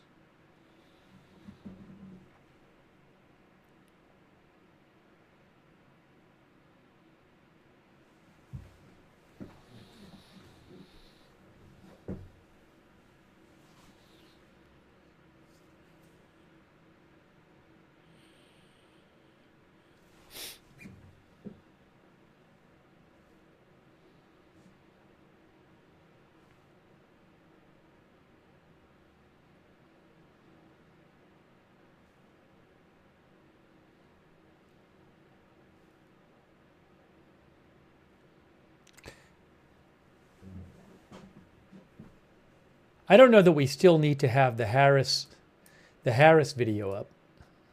I don't know we're going to see much on the Harris camera. This is the Reuters map that I'm using.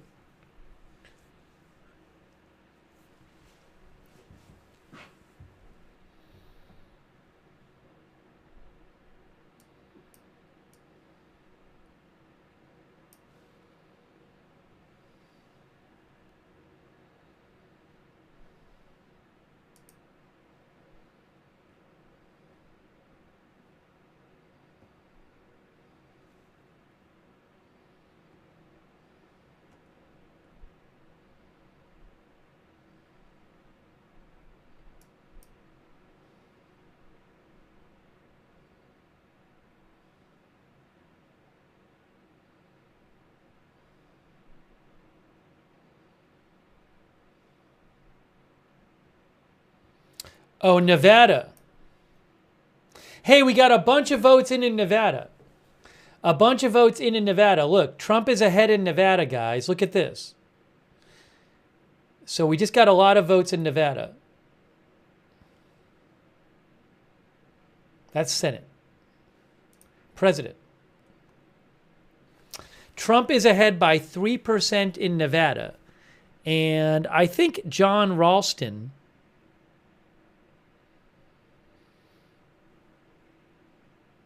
said something about this. He said, no mail counted yet from today. Where are the votes still left in Nevada? Let's see. Votes still left. Clark County, 223,000. Washoe, 100,000. I don't know enough about what's still out there, but 70%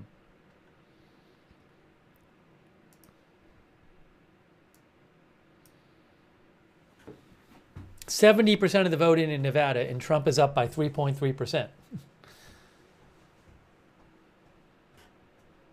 I think we're supposed to get a bunch more Arizona votes in too.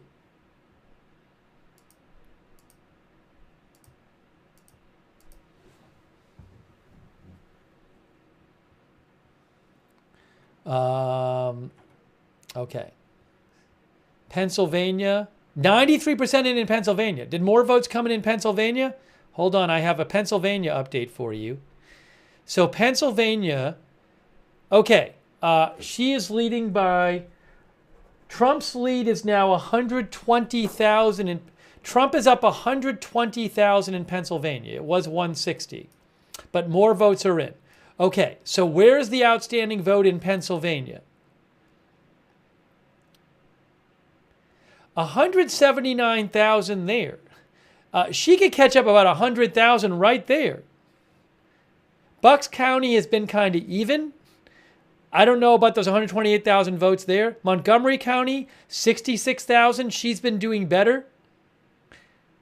Chester County, she's been doing better than Trump there.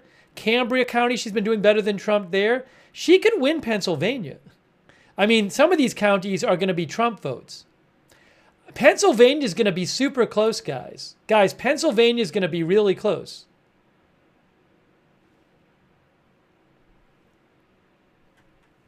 Oh, sorry. Hang on a second here.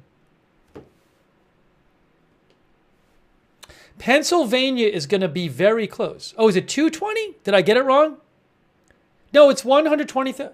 Oh, it's 220,000 votes. My brain stopped working. I take it back. It's actually 220,000 votes that Trump is up. Well, that changes it. Yeah. It's not 120, it's 220. I read it as 3-2, not 3-3. So, yeah, Trump is up 220,000 votes. It's going to be hard for her to catch up.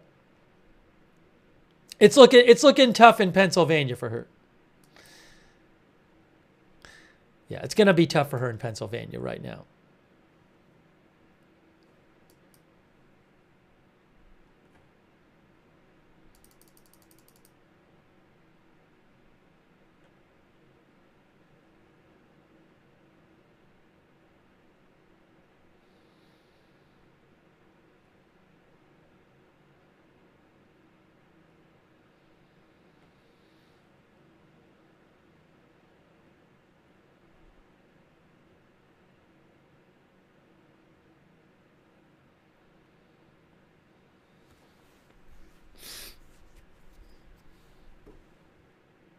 Again, it's not looking great for her in Wisconsin, if you're wondering.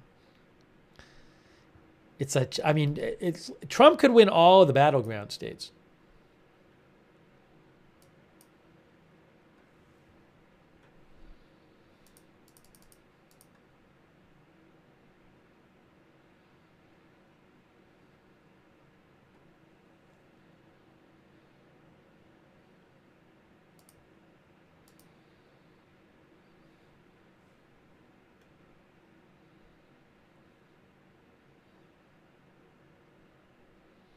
The House is still close. We'll have to see what happens with the House, guys. I don't know.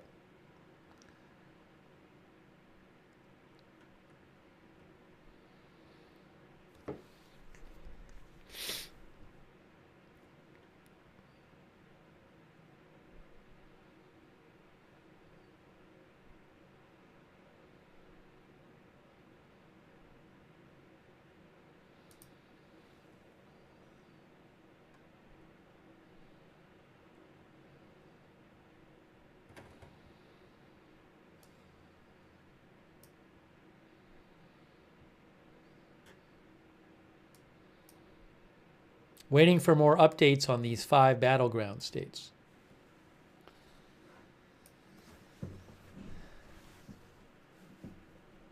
And waiting for Trump to speak.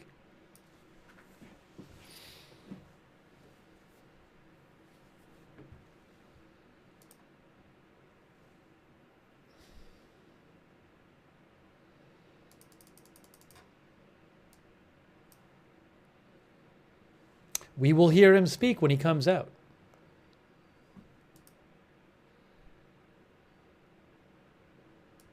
Hawaii has been called for Democrats. No Alaska yet. Alaska, 1% of votes in. I think all the polls are closed now.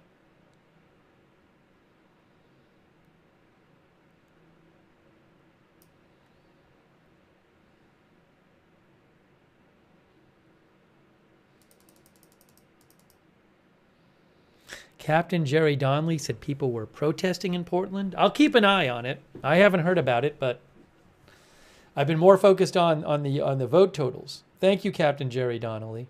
Thank you also to say a quick thanks to About 46 Ewok. Thanks for your support. Andrew Joros, Dr. Fatbird, Unlucky Clutch,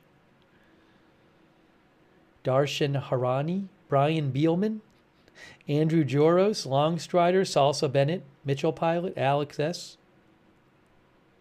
Louis Bilbrout, thank you, Kenton Freeman, Howard Lintz, Craig Alicious, Johnny Tabasco, Switch Life, Boomer Wow, Hoodoo Texas, Brian Beelman, thank you, Jacob Rinner, Angel Mendez, Face Smile, also Barbarossa on Twitch, El Dopow, Psyops, thank you, Sobe Drinks, thanks for your support on Twitch, Job the Blighted, thank you as well. Hold on a second here.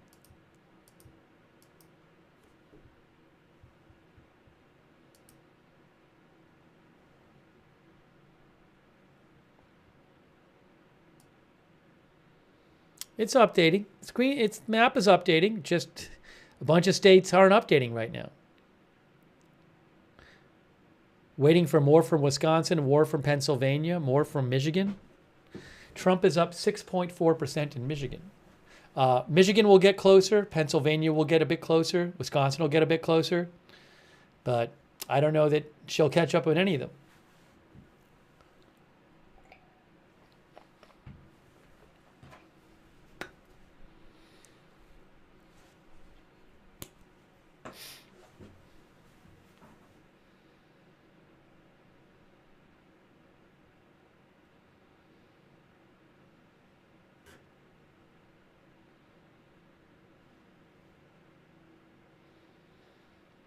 Ohio, Trump winning by about 12%.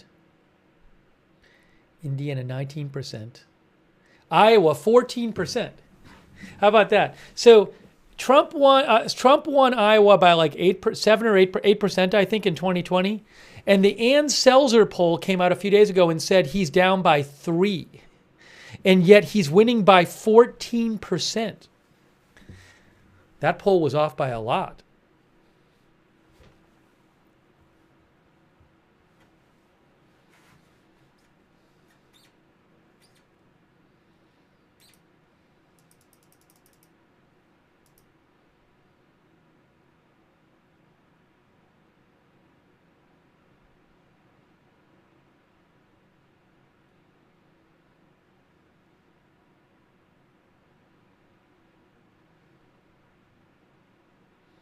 Little more votes in Wisconsin. Wisconsin is now, it's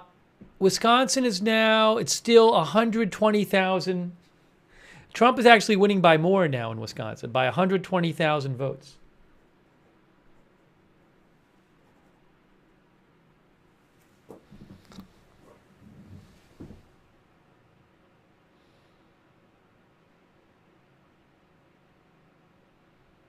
Let me show you Wisconsin here.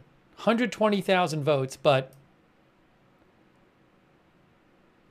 not even that many votes in Milwaukee County anymore left. 177,000. She'll get a bunch there. Racine County, bunch there, but that's more favorable to Trump maybe. Yeah, I don't see how is she, somebody's going to call Wisconsin soon, I assume. Brown County, 33,000 votes, has been doing better for Trump. Winnebago County's been doing better for Trump. Unless there's something I don't know, Racine County is doing better for Trump. Milwaukee County, 177,000 votes, but even if she wins 2/3 of those, she catches up. Well, she gets up like 60,000 votes. I mean, Wisconsin's just looking really, really tough for her right now. From what we're seeing on the map, unless I'm missing something, I don't think she's catching up in Wisconsin.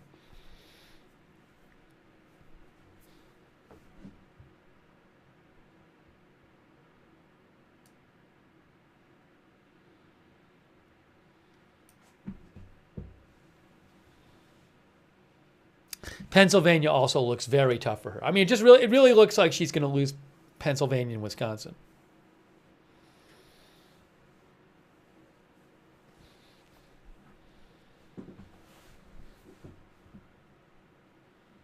Reuters hasn't called Alaska yet. Hold on a second here.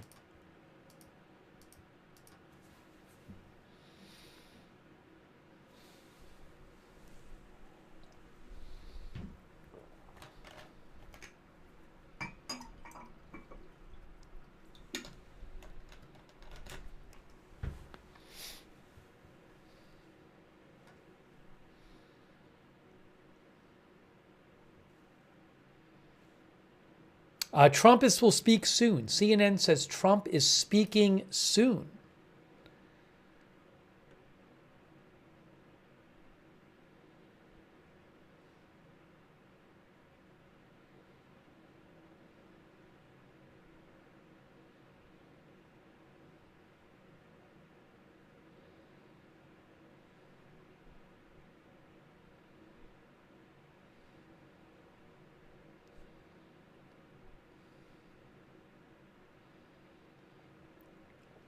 Elections analyst Lakshya Jain says Harris has bled support everywhere. Yeah, I mean, really across the board. I don't know that there were any really bright spots for her tonight. She was just it seems like everywhere we checked, she was running behind Biden. Thanks, Diego M.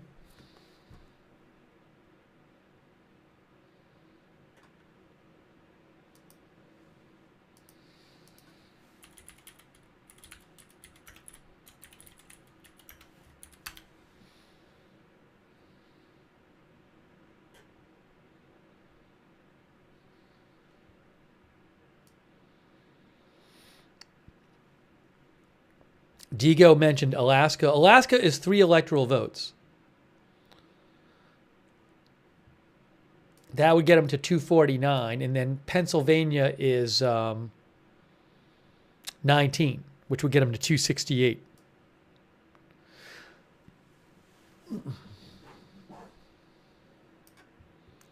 Hold on a second here.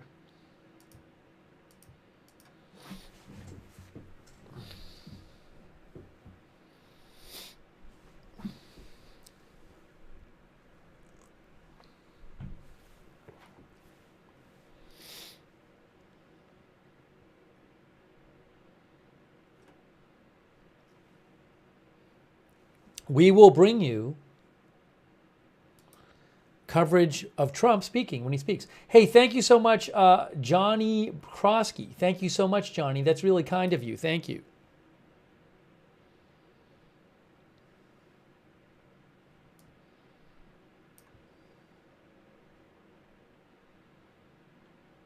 Waiting for some of these states to update. Pennsylvania not updated. Michigan, Wisconsin, Arizona, Nevada.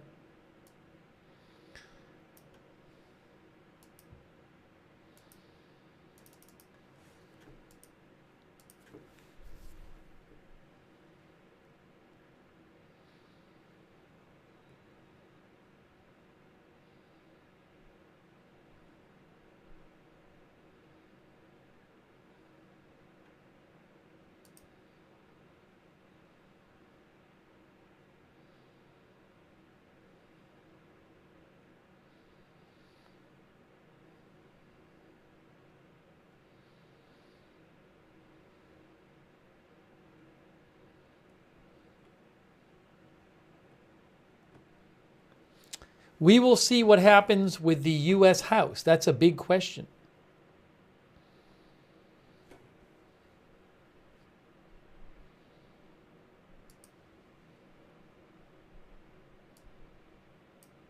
I keep waiting for more votes to come in Pennsylvania, Wisconsin, and Michigan, and Arizona, and Nevada.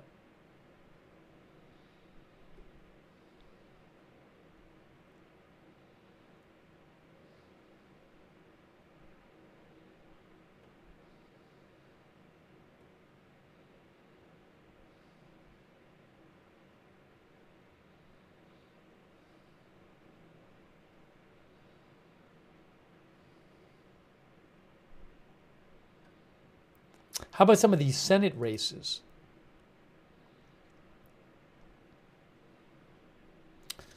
Slotkin is down 4 in Michigan. That'll get closer. Hey, look at Montana.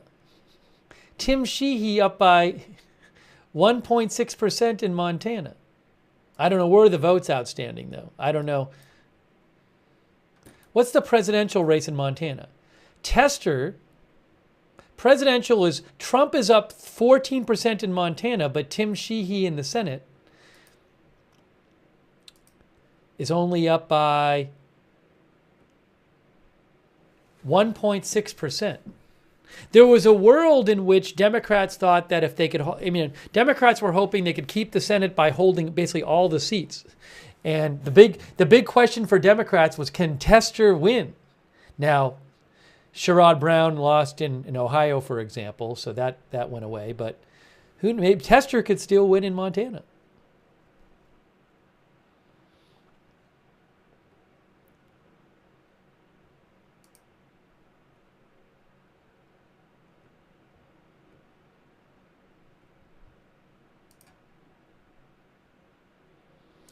Wisconsin still 89% of votes in. Michigan, 66%. Pennsylvania, still 93%.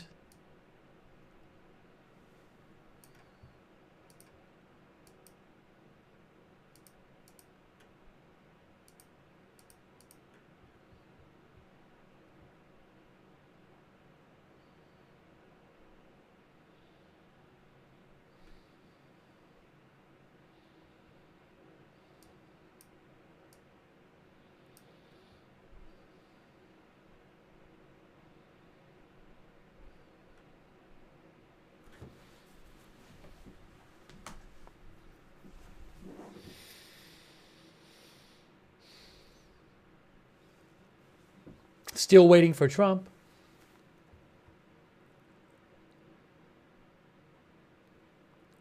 Thank you, Longstrider, for your support. I appreciate that. Thank you. Thanks so much to all of our moderators, too. I really appreciate it, moderators. Thank you so much for being here.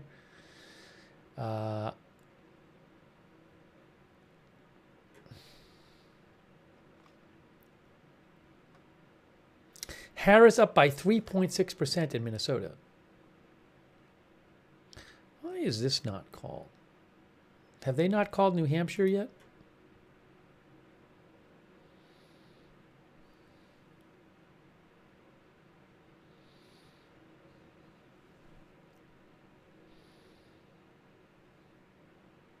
Harris is up by 5% in New Jersey. What was New Jersey in 2020? Biden won New Jersey by 16%. Biden won New Jersey by 16%, and currently Harris is up in New Jersey by 5%. Look at that. Now, but where are the remaining votes? I'll tell you where the remaining votes are.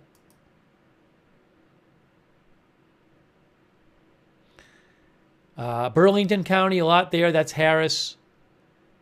Essex County, some there. Morris County, yeah, that's more Trump. Some of these are Trump counties. Burlington County is more Harris, though.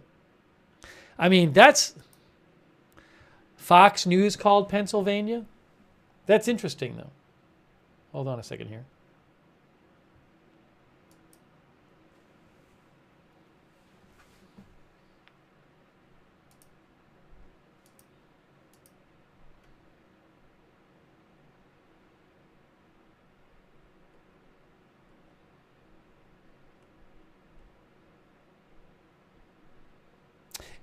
AP has just called New Hampshire for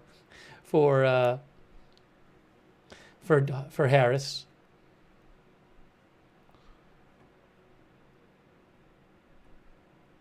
I think Fox has called Pennsylvania.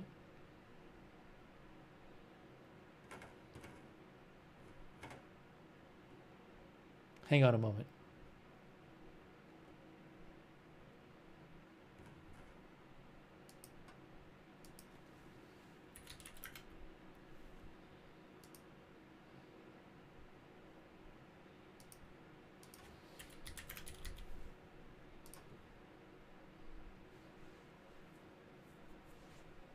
Oh, I got to restart the Facebook stream. Hold on a second.